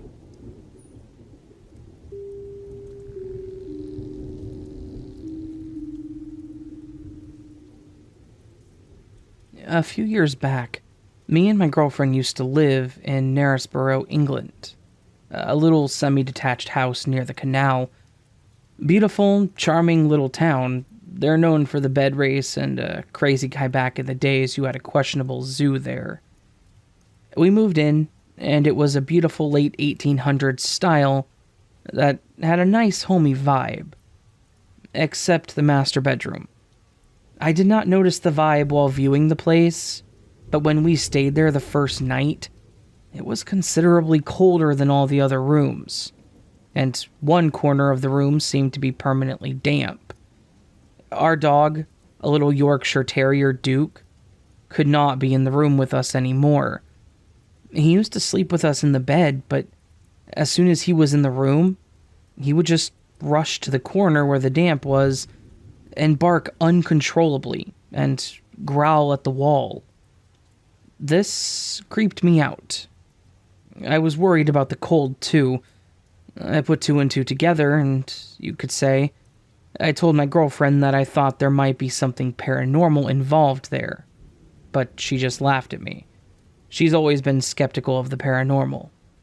Anyways, we had to kick the dog out at night because he would bark all night at the wall. One night, I woke up about a week after our move because of the dog barking and scratching at the bedroom door. It's dark in the room. It's a little lit from the moonlight, and we did not have bedside lamps set up there just yet, so I couldn't see much. I sit up, and I'm about to lock the dog in the kitchen when I catch a glance to the left. My girlfriend was naked, curled up in a sitting position, holding her knees right in the damp corner. I let out a little scream from the shock, That seemed to shock her awake, and she said, "Maris, what time is it?" I quickly bolted to turn on the main light. She looked disheveled and confused. I put her back in bed and told her to go back to sleep. She was prone to sleepwalking, and I've seen her do crazy things before, so this was not too weird by all accounts, but it freaked me out. I was telling the story a few days later to my mate from a nearby town, Harrogate, and she asked to come around and have a look. She was into all that spiritual stuff, crystals, etc. She came with her dog into the bedroom, who also immediately started attacking the wet corner. She walked up, kinda touched the wall. 25 seconds later, she backed up. She said that there she felt the devil coming through himself.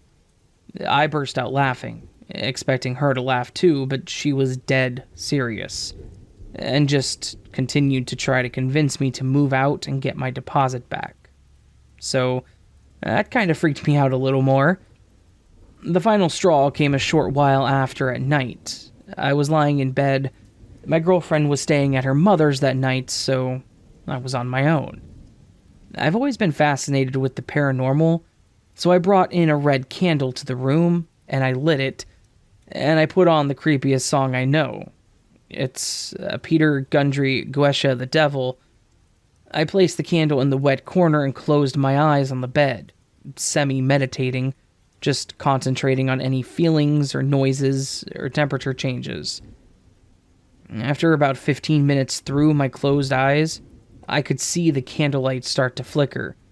The room got significantly colder, and a sense of dread started to overcome me, while a smell started to overcome the room of something that I could describe as wet dog mixed with beeswax, maybe? It was weird. At this point, the track Guesha was playing. I was in such a weird trance state that I was scared to open my eyes. I felt a cold touch on my forehead and my upper left arm, but it didn't scare me for some reason at that point. Next thing I remember is being woken up by my girlfriend in the morning. I was naked, lying in that wet corner. We moved out the following week.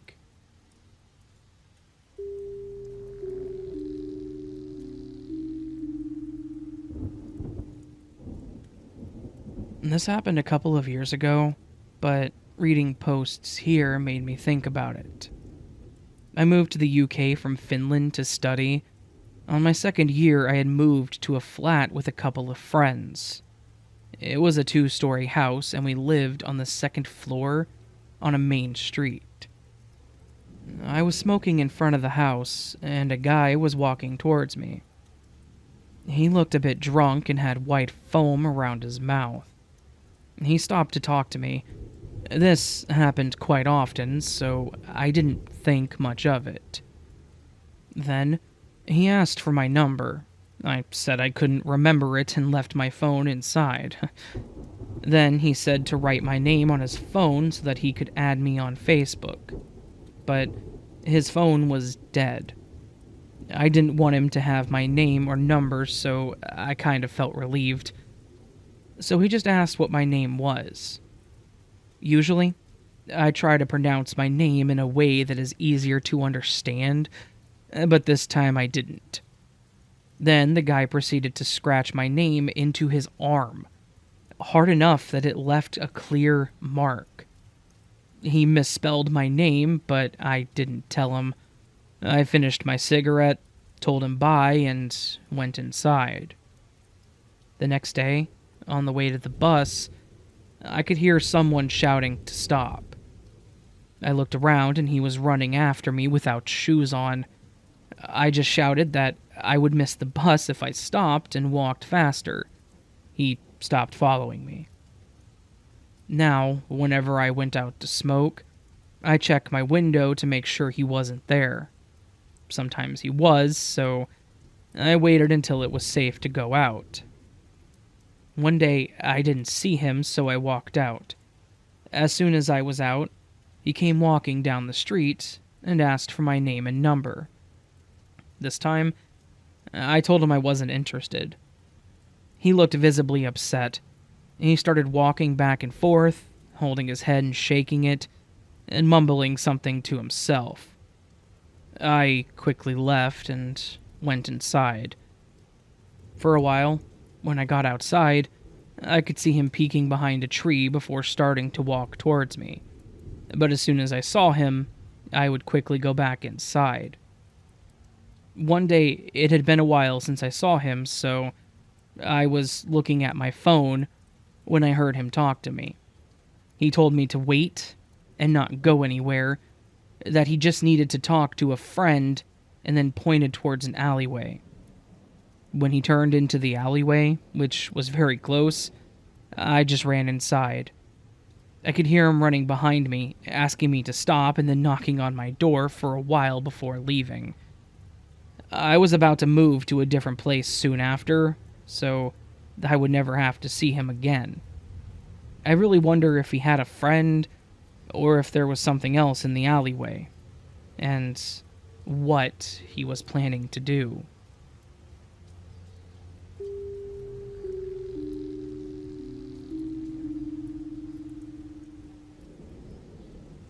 Back when I was a tween, my middle school best friend Jay and I traveled with my mom to the Blue Ridge Mountains in Georgia. We rented out a whole cabin in the middle of the woods for several days. We were so excited. My mom had gotten it for quite a bargain, so we were surprised to see that this place had everything. 2 floors, a hot tub, a fireplace, 2 decks, and more. The route there was a long, winding, forested back road that ended in the middle of nowhere, thick in the forest. We had no cell service until we got to the house. I joked that it was just like the beginning of a horror movie. How right I was. Jay and I were sharing a bed on the top floor, and my mom was staying below us. She goes to sleep pretty early, so by about 9:30 p.m., she was out. Jay and I stayed up late to play video games upstairs. After a while, Jay began to feel sick to her stomach. She went downstairs and laid down on the couch, and she immediately felt better. She noticed that she only felt sick when she was on the top floor. I didn't really think anything of it, to be honest. I'm not sure why it didn't weird me out a little more. Jay decided that she would be sleeping downstairs for the rest of our trip, and grabbed her blankets and pillows to head down to the couch. I stayed upstairs, as the bed was comfy and there was a bathroom in the room. The following day, we went out and did some touristy things. When we came back that evening, Jay wanted to get the rest of her things to bring downstairs, as she had only grabbed the bare essentials the night before. She'd brought a lot of stuff, so it took her quite a few trips back and forth up and down the stairs. Every time she reached the second floor landing, she would knock on the door 3 times to warn me she was coming in. I was on FaceTime with a friend of ours, playing video games, and I heard the routine 3 raps on the door. I said, "Come in." She didn't come in. I repeated, "Come in." She still didn't come in. I yelled out, "I said you can come in." What I heard next chilled me to the bone. She shouted to me from the couch, "I'm not up there." I opened the door and, sure enough, she wasn't.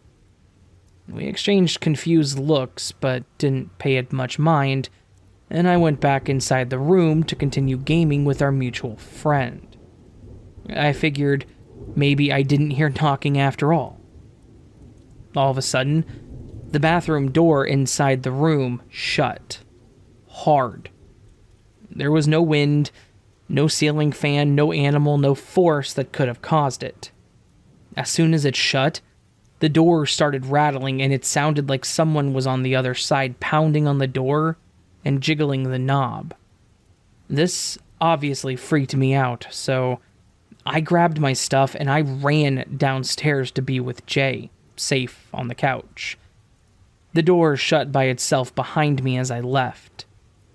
As I'm sitting with Jay, attempting to explain what had just happened, we heard a sound from the upstairs room like someone had just hurled a bunch of textbooks onto the floor, or something.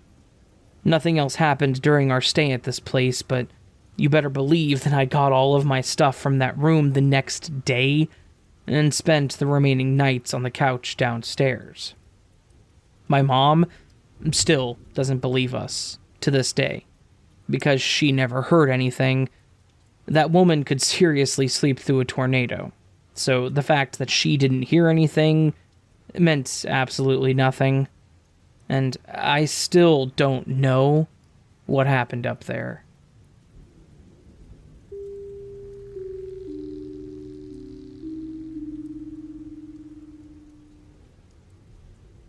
This happened a few years ago when a friend and I shared a duplex. These were owned by individual people instead of a company, so there were less around, less staff to monitor us, and we were pretty much left to ourselves. There were a few other surrounding duplexes to our sides, and real nice looking houses across from us. Some of the duplexes looked okay, like ours. Some of the others weren't as nice and taken care of, and the same went with some of the tenants. Some of them were good people, some kept to themselves, and some you tried to avoid eye contact with. Thankfully, our neighbor of the attached duplex was one of the good ones. Well, at least half of them. It was an older woman, Ruby, that lived there. When we first moved in, she seemed very spry and outdoorsy too, and that's part of the reason why Jess got so involved in gardening as well. She was always outside planting, watering and de-weeding her garden bed, cleaning her patio furniture, etc. She would make too many sweets or snacks, and always bring us the extras. Things like that. We didn't mind at all. And otherwise, she kept to herself and we kept to ours. And there was no snooping around, asking questions, and getting into each other's business either. So, she was pretty much the perfect neighbor.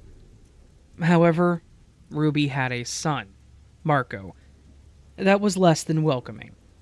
And we really didn't care to see him around. He would randomly show up, and when she wasn't home, he could just be standing outside for hours until she showed up. The first time that we saw him, he was sitting on her step in a hoodie and jeans falling asleep. We did have a security camera set up, so after about an hour of him sitting there, I almost went to ask him who he was waiting for when I noticed Ruby pulled in. I watched through the window just to make sure because I didn't want her to be harassed or something worse if this was some stranger. I saw the smile on her face fade to more of a fake grin when she saw him sitting there, and they started talking. She then let him in. From there, I assumed she knew who the person was and I let it go. Marco would randomly show up at times, and could be there for a few hours. And then someone would come pick him up, or it would appear like he would stay there overnight a few times. We were finally introduced one time when we were out front smoking and he asked for a cigarette. Ruby came out shortly after, and told us that he was her son, and that he was visiting for a while. We were polite, but the guy definitely didn't seem like he was all there. He typically looked exhausted all the time. It started to become a normal thing when he was around. As soon as we were outside, he was asking us for a smoke, and he was over there maybe once a week. Then, for a while, it became less frequent, maybe a few days a month. Then, after not seeing him for 2 to 3 months, he showed back up again, sitting on the porch with a backpack and a box. It would turn out that he would move in with Ruby. Great. She didn't look too thrilled about it either. As I started to hear them talk outside on the back patio, She would ask him about his plans, and he would get irritated and say things like he didn't know, he didn't have any, don't worry about me, etc. One time, late at night, after he bummed another smoke from us, he asked where he could go to get cheap beer without being carded. We told him we didn't really know, and just told him about a local liquor store. He then proceeded to walk off down the street, and as we finished our cigarette, Ruby came out and apologized for her son. She said that he had been down on his luck and that she was trying to get back on his feet, and that she appreciated us being patient with him. She tried to offer us money for the cigarettes that he kept taking, but we always refused. Sadly, they would begin arguing more. You could hear them fighting outside, then you could hear them fighting inside. You could hear the door slamming as he left and him banging on the door to be let back in when he forgot his key. Ruby had already started to shut herself in more. We hardly saw her go outside anymore. I noticed on the camera that she would go out real early in the morning in her robe to water her plants, and then quickly go back inside. I think she had like a book club or a Bible club every Wednesday night, and a few other ladies would be over at her place. That stopped too. I felt bad, but there wasn't really anything we could do but just hope that he would leave soon. That would come to fruition when he gets kicked out. They were arguing again after someone else, equally shady, showed up at her place. Marco went outside and brazenly, with a camera right on them, made a drug deal.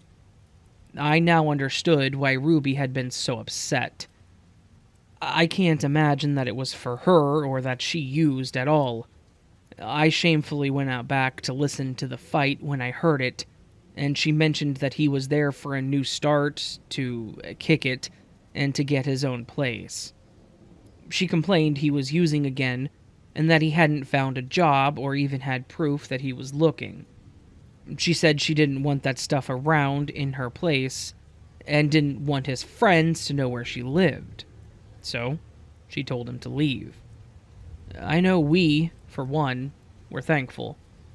He slammed the door and started walking down the street again. I kept checking the cameras a few times to see if he would ever return, but he never did. And he didn't the next night either. However, it wouldn't be a simple move out by any means. I am a heavy sleeper, so a few hours into my slumber, I'm awoken to Jess banging on my door. As I went to open it, I noticed the smell of smoke. That was the reason for her waking me up, too. We started looking around, making sure nothing was on fire, and trying to find out where the smoke was coming from, when we started hearing smoke alarms going off, from Ruby's side. We quickly grabbed our phones and ran outside. Jess started calling 911, and I just remember frantically beating on her door to try to wake her up, but she never answered. And this is where I regretted never swapping phone numbers with her.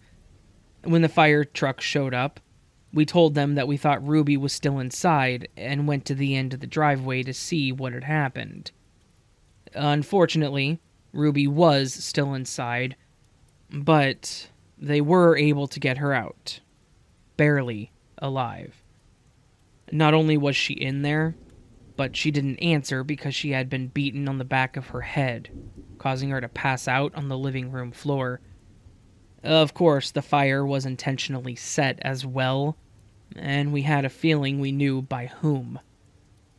Thankfully, we didn't have to point the finger, as we learned that Ruby identified Marco as the one that did it. Jess ended up helping her out a lot when she was at the hospital, and told her what had happened. She locked Marco out, so he ended up breaking in through the back door. They'd gotten into a fight when he hit her in the back of the head, and the next thing she knew, she was at the hospital. But don't worry, she talked to him when he got arrested, and he admitted he was high when this took place. He said that he was sorry, and that he thought only his mom's side would have burned down, and that he didn't mean to hurt us. Charmer, right? She had damage in the living room, and they had to repair the walls separating our units, so we both got put into a hotel for a while. Jess still keeps in touch with Ruby and tells me how she's doing, but I don't really care for attached units anymore, and I moved into my own place as soon as I could.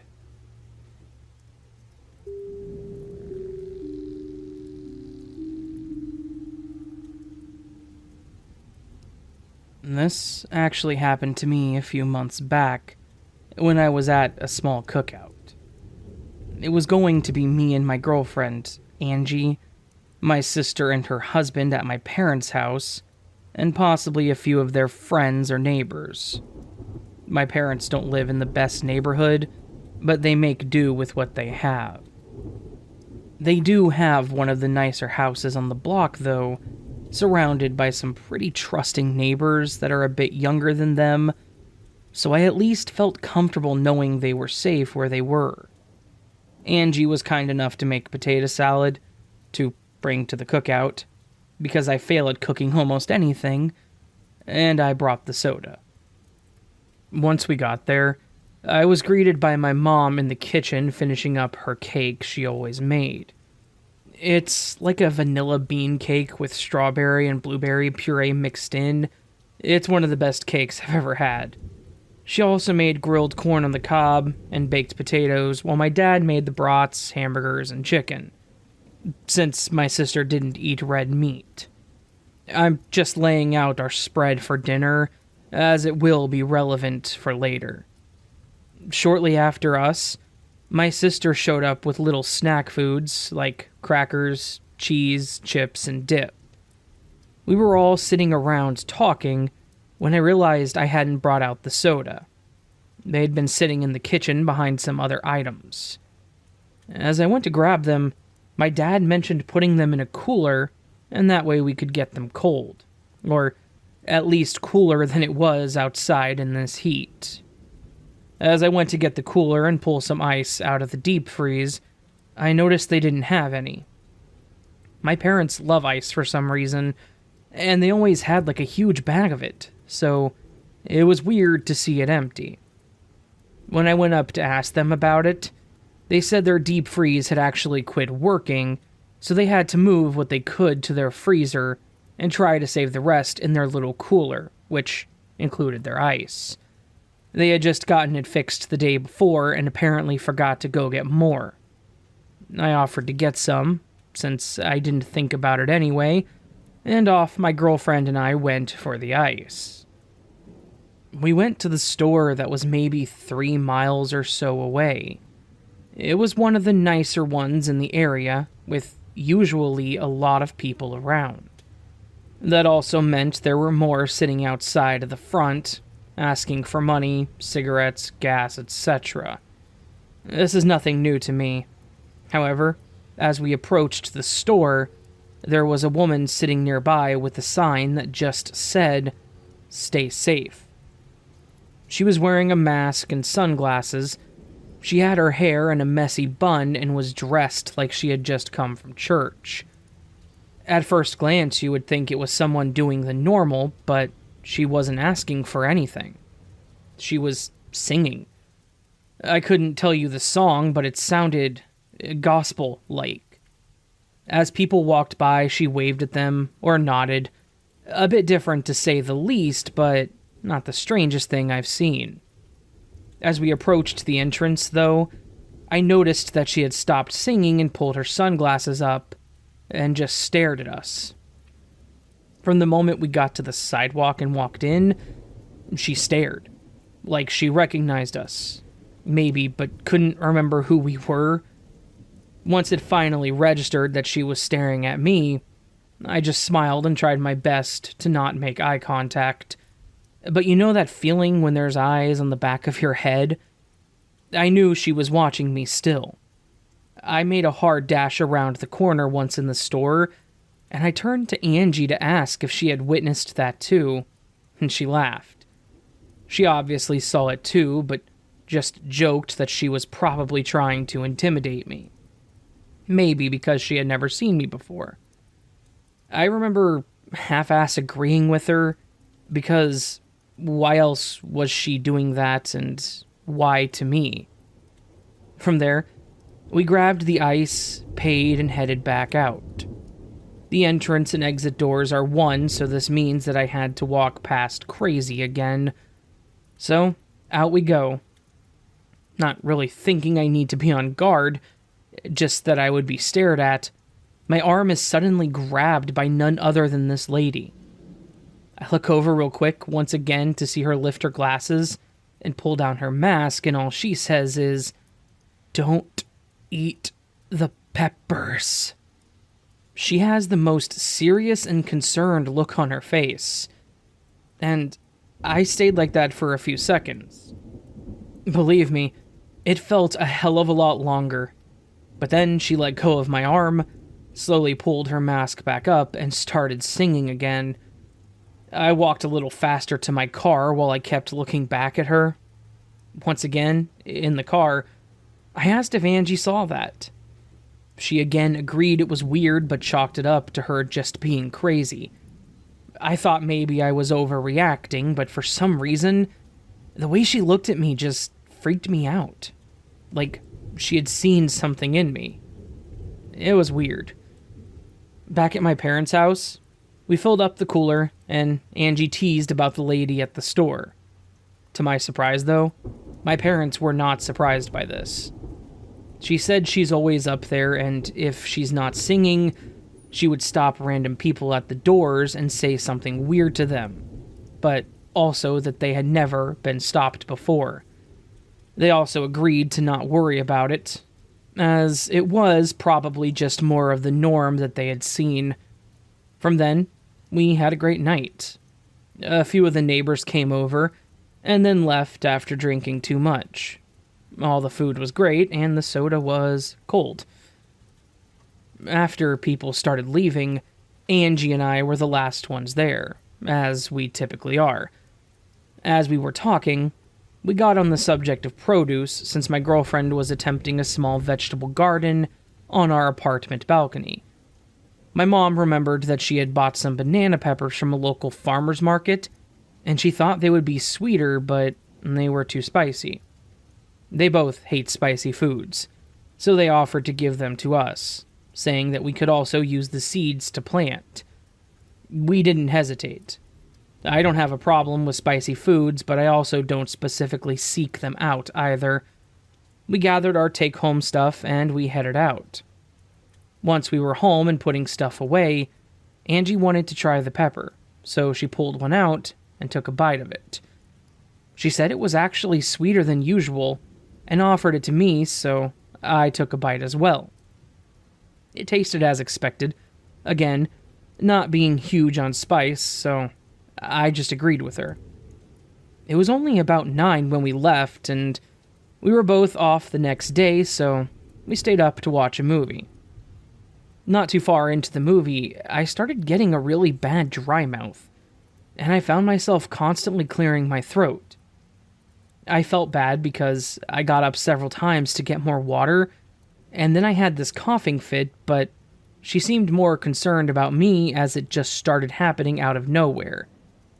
That's when it started getting harder to breathe. You can guess where this was going. I was having an allergic reaction, and the only thing that I had eaten recently were those damn peppers. Angie got me to the hospital quickly, and they gave me a really strong allergy medication, and then waited to make sure the swelling in my face went down. It didn't dawn on us until after I got back home that the lady specifically told me to not eat the peppers. How the hell would she have known any of that? My parents weren't with me. My mom didn't buy them from there, and they weren't even part of dinner. I've also never had an issue with peppers before. I know it's stupid, but I've even tested this since by trying a few other peppers, like jalapenos and poblanos, and I've never had a reaction. I'm afraid to try banana peppers again to see if it's now a permanent thing or just that one-off time. Another thing I'm confused about, I don't know if I'm scared of that woman or genuinely impressed.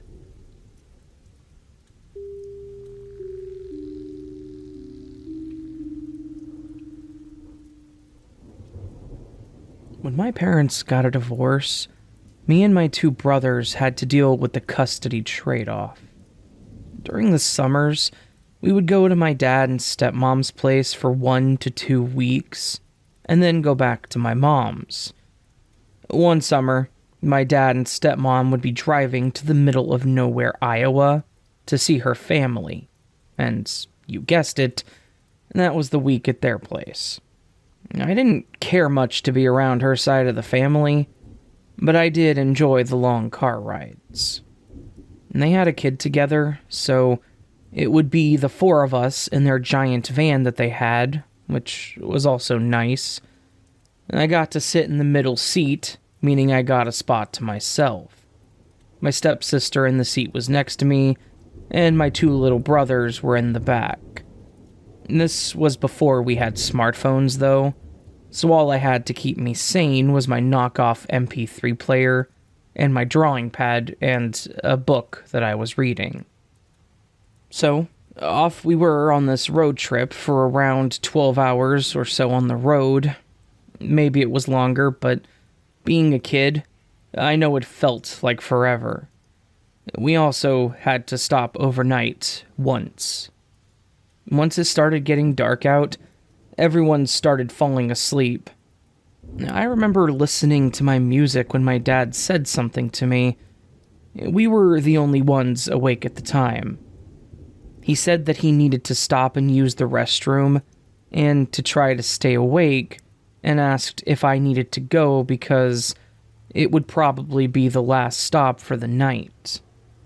I told him no, so I just sat in the car and waited. After a few, he came back and we headed out for what I assume was a few more hours of driving. Not long after we left the gas station, though, I ended up falling asleep. When I woke up, it was still pitch dark, the car was off, and everyone else was fast asleep. I got up and looked at the time on my dad's phone to see if anyone would be up soon. It was only like 2 or 3 in the morning, so I assumed we would still have a few hours before we were moving again. I laid back in my seat for a bit, trying to fall back asleep with no luck. My dad snores. A lot. So I more so sat looking up at the roof, waiting to eventually pass out. But after a few minutes of that not working, I decided to look around to see if I could see anything. From the front, I couldn't see much but a long concrete parking lot. To the left, I could see the highway, which was giving off the most light. From my side, there appeared to be a small concrete building with one street lamp above it, on the opposite side. It appeared that we were at the back of a building, as there weren't any doors on this side that I could see. At the time, I didn't know where we were or what I was looking at. At the end of the parking lot, on the side that I was on, there were some trees after that, like the type that you see lining in a highway. Tall, bunched together, and barely able to see past them. I decided while I couldn't see much, I would try drawing the trees, in hopes that it would make me tired. As soon as I started drawing them, I looked back over to get a good reference, when I noticed 2 particular shorter trees that looked dead. I started staring a little harder to try and focus and get a better idea of what I was looking at. At this point, I had my head to the window, hands cupped around my eyes, staring out at these trees. That's when I finally realized I wasn't looking at trees. The 2 shorter ones appeared to be legs. They weren't swaying and bending, even slightly with the wind. They stood perfectly still until I saw them all move like they were going to walk away or readjust how they were standing. I couldn't see much of the head, though, as it led right up to the dark part of the trees. I thought, okay, so this is just a really big deer or something. So I continued to watch for a bit, and then I tried to add a deer to my picture. When I looked back up, I didn't see it at first. thinking it had just moved, I started looking around for it. It didn't take long to find it as I saw something small fall from a tree that the creature was standing near. Then, I watched it practically crawl down that same tree. It was actually pretty unsettling. I can only describe it as a human trying to walk on all fours or trying to climb a tree like a cat. The limbs were all just as long as I had seen them too. The head, though, it just looked horrendous. It was round like a human's, but it looked too big for the body. And it also had what appeared to be two small horns. Something told me that something was not right here, but I had to keep watching. As it finally got to the ground, I saw it lower its head and pretty much tear apart whatever it got from that tree. It was horrible, and I was actually pretty freaked out. I thought this was a deer at first, but I didn't think that deers could climb trees, and I also didn't know they were carnivorous. I stopped watching as I sat on the floor of the van, thinking about what I saw and what I should do. Do I wake someone up? Do I still try to draw it? Or should I just keep watching it? Of course, I decided to look for it again. When I looked back up, I noticed the thing had stopped moving again. So I did the same and just stared and watched. That's when I think it got tired of me watching it too. I noticed it turned in my direction instead of at a side, and it appeared to be looking right at me. I couldn't see its eyes, but I could tell. You get that feeling when you're being watched, and it was an awful feeling. I decided to get back in my seat, cover my head up with my sweater that I was wearing, and try to fall back asleep now. Unfortunately, the watching feeling was not going away. I uncovered my head, and I looked back out the window to see that this thing had actually gotten closer. I quickly covered my head back up, grabbed my MP3 player, and tried to drown out my thoughts and silly fears. I was just a kid, so surely this was just some animal that I didn't know of, right? After a while, I had finally fallen asleep. I woke up again due to my dad snoring and my music ending. When I awoke, because of the way my head was facing, I could see out of the front where it was still dark. When I pulled my sweater down all the way, to my horror, I saw a face on the other side of the window. With their hands cupped around their eyes, I could clearly see human eyes, but there was no nose. Not even a slit where a nose could be. This, of course, made me scream and jump out of my seat, waking everyone else up. My stepmom, being startled, was the first to ask what happened. When I looked back at the window, there was nothing there. I didn't want to scare my siblings, so I just told them that a bird hit the window and scared me. My dad then went and walked around the car, and didn't see anything, but since we were all awake, we decided to go ahead and leave. Apparently we had stopped at some kind of rest stop, I guess. The building we were parked by was a restroom, but there was not a single other vehicle around us. I didn't get out to use the restroom as I was too scared, and I decided to hold it in until we stopped somewhere for breakfast.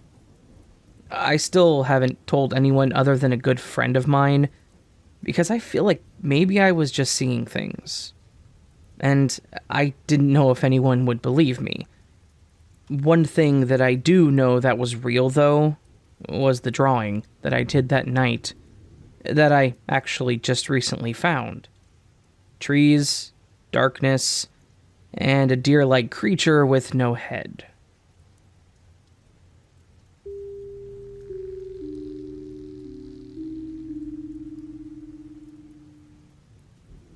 A few years ago, my husband had to go out of state for a business trip for about a week. We had twins that were about 18 months at the time, and they were our first kids, so it took a lot out of both of us at the time. Previously, I would just go with him on his trips, but it becomes a lot harder with children, so and we agreed that it was best that I stayed home. For work, I actually helped a friend with her small business of house cleaning, so I worked when I wanted, which made it easier for me to be able to stay home with my boys. However, I also get anxious about being home alone. I've lived in some very bad places as a kid, so I constantly fear that someone would break in while I was alone, and something would happen to me. That, unfortunately, followed me as I got older, and now I don't like being alone for more than a night. While he was gone, though, my mom invited me over to her place for the week, so that way she could help me with my boys and spend some time with them, and I would have someone to talk to. The only thing was that she lived about 4 hours away, so I would be making a mini road trip with my 2 boys and my little dog. And that first night alone was not pleasant. I put our air mattress in our boys' rooms, so I wasn't alone and slept there. Those things are not comfortable for more than a few hours. With little sleep that day, I went about our daily routine of making breakfast, went to their doctor's appointment, picked up some groceries and a prescription, and then went to see a friend, as to have less time alone. I will mention that the part about going to my mom's was very last minute, and not planned out. Later that evening, when we got back home, I was making something for dinner when my mom had called. As we were talking, I was telling her my concerns. She offered to have me come stay the rest of the week. I had plans to go out there first thing that next morning, but I figured it wasn't too late, being around 6 or so, and after eating, I called my mom to let me know that I would head out there tonight. The anxiety in me thought 4 hours alone tonight was much better than 6 more whole days off, so to packing I went. I got a few outfits for myself and my kids, since I'd be able to do laundry. I got the car all packed up with our stuff, and then the dog, and then the twins. The one thing that I failed to realize was that, while it was only 6 when I started, we ended up not leaving until a little after 7. I also did not sleep too well that night, so I knew I was going to need more caffeine. After picking up some coffee, we were on the road. We were probably about 2 hours in or so, or close to it, when I had to stop to use the restroom and grab something to snack on to keep me awake. I remember coming up to this gas station that had a small bar and grill attached to it, so I felt comfortable knowing that there were going to be people around. I let the dog out first while I stood next to the car, and then after putting the dog back in, I pulled the boys out, locked the door, and headed inside. There were a few rowdy people on the other side, most likely drinking, so it was pretty loud. Random laughing, yelling, and clapping echoed into the little gas station.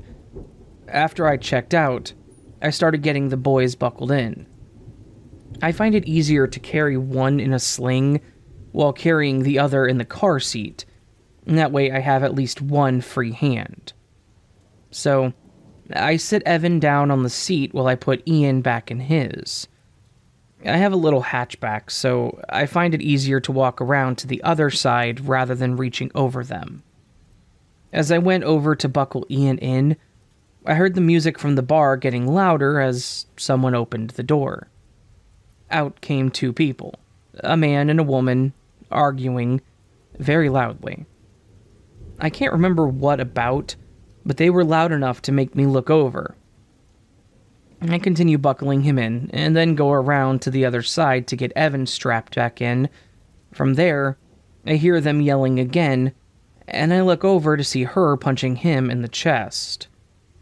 I finished getting them secured, and I did a fast walk over to the driver's door and got in. Before I continued, I decided to text my mom and husband to let them know how much longer I had. While doing this, I started hearing more yelling, but this time it was things like Let go of me." Thinking it was the same couple, I looked up to see that they were not within my view. I chalked it up to them moving away and that it was none of my business, and started to set my phone back up with the GPS so I could head out. As I start to pull out of the parking lot, I'm startled by my passenger door opening as a woman is screaming help and jumping in my car. She quickly locks the door and starts screaming at me to go and crying. I didn't know what to do at first and screamed something back that I probably shouldn't have, but then took off. The gas station was right off the highway, so it didn't take long to get back on. I didn't know what to do, so I just drove while this woman that I didn't know sobbed in the seat next to me and screamed every once in a while. My boys were wide awake at this point, also on the verge of tears, so I tried comforting them the best that I could. I don't think this woman realized I had kids in the car by the way she looked back at them. She apologized and explained that this guy that she had just met was trying to force her into his truck and that she was screaming at him to let her go. It wasn't the couple that I saw earlier. She said I could drop her off at the next exit and she would find someone from there.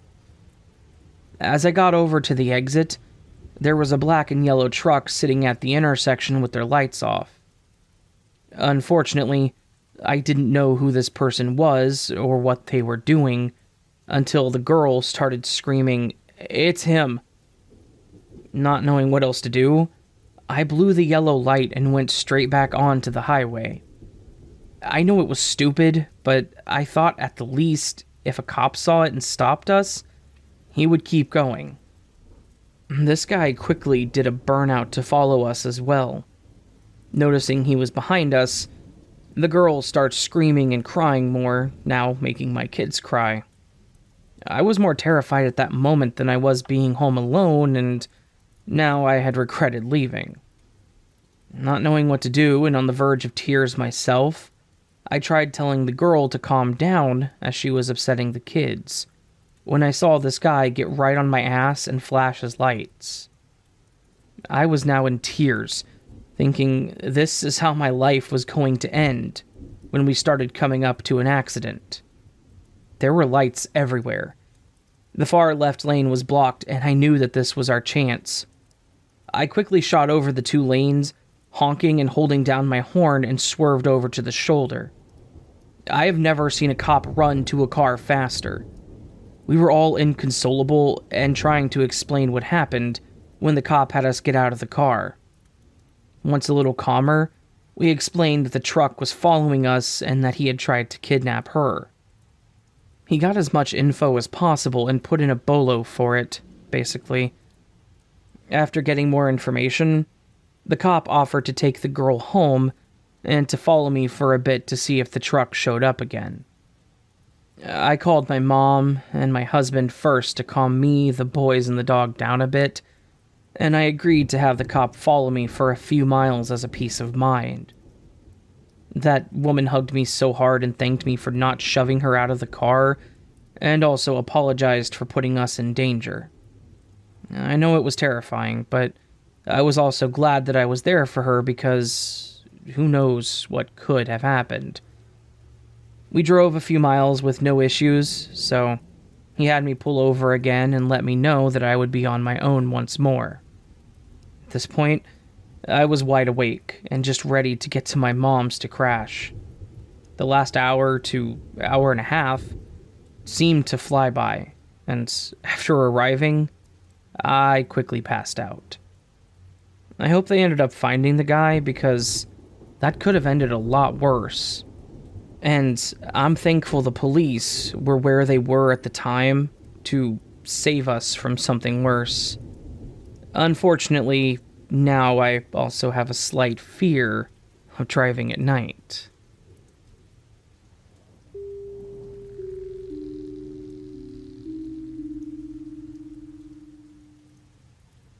Back in 2018, my husband and I decided to take our first real vacation since we had gotten married. We had a small wedding with just close family and friends at the park. We brought our own food and drinks, so all we really had to pay for was the shelter and invitations. We didn't have the money to go on a honeymoon, so we saved up until we had enough to go somewhere we wanted, and it wouldn't be so rushed. We decided on the Great Lakes, since I had never been to them, and I've always wanted to go see them. We got it all set up and scheduled, and made our plans for July. That way we could make a road trip out of it, and have a holiday to ourselves as well. We were going to to Lake Michigan first, and then over to Lake Erie, and then back home. The drive up there was great. We live in southern Indiana. We saw some fun stuff on the way and made a few stops that seemed memorable to us. We were planning on being here for a few days, and then we would head to our next destination. Once we got there, we checked into our hotel and hung out in our room for a few hours unpacking and just looking at all the little pamphlets they give you with visitors information, and we started making plans for what we wanted to do. We found a local diner to eat at and went to an ice cream place that someone else recommended. From there, we went back to our hotel and stayed there for the night. We got a late start on leaving, so we didn't have much time that day. The next day was when the fun would start. We had breakfast at the hotel, then went back to our room to change into our swimsuits. We put our clothes on over them, packed a small bag of things to bring, and headed out. I know it's not a good thing to do, but I like making jewelry out of little trinkets and pieces of scrap or debris, so I brought a small tote bag in case I found something to take home, including rocks or seashells. We got to the beach on the lake and found a good spot to leave our stuff. We went to the water and just hung out together, talking, joking, and playing around. After a bit, we decided to walk around the shoreline to see if we could find any treasures for me to take home. While we walked around, I found something shining in the sand. I walked toward it and carefully unburied it. It was what looked like a ceramic at first, but had ridges like a clamshell. However, it seemed too thick to be a seashell. Possibly a shell that made an impression into this. It also had hue close to lilac with little veins of darker purple, almost blue. It was definitely worthy of my collection. I remembered this because I had beads that reminded me of this and thought it would make an awesome earring and necklace combo. I showed it to my husband, and he tried to figure out what it was as well, but we had no idea. Regardless, it would become something even more beautiful. We continued walking along, found a few other items, and picked up pieces of trash we found along the way. After being out there for a few hours, we decided to head back and get lunch. I remember putting the small tote in the bottom of the beach bag we brought, and putting the bag on the bench next to the door in our room. We took showers, and then we headed out to eat. We went back to our room afterwards, and laid around there after eating too much. The next day, we tried some other local touristy things, and we had an easy day. We went to have drinks that night at the bar in the hotel, and then went back up to our room. While my husband was watching TV, I decided to pull out my bag of items and look at them again, and clean them up. I was interested in the ceramic, like one specifically, but I couldn't find it. I emptied the entire bag, then emptied the beach bag, and still, it was gone. I thought, maybe I put it somewhere to keep it safe. So I looked in my shorts that I was wearing yesterday, and it wasn't there. It wasn't in my husband's shorts either. I looked all over the room and our suitcases, and still found nothing. He finally asked me what I was looking for, and I started explaining it to him. He looked confused. He claimed that he had no idea what I was talking about and didn't remember me ever finding anything like that. I was confused and started to become slightly annoyed because this just happened the day prior. How could you not remember? I let it go, thinking to myself maybe it was the alcohol and that I would find it tomorrow. The next day, however, I left everything laid out on the counter and it was not there. The bag was still empty. We were planning on heading out today, so I mentioned that we should stop by the beach to walk it one more time before we left, and he agreed. We packed up and headed out, and he actually suggested that we try driving further down to an area we didn't get to go to for a better selection. Once we got there and started walking around, I got stopped by a lady and her dog and started petting it. As I was finishing, though, my husband called me over to him saying he found something. To my astonishment, it was the piece I had found 2 days ago. I knew it was that because I remembered the shape and that it had a crooked hole on one edge, which made me think it would be perfect as a necklace. I was excited at first, but then became confused and almost angry. Did he have a hold of it this whole time just to mess with me? He doesn't really do that. He couldn't hold on to a prank over days, and then why this one item specifically? So I asked him if he remembered me talking about this the day before, or finding it the last time we came out here, and he said no. He even explained what it could possibly be, and 2 days prior, he had no idea. I was confused but happy to have it back. I put it in a small plastic bag that I had and put it in my pocket, so I knew it was on me. I wish I could say that this was it, but it got even stranger. We drove over to Lake Erie, which was a few hours away, and we found a little hotel to stay at that was close to the port. We would end up staying 2 days here. On the first, we stopped at a convenience store to get something for our room, and while we were there, we decided to grab a few energy bars for our drive back in a few days. With that, we checked out. I put the bars in the front of my suitcase and went about our day. Everything was fine during the time that we were there until we were about to leave.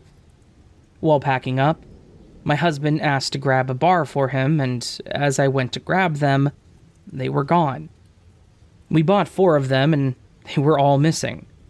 I asked him if he moved them somewhere, and again he said no, and he agreed that he watched me put them in the suitcase.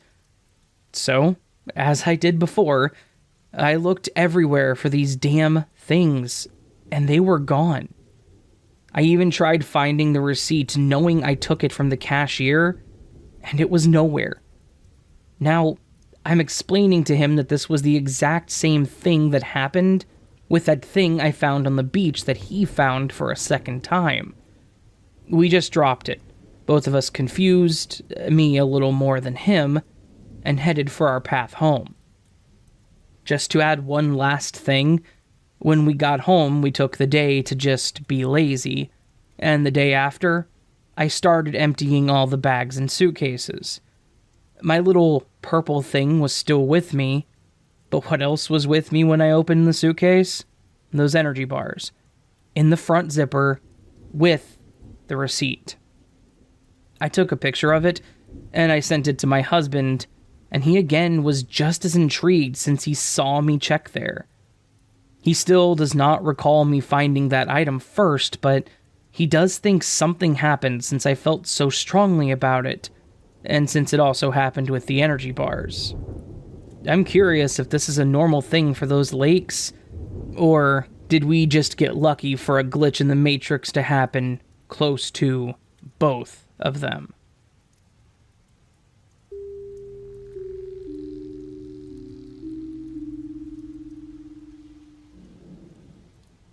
Back in 2016, my family decided to have a family reunion in celebration of my great-grandmother's 100th birthday. I have quite a large extended family with many aunts, uncles, cousins, and great cousins, so we agreed to have it at a park and do a cookout. Everyone would bring something from sides, drinks, snacks, and desserts, or pitch in for the cost of the meats that we would be cooking there. I was pretty excited myself as I hadn't seen most of them in several years. I used to be really close to some of my cousins, so I was ready to see them and finally catch up. The time came for the party, so my parents, myself, and little sister with our baked potato salad made our way to the park. There were already several people there by the time we arrived. Of course, it was a public park, so there were other kids and families on the playground, which was next to the shelter we had rented. As more and more people showed up, I had to go around and say hi, tell everyone how I was doing, and introduce myself to others. Some of the adults started cooking the hamburgers and hot dogs, while the rest of us all sat around talking. When some of my favorite cousins showed up, I quickly ran to hang out with them. I was 15, close to 16 at the time, so we decided to go hang out at the playground since my little sister and younger cousins were over there. On the playground, there was a swing set for 4 kids. One of them was a little toddler-like seat. There was a rock wall that led to the top of the jungle gym, where you could walk across this little bridge to a slide, and something else. And on the other side, by the rock wall, were the monkey bars leading into a sand pit.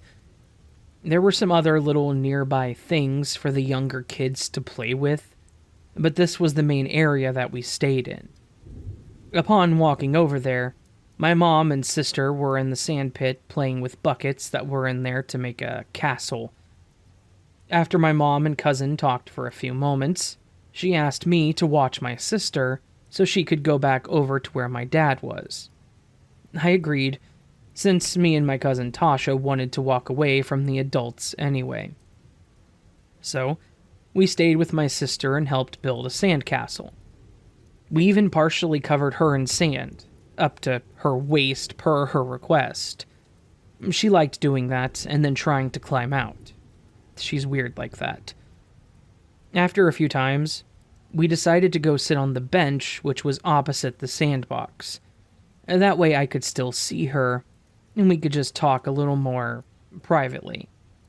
We told each other just about everything, and not being able to see each other meant that we had a lot to share. Her mom, my aunt, ended up moving out of the state, and they didn't have a phone so we could talk freely on, so we sent messages through Facebook occasionally. While sitting there talking, we also observed some of the people that were at the park that were not part of our family. Like, there was a little boy sliding down head first, licking the slide on the way down. I can't make this stuff up. All the while, his mother was arguing with someone on the phone, standing next to the slide. We saw a few other kids that were running around together, and 2 that started playing with my sister in the sand. Then, we started seeing the strange ones. There was an older bald guy that showed up, but he stopped and talked to some of my family, so I assumed he was with us, and just another person that I didn't quite know yet. After a while, he walked over to the park and sat on the bench on the opposite side, looking at his phone.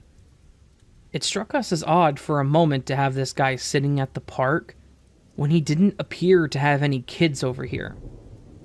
Why would you not be over talking with the adults? I asked Tasha if she knew that guy, and she didn't know him either, but was having the same thoughts as me. So, we continued what we were doing, all the while people watching, including that guy. After a few moments, he noticed us looking at him and smiled and waved. Not knowing how to react, we just did the same. Apparently this was his cue to walk over to us. He said something to the effect of, "Family reunion, huh?" We just smiled and confirmed. Then he asked, "So who do you girls belong to?" Again, based on his question, we thought he was part of the family, so we told him our parents' names. He then claimed to be my father's and her mother's third cousin, and explained that he hasn't been around in a while. We let it go and briefly talked about how old we were, what grades we were in, and the normal things that I had already been asked by the others. He then said he was going to walk around a bit, and waved goodbye. I noticed that he walked over to the sand pit and started talking to the kids over there. He then pulled out his phone and took a picture of the 3 kids. We thought maybe as a memory, but he didn't even mention taking a picture of us. We continued talking and watching the kids, all while keeping an eye on this guy. He got up from the sandpit and walked away to talk on his phone. I remember he looked annoyed with the call and eventually got off and walked over to the other kids on the playground and then started talking to them and actually helped one little girl go across the monkey bars. Now, I know it's probably normal for adults to help little kids around them. After all, I do that too when I'm at the park playing with my sister and a little kid asks for help. It was just a little odd to me that these kids he was picking up, they weren't part of our family gathering. Something didn't feel right. Something about this situation and this guy did not sit right with me. And I told Tasha about it. She agreed. I could tell that she had the same feeling based on us both losing direction of our conversations. So, as I was telling her I was going to go ask my dad about it, my sister had come running over saying she was thirsty. I thought it was perfect timing to walk over there. As we got up from the bench, the guy swiftly walked over to us and said, "I brought some drinks for the party. Could you girls help me bring them over to the shelter?" I forgot to mention that the parking lot is quite long, as there's also a walk/biking path, so it expands the whole back side of the 2 shelters that were there and the playground. There's also an entrance to the park on each side of the parking lot. While most of the family parked closer to the shelter, some had to park further down as it started filling, but this guy parked as far over to the opposite side as he could. He pointed over to where his hatchback was and said he forgot to bring the coolers, so he just had a bunch of 12-packs that he needed help with. Hell no. This was exactly what I was afraid of. Tasha kind of froze, not knowing how to respond to the guy, when I quickly told him that my sister wanted a drink, so I was going to drop her off with my mom first. He tried stopping us, saying she could help carry something else that he had brought, to which I don't remember what it was. So instead, I told him that we weren't allowed to leave the playground area, so I would drop my sister off and let them know that I was going to be helping. This guy looked pissed. How could someone get so angry at a child just doing what their parents told them to? With his face turning red, I picked up my sister and pushed Tasha ahead of me, and we walked back to our parents. When I got there, I quickly asked my dad, who was talking to someone else, if they knew the bald guy. He looked confused at first, and I told him that he claimed to be his cousin and explained everything that had just taken place. My mom looked worried, and right as she was talking about calling the cops, my dad joked that he'd just take care of the guy himself. That's when we started hearing a woman screaming from the park. A lot of us looked over to see what was going on when the woman started shouting, "He has my kid!" Several adults in the family started running over to see what was going on and to round up the kids still on the playground. We were told to stay at the shelter while they figured things out. Shortly after, the cops showed up and several of us had to give statements, including me and Tasha, because, you guessed it, it was the bald guy. Apparently, when we started walking back, he ended up snatching the girl that he was helping on the monkey bars, but he let go of her as someone caught up to him and tackled him. He barely got out of the parking lot when another cop was able to finally stop him. I heard all this from my father as he was talking to other people about it. I was incredibly thankful that Tasha and I stuck to our gut and refused to go with this guy. We have no idea what his plans were after he got one of us, but it's a terrifying thought that I try not to think about.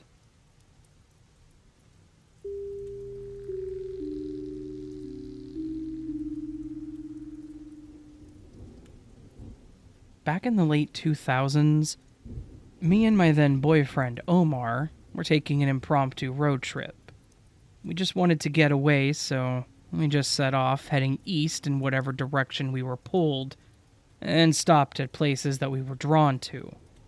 We didn't have a lot of money, so we slept in our car a lot, which was fine, as it gave us more time to look around at places to go. However, our idea of places to go also included urban exploring. It was fun enough finding places local to explore, but even better when out of state. Places you've never been to or heard of, and just going in blind.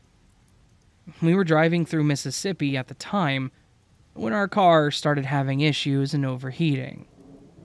Thankfully, we were near an exit, so we got off the freeway and, with our hazards on, slowly drove into the closest parking lot of a Sonic and turned the car off. We had to figure out what was going wrong with our car, and most likely without moving it, so we got directions to a nearby gas station and started walking. I was so incredibly thankful that it was September, so it wasn't very hot. On our way there, we noticed what looked like this big old house with a fenced-in yard, until we started looking at it more. It was actually an old church that looked like it had been closed or abandoned for a while. At that moment, we could read each other's minds. We knew we were going to be staying in this little town for the night. We got to the gas station, where they thankfully sold antifreeze, and started our walk back. On our way, we looked around to see if there was anyone watching. We checked for no trespassing signs, and looked for the best ways in.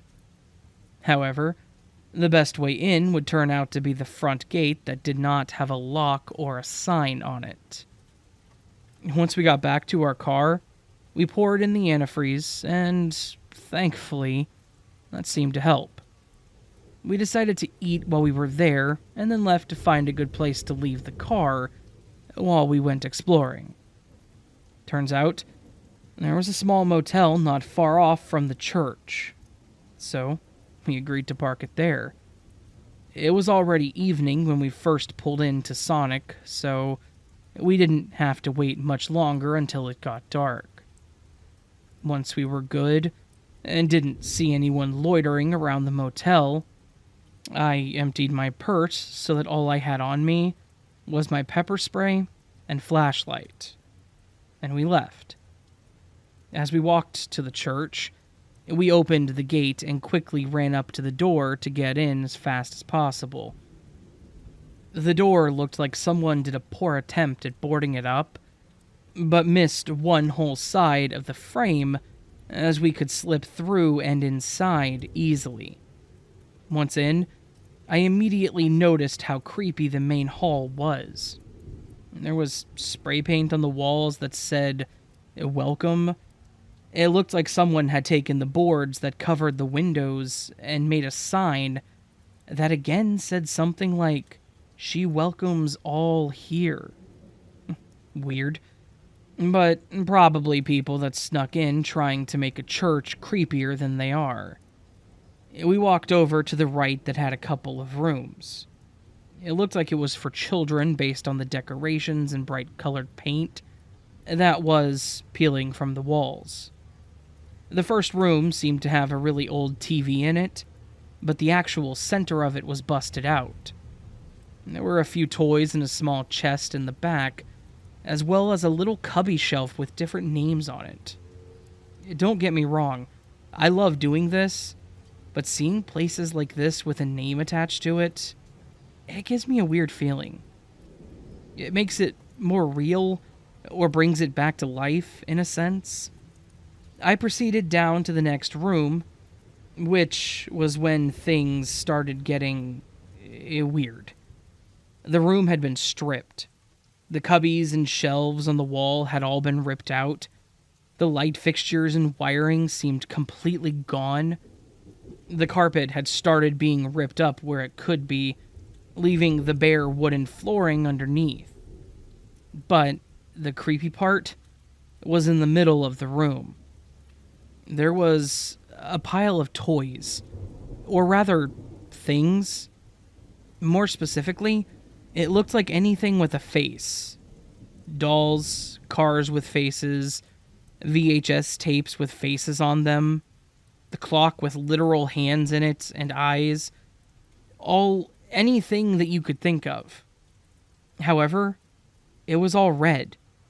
It looked like someone had poured buckets of red paint on this stuff and just left it. I thought that, once again, it was just someone trying to be creepy, so I left. As Omar and I started walking to check out the other side, we could smell something that was like an incense or a candle. Going further in the hallway, though, we couldn't smell it, and we definitely couldn't smell it on the other side either. Curious to know what it was, we decided to go to the only other place left, which appeared to be the main chapel area. We slowly creaked the doors open, and we went in cautiously. This is where we became a little more on alert. At the altar, we could see what looked like lit candles. Omar was hesitant to continue at first, worried that someone could be in here, but it wasn't that big, and I couldn't see anyone from where I was, so we agreed to walk further in together. As we did, I started to notice weird symbols on the walls, and they appeared to be written in that red paint, just like the room that we first saw. Omar then pointed at the pews that also had the symbols all over them. I was starting to get some really weird vibes from this place at this point. I had never seen these symbols before. I was far from being well versed in different religions, but these seemed more cryptic. However, the altar is where I waved the flag. From the entrance, I could see the candles but couldn't really make out anything else up there. Once we approached it, there was a pew that was up there but still facing the same way. I was startled at first because there was a tarp over it, and it looked like someone was under it. Omar softly kicked the pew to see if whatever was under there would budge. When nothing happened, he slowly pulled the tarp back. I almost got sick. It looked like a pig that had been dead for a very long time, which explained why we couldn't really smell anything. The podium, though, had a disturbing framed picture on it. It was a naked woman that looked like she had a long cut from her neck to her belly button. She looked like she was sitting on one of these pews, legs straight down and crossed at the ankles, her arms stretched out across the backrest. However, she was alive and smiling. The podium also had what we were smelling. It was an incense that was almost out, and the candles that we saw were those fake battery ones. At this point, we were on edge. This meant that someone had to have been here, and recently. Omar didn't want to stick around anymore, and I certainly didn't want to get to know anyone that did this, so we bounced. We quickly, and as quietly as we could, went right back out the front door. Omar had me go out the door first, and when I turned back to hold the board open some, I noticed he was looking to the left. I told him to come on when he finally walked out and pushed me toward the gate. Once we got out, we took off to our car, and when I thought we were just going to chill for a bit, he actually drove off. He said he would feel more comfortable if we got away from there. He didn't talk much while he was driving, so I did a lot of the talking, trying to make jokes about what we saw to lighten the mood. I think we went a few more exits before we ended up at another hotel. After we slept that night and headed off the next morning, it was at that time that he finally told me what was wrong. He thought he had heard a noise when we were leaving, and when he looked over, he saw a man in a dark blue parka-looking thing holding a huge knife and just watching us leave. He wasn't comfortable staying there in case they came looking for us, so that's why we left. He hadn't said anything to me because he didn't want me to worry. I was okay with that too. I felt bad that he had to carry that on his own, but I am thankful that he was watching out for us. We still like to do this, and it hasn't really stopped us, but if we see something even remotely off, it's not worth the risk, so we leave. Thankfully, we haven't run into any more pigs since.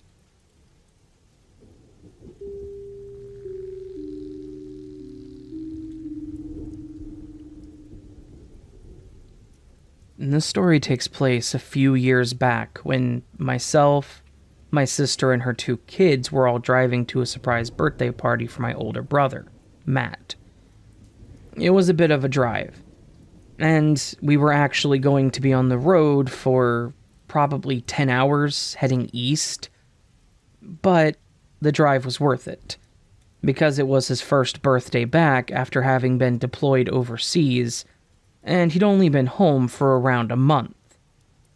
Basically, we knew it was going to be a pain in the ass to get all the way out to our parents' house, but it was 100% worth it to see Matt, since it had been somewhere close to a year since we last saw him, and it seemed like he should be able to celebrate his birthday with the whole family. Like I said, the drive out east was going to take around 10 hours. My sister and I were both adults, and my nieces were around 4 and 7. My sister drove for the first half, and I said I would take the second half, as I knew that at 5 hours in, she would likely need to be in the back seat keeping the little ones calm and collected. 4 and 7 are old enough to enjoy these kinds of car rides, but definitely not old enough to sit in the same place for 10 hours straight. And I honestly don't blame them. If it weren't for Matt, I wouldn't have sat through the trip myself. We got through my sister's half without any issues, and by the time I was getting behind the wheel, it was starting to get dark out. My sister sat in the back, as expected, with the nieces, and somewhere around an hour or 2 into my half, she ended up falling asleep. The younger of my 2 nieces also fell asleep, but the older one, Courtney, was wide awake, and watching all the things that we were driving past. And while it may not sound like a thrilling adventure to drive with 2 people sleeping in the back seat, all the while having a random passing conversation with the 7-year-old, I thought it was fun. We were about an hour away from my parents' house when the actual event happened. And that's honestly what I have to call it. An event. Mostly because I don't know what actually happened. So, as stated, my sister and the youngest were sound asleep, and we were about 9 hours into a 10-hour drive.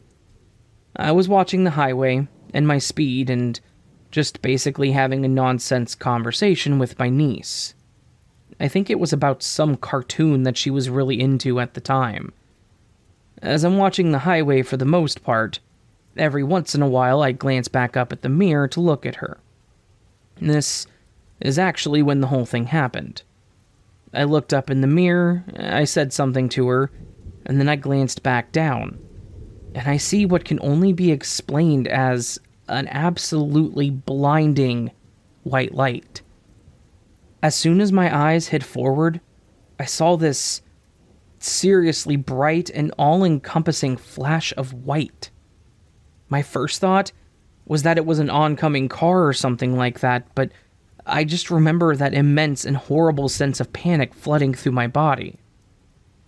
What was weird? Whatever it was, I never hit it. I thought we were going to smash into it, and I even remember screaming. Hell, I recall hearing my niece scream, but it apparently never happened. It kind of felt like whatever that moment in time was, when I saw the light, it kind of hung there for a moment, and then somehow reset me back onto the road, driving like normal. I didn't swerve, I didn't slam my brakes, I apparently didn't scream because the other two never woke up. I went from staring down an alarmingly bright and close light in front of me, going 70 down the highway, certain that I was on collision course with whatever the hell it was, to driving like normal, with nothing anywhere near me. Of course, that feeling of terror didn't pass. I was still running high on adrenaline when I came back to reality. I pulled the car over to the side of the road and tried to take deep breaths. When I stopped the car, my sister obviously woke up asking if we were at the hotel yet. I told her no, and that I just needed to take a moment to catch my breath. She asked if something happened, and before I could even respond, my niece starts telling her that we were talking about the cartoon, and then there was this really bright light in the middle of the road that suddenly disappeared. Her version was probably cuter and more detailed at the time, but that actually made it worse, though, because this 7-year-old child just confirmed what I saw. I saw all of this unfold, and she saw it too, which again confirmed that I didn't fall asleep or have one of those micro nap things that you can have while driving. I legitimately saw this huge white light in the middle of the highway. Unfortunately, there was no way for me to explain the whole resetting thing, so I just left it at what my niece said. I told my sister that I wasn't sure what it was, and that it just freaked me out a little bit. Nothing else happened the rest of the way. We all stayed awake and chatted for the last 40 minutes or so, and we got there and had a great time. And while the party was certainly the highlight of the whole event, that was seriously a road trip that I am not likely to forget anytime soon.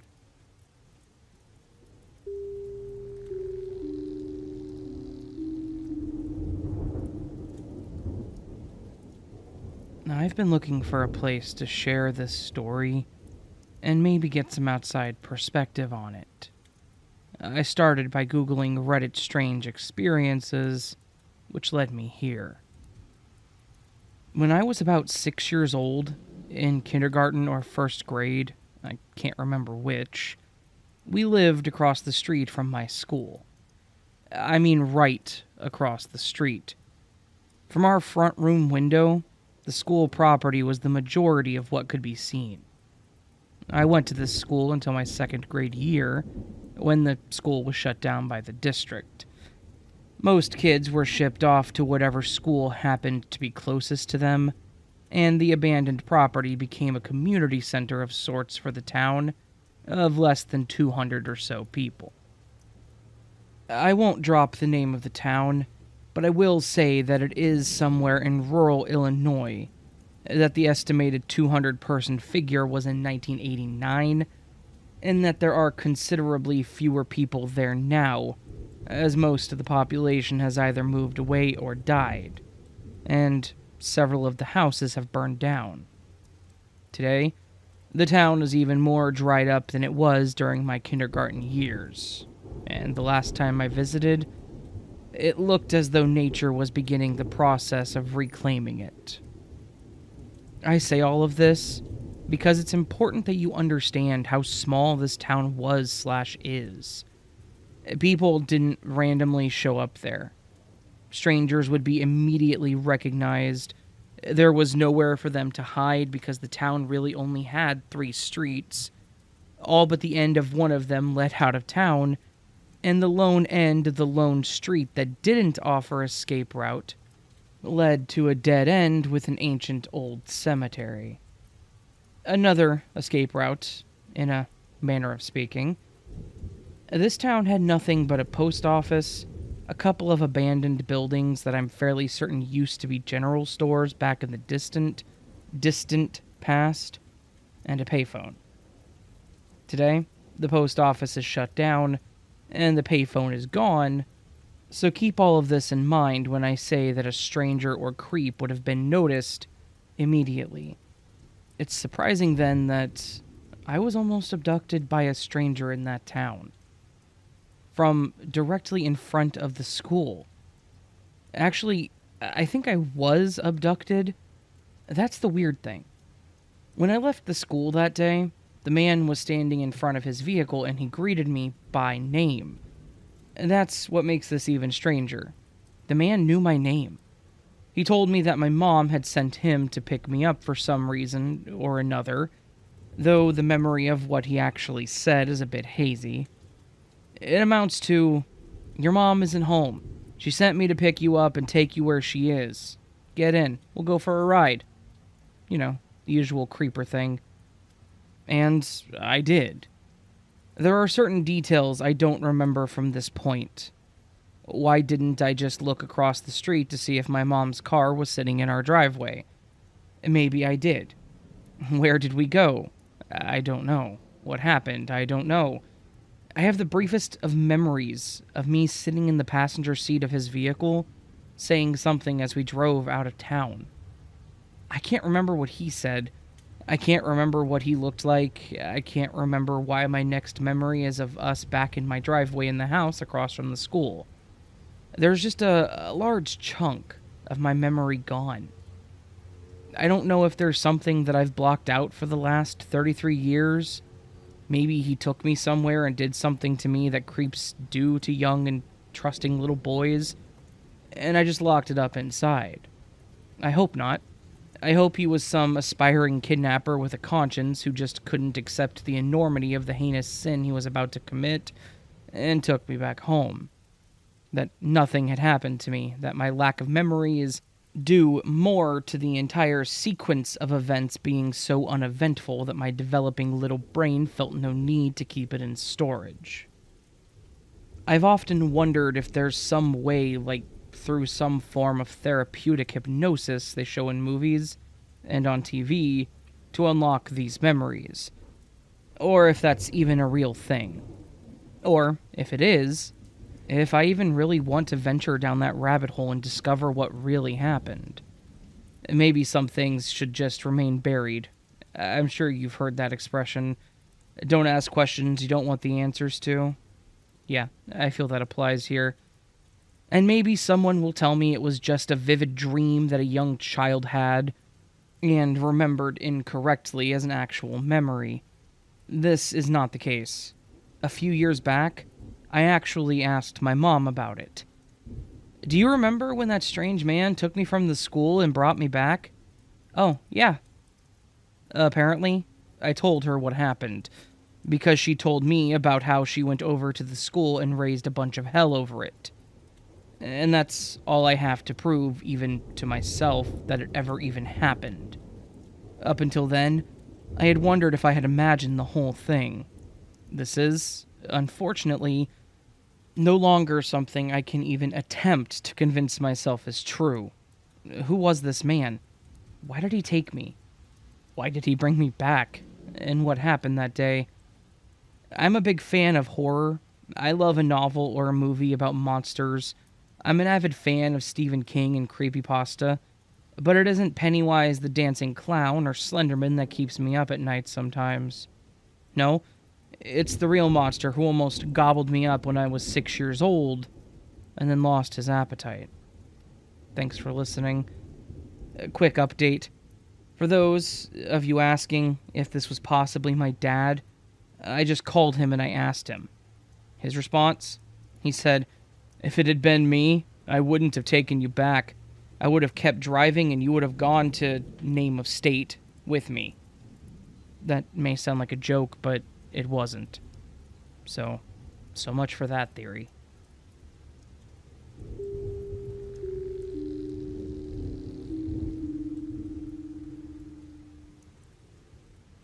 When I was about 11, maybe 12, my family and I moved out to the middle of some abandoned strip mines in rural Alabama.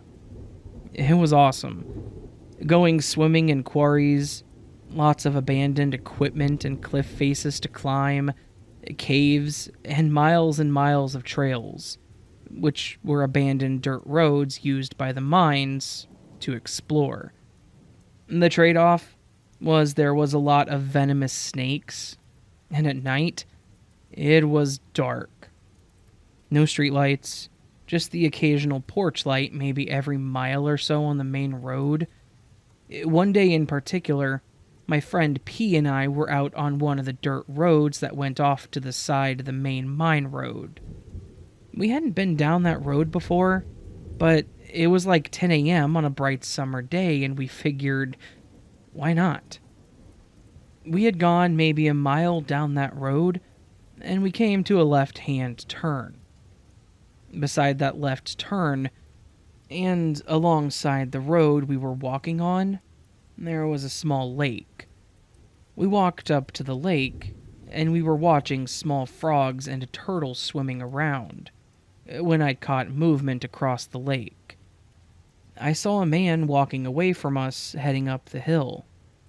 I poked P and asked, "Who's that?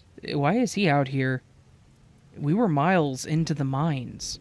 No people anywhere, no houses nearby.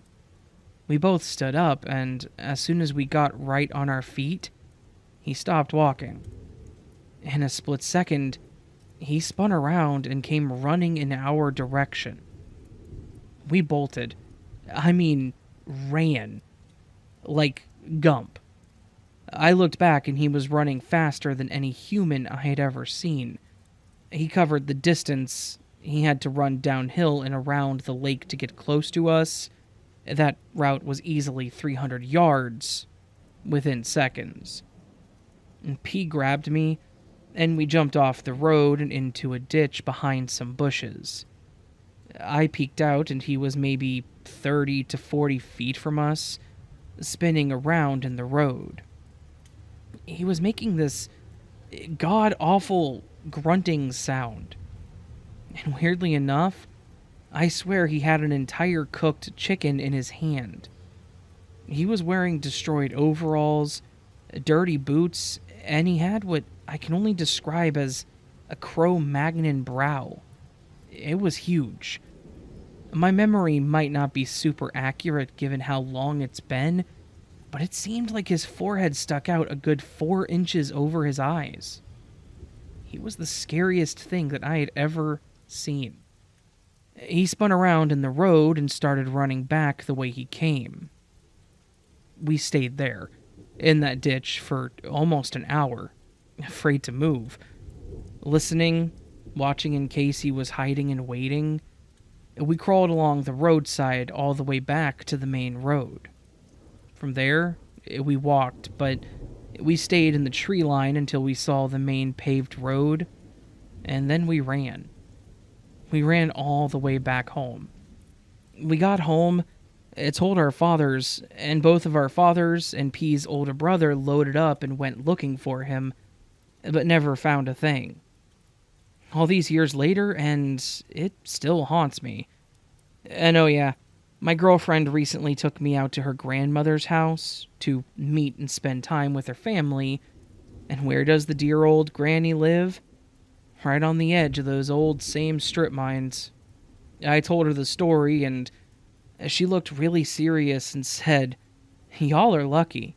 There's all kinds of bad things that happen in those mines." So, yeah. Every visit to Grandma means the Glock and the 12-gauge ride with us. Anyways, that's my creepy encounter story. The OP added an update. I forgot about this until I was telling my dad about writing this here on Reddit. He reminded me of something. I had gotten beaten up really badly my last day of summer school. So, to make me feel better, and for passing summer school, my parents bought me a Kawasaki motocross bike. My dad had an old Honda racing bike, so we tried to ride out there any chance we got. One day, we're out deep in the mines, and I saw a wooden crate/box off the side of the road in the bushes. It looked about 6 foot long, maybe 18 inches high. Me, being a nosy kid, walked over and looked inside. There was a ton of hay, a blanket, and an old pillow. I called my dad over and showed him. I remember he looked around and said, "If someone's living in that, way out here, they don't want to be found or bothered. Let's go home." We hopped on the bikes, rode home, no problems at all. But the weird thing is, my dad sat out on the porch with the lights off for most of the night, just staring at the edge of the woods. He never said why, and I cannot believe that I never put the two incidents together. But now, I think I know. Apparently, he never saw anything or anyone because he came in late that night, went to bed, and never sat out there again. Oh, and the worst part to me now, they've built a huge subdivision out there. Houses everywhere alongside the main road, butting right up to the edge of the woods. There is no possible way I could live there again.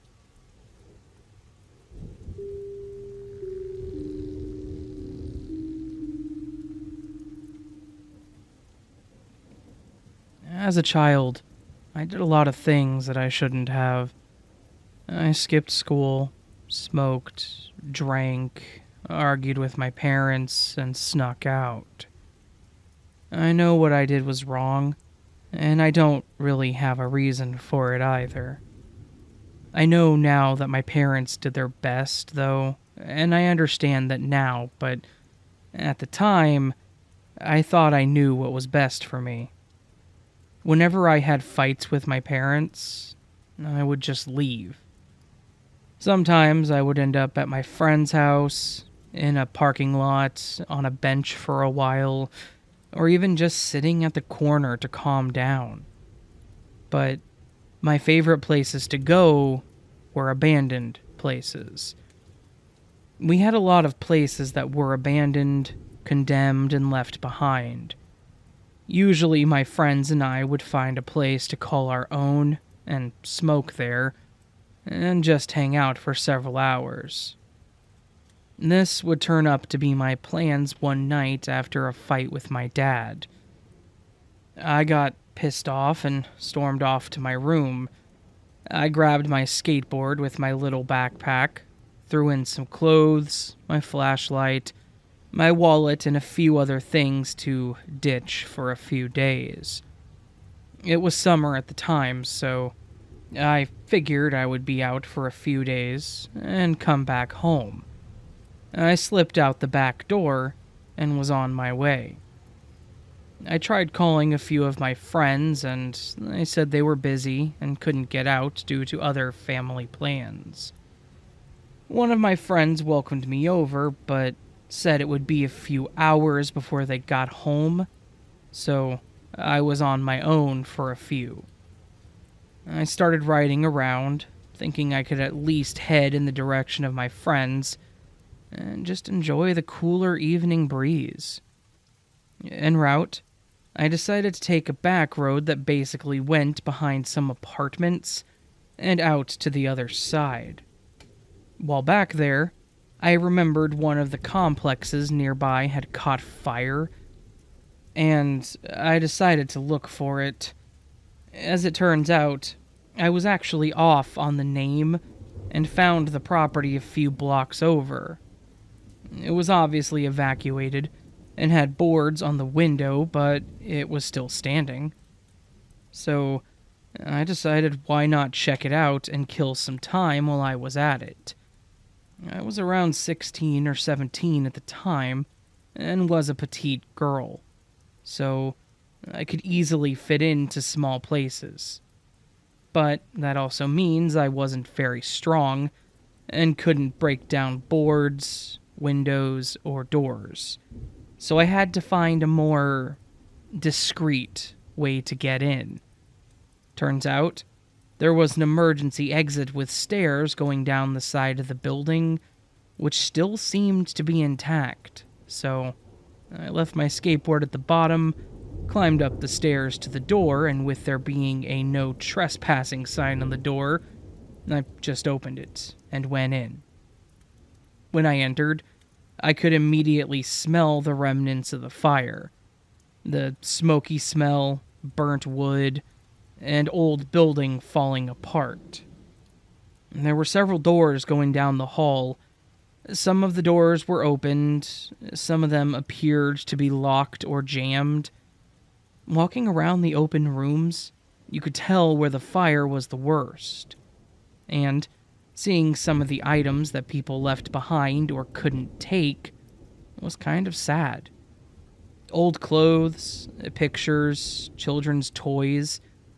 I guess it almost worked on me, thinking back to my stuff and my family and things that I would have hated to lose too. I continued to walk through what I could until I got to the center stairs. I started walking down them, and when I swung around to go down the second set, I noticed a figure standing at the bottom of the stairs, and it scared the hell out of me, making me scream. When the person didn't even budge, it scared me even more, so I just slowly backed up when he said, "Wait." His voice alone was unsettling. It sounded like the guy from Sling Blade was losing his voice. Not a good story as it is, so sounding like that guy, it didn't make me any more comfortable. I stopped with one foot on the stairs on the other side of the railing and looked at him. I waited for him to say something when he finally asked, "What are you doing on my property?" I told him I was sorry and made up a story about how my friend used to live here and that she lost something, and I thought I would look since I was in the area. He saw right through my lies, and he called me out on it too. I didn't know what else to do other than apologize and said that I didn't mean to disrupt him or disrespect his property, and that I would leave right then. However, he stopped me again and said, "I'll make a deal with you. If you do me a favor, I'll let you go, and I won't call the cops on you for breaking in." A little curious and dumb, I asked him what the favor was. He let out a chuckle and slowly started unzipping his pants. I flipped out. I quickly ran back up the stairs as this guy ran after me. I got to the door, and as I was leaving, he managed to yank me back in by my backpack. At this point, this guy was in my face, smiling, and said, "So, should I call the cops?" I don't know what got over me, but I said something along the lines of, "Well, my friends are right outside with cameras, so if you'd like them to record what you're asking a minor to do, be my guest." Right as he started loosening his grip, my knee went straight up, and he went straight down. I ran out the door quickly, down the stairs, grabbed my skateboard, and ran down the street. There was a 24-hour fitness center a little further down, so I went in and asked to sit in their lobby while I waited on a friend. They finally picked me up, and I told them what had happened. They were impressed at how I was able to get away, but I was still freaking out inside. I didn't tell anyone where I was. Not my parents, nor my friend that was picking me up. If I wasn't so lucky, who knows what may have happened to me. From then on, I don't explore on my own, and I'm more aware of how much I take with me in those places as well. Travel light, pay attention to your surroundings, and always tell someone where you're going to be at all times.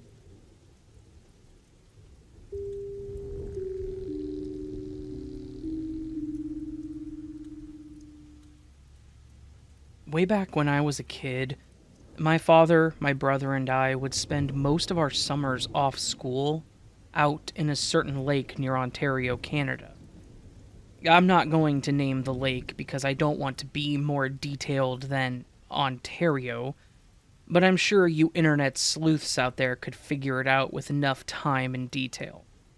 Anyways, we lived pretty close to said lake, and my dad was all about nature, so the three of us would spend hours each day on the lake, either at the shore or in our small rowboat, fishing. We had a lot of luck out there, and we always caught something. We were strictly catch and release, though. We never kept or ate any of the fish that we caught. After my dad passed away when I was about 15, my brother and I wanted to keep the traditions alive and wanted to keep going out to the lake to go fishing in his honor. I know that sounds weird, to honor someone with a fishing trip, but it was the closest we ever were to our father, and it was some of the best memories that we had ever created. Basically, it was kind of like being there with him without him being there. It was a bit emotional, but it was nice. Now, with the backstory of my dad and why we were there out of the way, I think I should kind of explain how this lake was situated. It's a fairly small lake, situated in a number of larger lakes, in that it's part of its own grouping of lakes, and is kind of off on its own. It's got a few areas that cove off, and there's actually one section that almost looks like an underwater cave. Like, it goes under the land that's been lifted a little bit over time. Because of this, it's actually a really good fishing spot for the bottom dweller type fish, namely catfish and bass. We typically would take our small boat onto the lake and fish in the center, but sometimes we would fish off of the edge. Near where the cave-like area is, there are a lot of trees, and it leads into a decent-sized forest area. Now, this all seems like it's completely boring and irrelevant to the whole thing, but I think it's actually critical to know that this lake is by wilderness and areas that aren't commonly traversed by people. This story is actually the last time that my brother and I ever went to that lake, mostly because of what happened. This happened around the time I was 17, so 2 years after my dad had passed, and our third year of going together. Everything went as normal. We got out onto the lake early in the morning, we got our small boat into the water, and we were ready to catch some fish. The lake was a bit cooler that morning, and it had rained some overnight, but it was also summer, so it was muggy and foggy. I didn't expect to catch anything, to be honest, but after about half an hour, we actually had a few hits, and caught some smaller fish. About 2 hours into the morning, so somewhere around 7:30 or so, we were floating in the lake and came up near where the cave area was. When I say near, I just mean in the general vicinity. Nowhere actually near the cave itself. We could just see it. I'm sitting there with my pole in the water. My brother is dozing off behind me, and out of nowhere, we kind of start hearing this weird gurgling noise. We both kind of perk up and look around, just thinking, what the hell is that? When it slowed to a stop. By this point, we were both invested, searching around us for bubbles, and then we hear it again. After doing this back and forth a couple of times, we decided that we should probably head away from whatever it was that was making the sound, mostly because it sounded strange, kind of creepy. Really, it was just weird. We started rowing away from the cave area and back to the other side of the lake when we saw something. We saw it crawl out of the cave area, and when I say crawl, I mean crawl. This thing was acting like a person would if they were super tall and lanky and living underwater. It grabbed onto the mud at the top of the cave-like area and pulled itself up onto the shore. Then, it started crawling towards the woods. The best way I could describe it, take a mental image of a 7-foot-tall person, slim down any and all fat or muscle so that the skin and bone are touching directly, paint it mostly dark brown to black, and then remove all of the hair. I have no idea what the hell it was, but it was terrifying. Both myself and my brother saw this thing pull itself out of the water and up onto the shore. Then we watched it as it crawled out into the woods. As soon as it was out of sight, we got our back ends out of the lake and into the car. We talked over what it was and what we should do about this thing, but really neither of us had any idea. He said we could call the police, and I told him that we would sound like we were crazy, trying to describe some monster crawling out of the lake. He agreed. My thoughts? We should just leave, and never come back to the lake. Ever. Like, at all. Because that thing scared the living hell out of me. It was unfortunate, but as I said, that was the last time we went to that lake. We didn't go back the next year. My brother and I still do go fishing, we just do so at Lake Ontario now, and we have yet to see any sort of creature crawling out of the water. But I suppose there's always that possibility.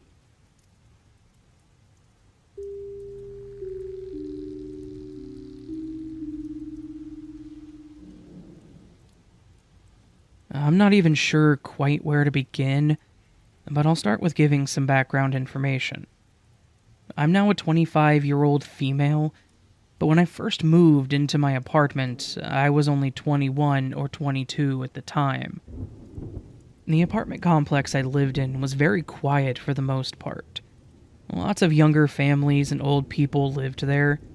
It was also in a golf course community in my hometown. Smallish town with moderate crime rate when I moved in. I didn't know the neighbors to the left of me, but about 2 years into my lease, a middle-aged couple moved in. I never got their names, but somehow the husband knew mine, which wasn't too odd because the old people there are super chatty, and I'm sure in passing they learned my name. I'm a very intuitive person, and can usually pick up cues when someone isn't good people. My first few instances with the husband, I immediately got really weird vibes from him. In hindsight, he didn't do anything out of the normal at first. It was just a gut feeling I had. Whenever he was with his wife and I would try to talk to them, really just to pet their dog when I saw them out walking her, the husband would cut the wife off and talk for her. It was weird, but okay. Well, after a year of my boyfriend moving in with me, he fell off of a golf cart on Christmas Eve and suffered from a traumatic brain injury. He wasn't allowed to drive for 6 months, so I was responsible for taking him to and from work during those 6 months. He is a workaholic and works late most of the time, so I was alone at the house until 10 or 11 most nights. Somehow or another, this creepy neighbor next door finds out, probably from the neighbors, that my boyfriend had a TBI and wasn't driving. This guy knew that I was alone most nights and decided to purposefully do things to screw with me. The one instance that sent chills up my spine and still does, it really sticks out in my memory, and makes me thankful we moved out of that apartment and into the house in the country 20 miles away. So, one night, I get home from the store or hanging out with a friend, and like always, I sat in the car in the parking lot playing on the phone. Doors locked, of course, because I'm paranoid. And after maybe 10 minutes, as I'm about to turn the car off and go inside, I look to my far right and see my next door neighbor standing in the breezeway of the building, directly across from ours. It's maybe 9 p.m. by now, so I just assume he's walking his dog, or taking the trash out. I resume to playing on my phone, and I decide to look up once more. He hasn't moved. He's standing in the breezeway with the light behind him, so I can just see his silhouette, but I know for a fact that it's him. I was taught to stare back at the person who's making you feel uncomfortable, so they either break eye contact or speak up about whatever the hell they're staring at you for. So, I'm staring back at him, and he just backs up further into the breezeway out of my sight. I'm slightly creeped out at this point, but decided right then that I wasn't getting out of the car and going inside until my boyfriend called me to pick him up from work. I turned my phone brightness down to hopefully give him a less clear view of me sitting in the car in the dark. Not even 5 minutes later, he's walking from the far side of the complex, complete opposite side from our building. I see he's not walking his dog, and he's got no garbage can, so I assume he didn't take the trash to the dumpster. He walks on the sidewalk right in front of my car, stops, and stares straight into my soul while pointing at me with his index finger and middle finger. Kind of like a peace sign, but in a pointing motion. He finally continues on his walk and walks to his work van, parked 2 or 3 spots away to my left. There's no cars in between mine and his.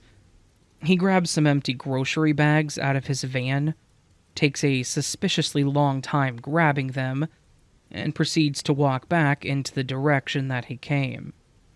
He stops in front of the car again, stares at me for a second, and then continues on. There's a sidewalk perpendicular to the one that he's on, and at the end of that sidewalk, there's another that's parallel to the one he's currently on. From an aerial view, it's in the shape of the letter H. Our building is to the left. The one he was standing at earlier when I first spotted him was to the right. He stopped maybe 5 more times between my car and our apartment building, turning back to face me every time he stops. This sent chills down my spine, and I immediately texted my boyfriend to let him know the weird neighbor was being a creep, and that I felt like he was purposefully trying to scare me. I go pick up my boyfriend. We arrive back home on edge from this creep. My boyfriend leaves something in the car, so as I'm approaching our front door to unlock it, he jogs back to the car, and lo and behold, my creepy-ass neighbor is walking up and says, "Hello," insert my name. Again, I've never introduced myself with my name. I'm guessing another neighbor said it in passing, but it still freaked me out after this interaction while I was sitting in the car. There's half a dozen other things this guy has done both before and after this night that gave me the creeps. My boyfriend walked with me to the dumpster and to the on-site laundromat because he was too creeped out. He's much more naive than I am, by default. But he's not too naive to write this off as an innocent run-in with the neighbor. As I'm writing this, I feel like I can't even paint the picture of how creepy it really was.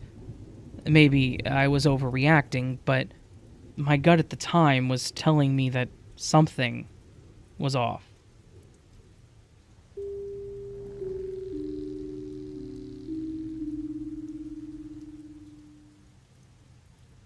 I just wanted to share one of the traumatizing things that happened to me when I was skipping high school when I shouldn't have been.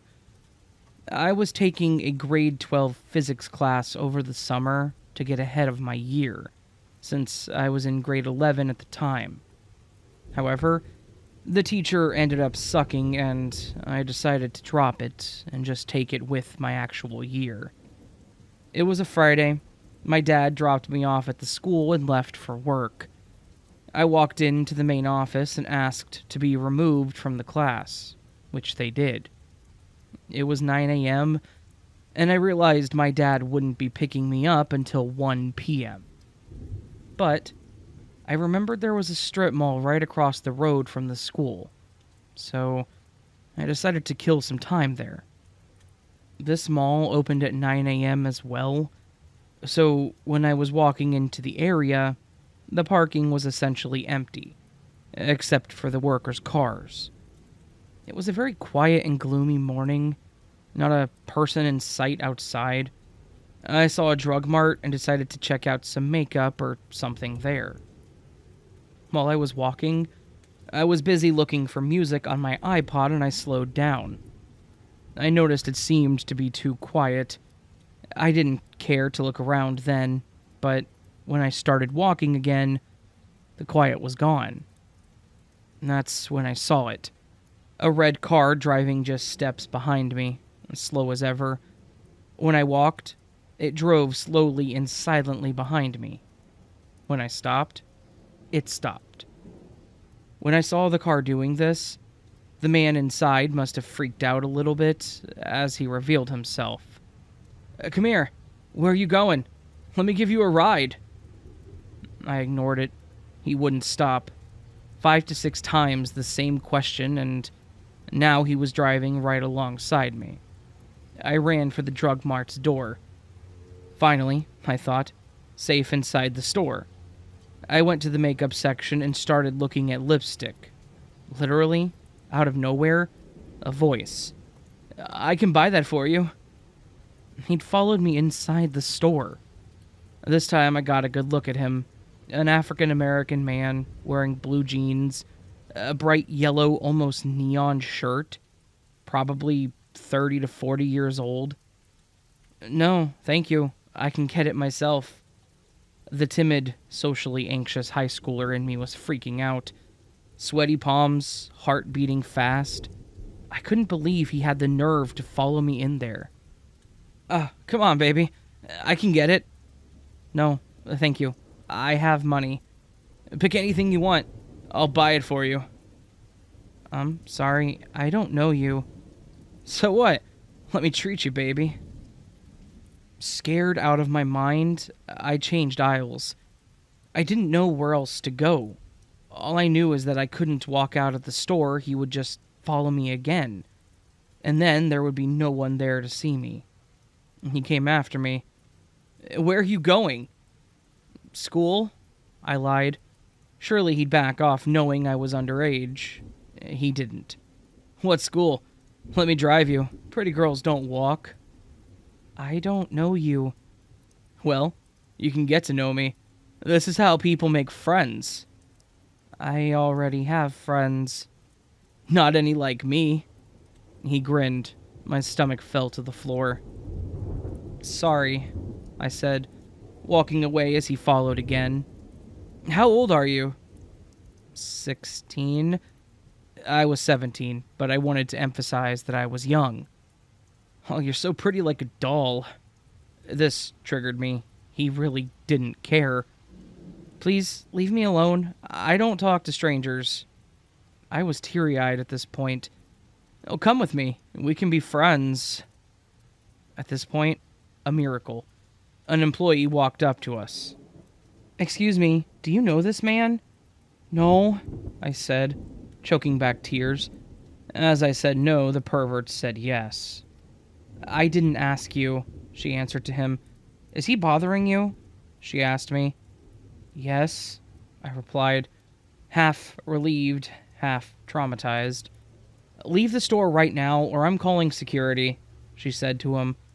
"But I didn't even do anything," he protested, yet still hurriedly left the store. After that, things are kind of a blur. The employee told me that she had heard the discomfort in my tone while talking to the man the next aisle over. I was crying and thanking her. Next, she did call security because she said it was part of her job, and was also being cautious in case the man was waiting for me to leave the store and come outside. Security came and they asked me a couple of questions. He started with asking for a physical description of the man. Then he went on to inquire about how the events unfolded, what he had asked me, and if I felt that he was a threat. I said that I felt like he was a threat, and a report was filed. A security guard wanted to call my parents as he could see that I was upset, but I requested that he not do so. This was because I had school that day and my dad knew nothing about me dropping the class, so I was scared. Looking back on it now, I wish that I had called him. The security, the employees, as well as the store manager took action right away. They did not let me leave the store until an hour later, and even then an employee waited with me outside for my dad to pick me up, in case the man was waiting for me hidden somewhere. There was a walk-in medical clinic next door who also received a warning to look out for a black man in a yellow shirt. This warning was extended to the rest of the area as well. Everyone was on high alert, and everyone was thinking just one thing. Was this an assault, a kidnapping, God forbid, a murder just waiting to take place? This happened almost 10 years ago, but for some reason, I was never able to forget it. It makes me scared for when I have kids. What if I'd been all alone? What if my kids are ever alone? And that day, I learned 2 valuable lessons. Number 1, ask for help when you need it, because things get really bad. And number 2, stay in school, kids. Stay safe, everyone.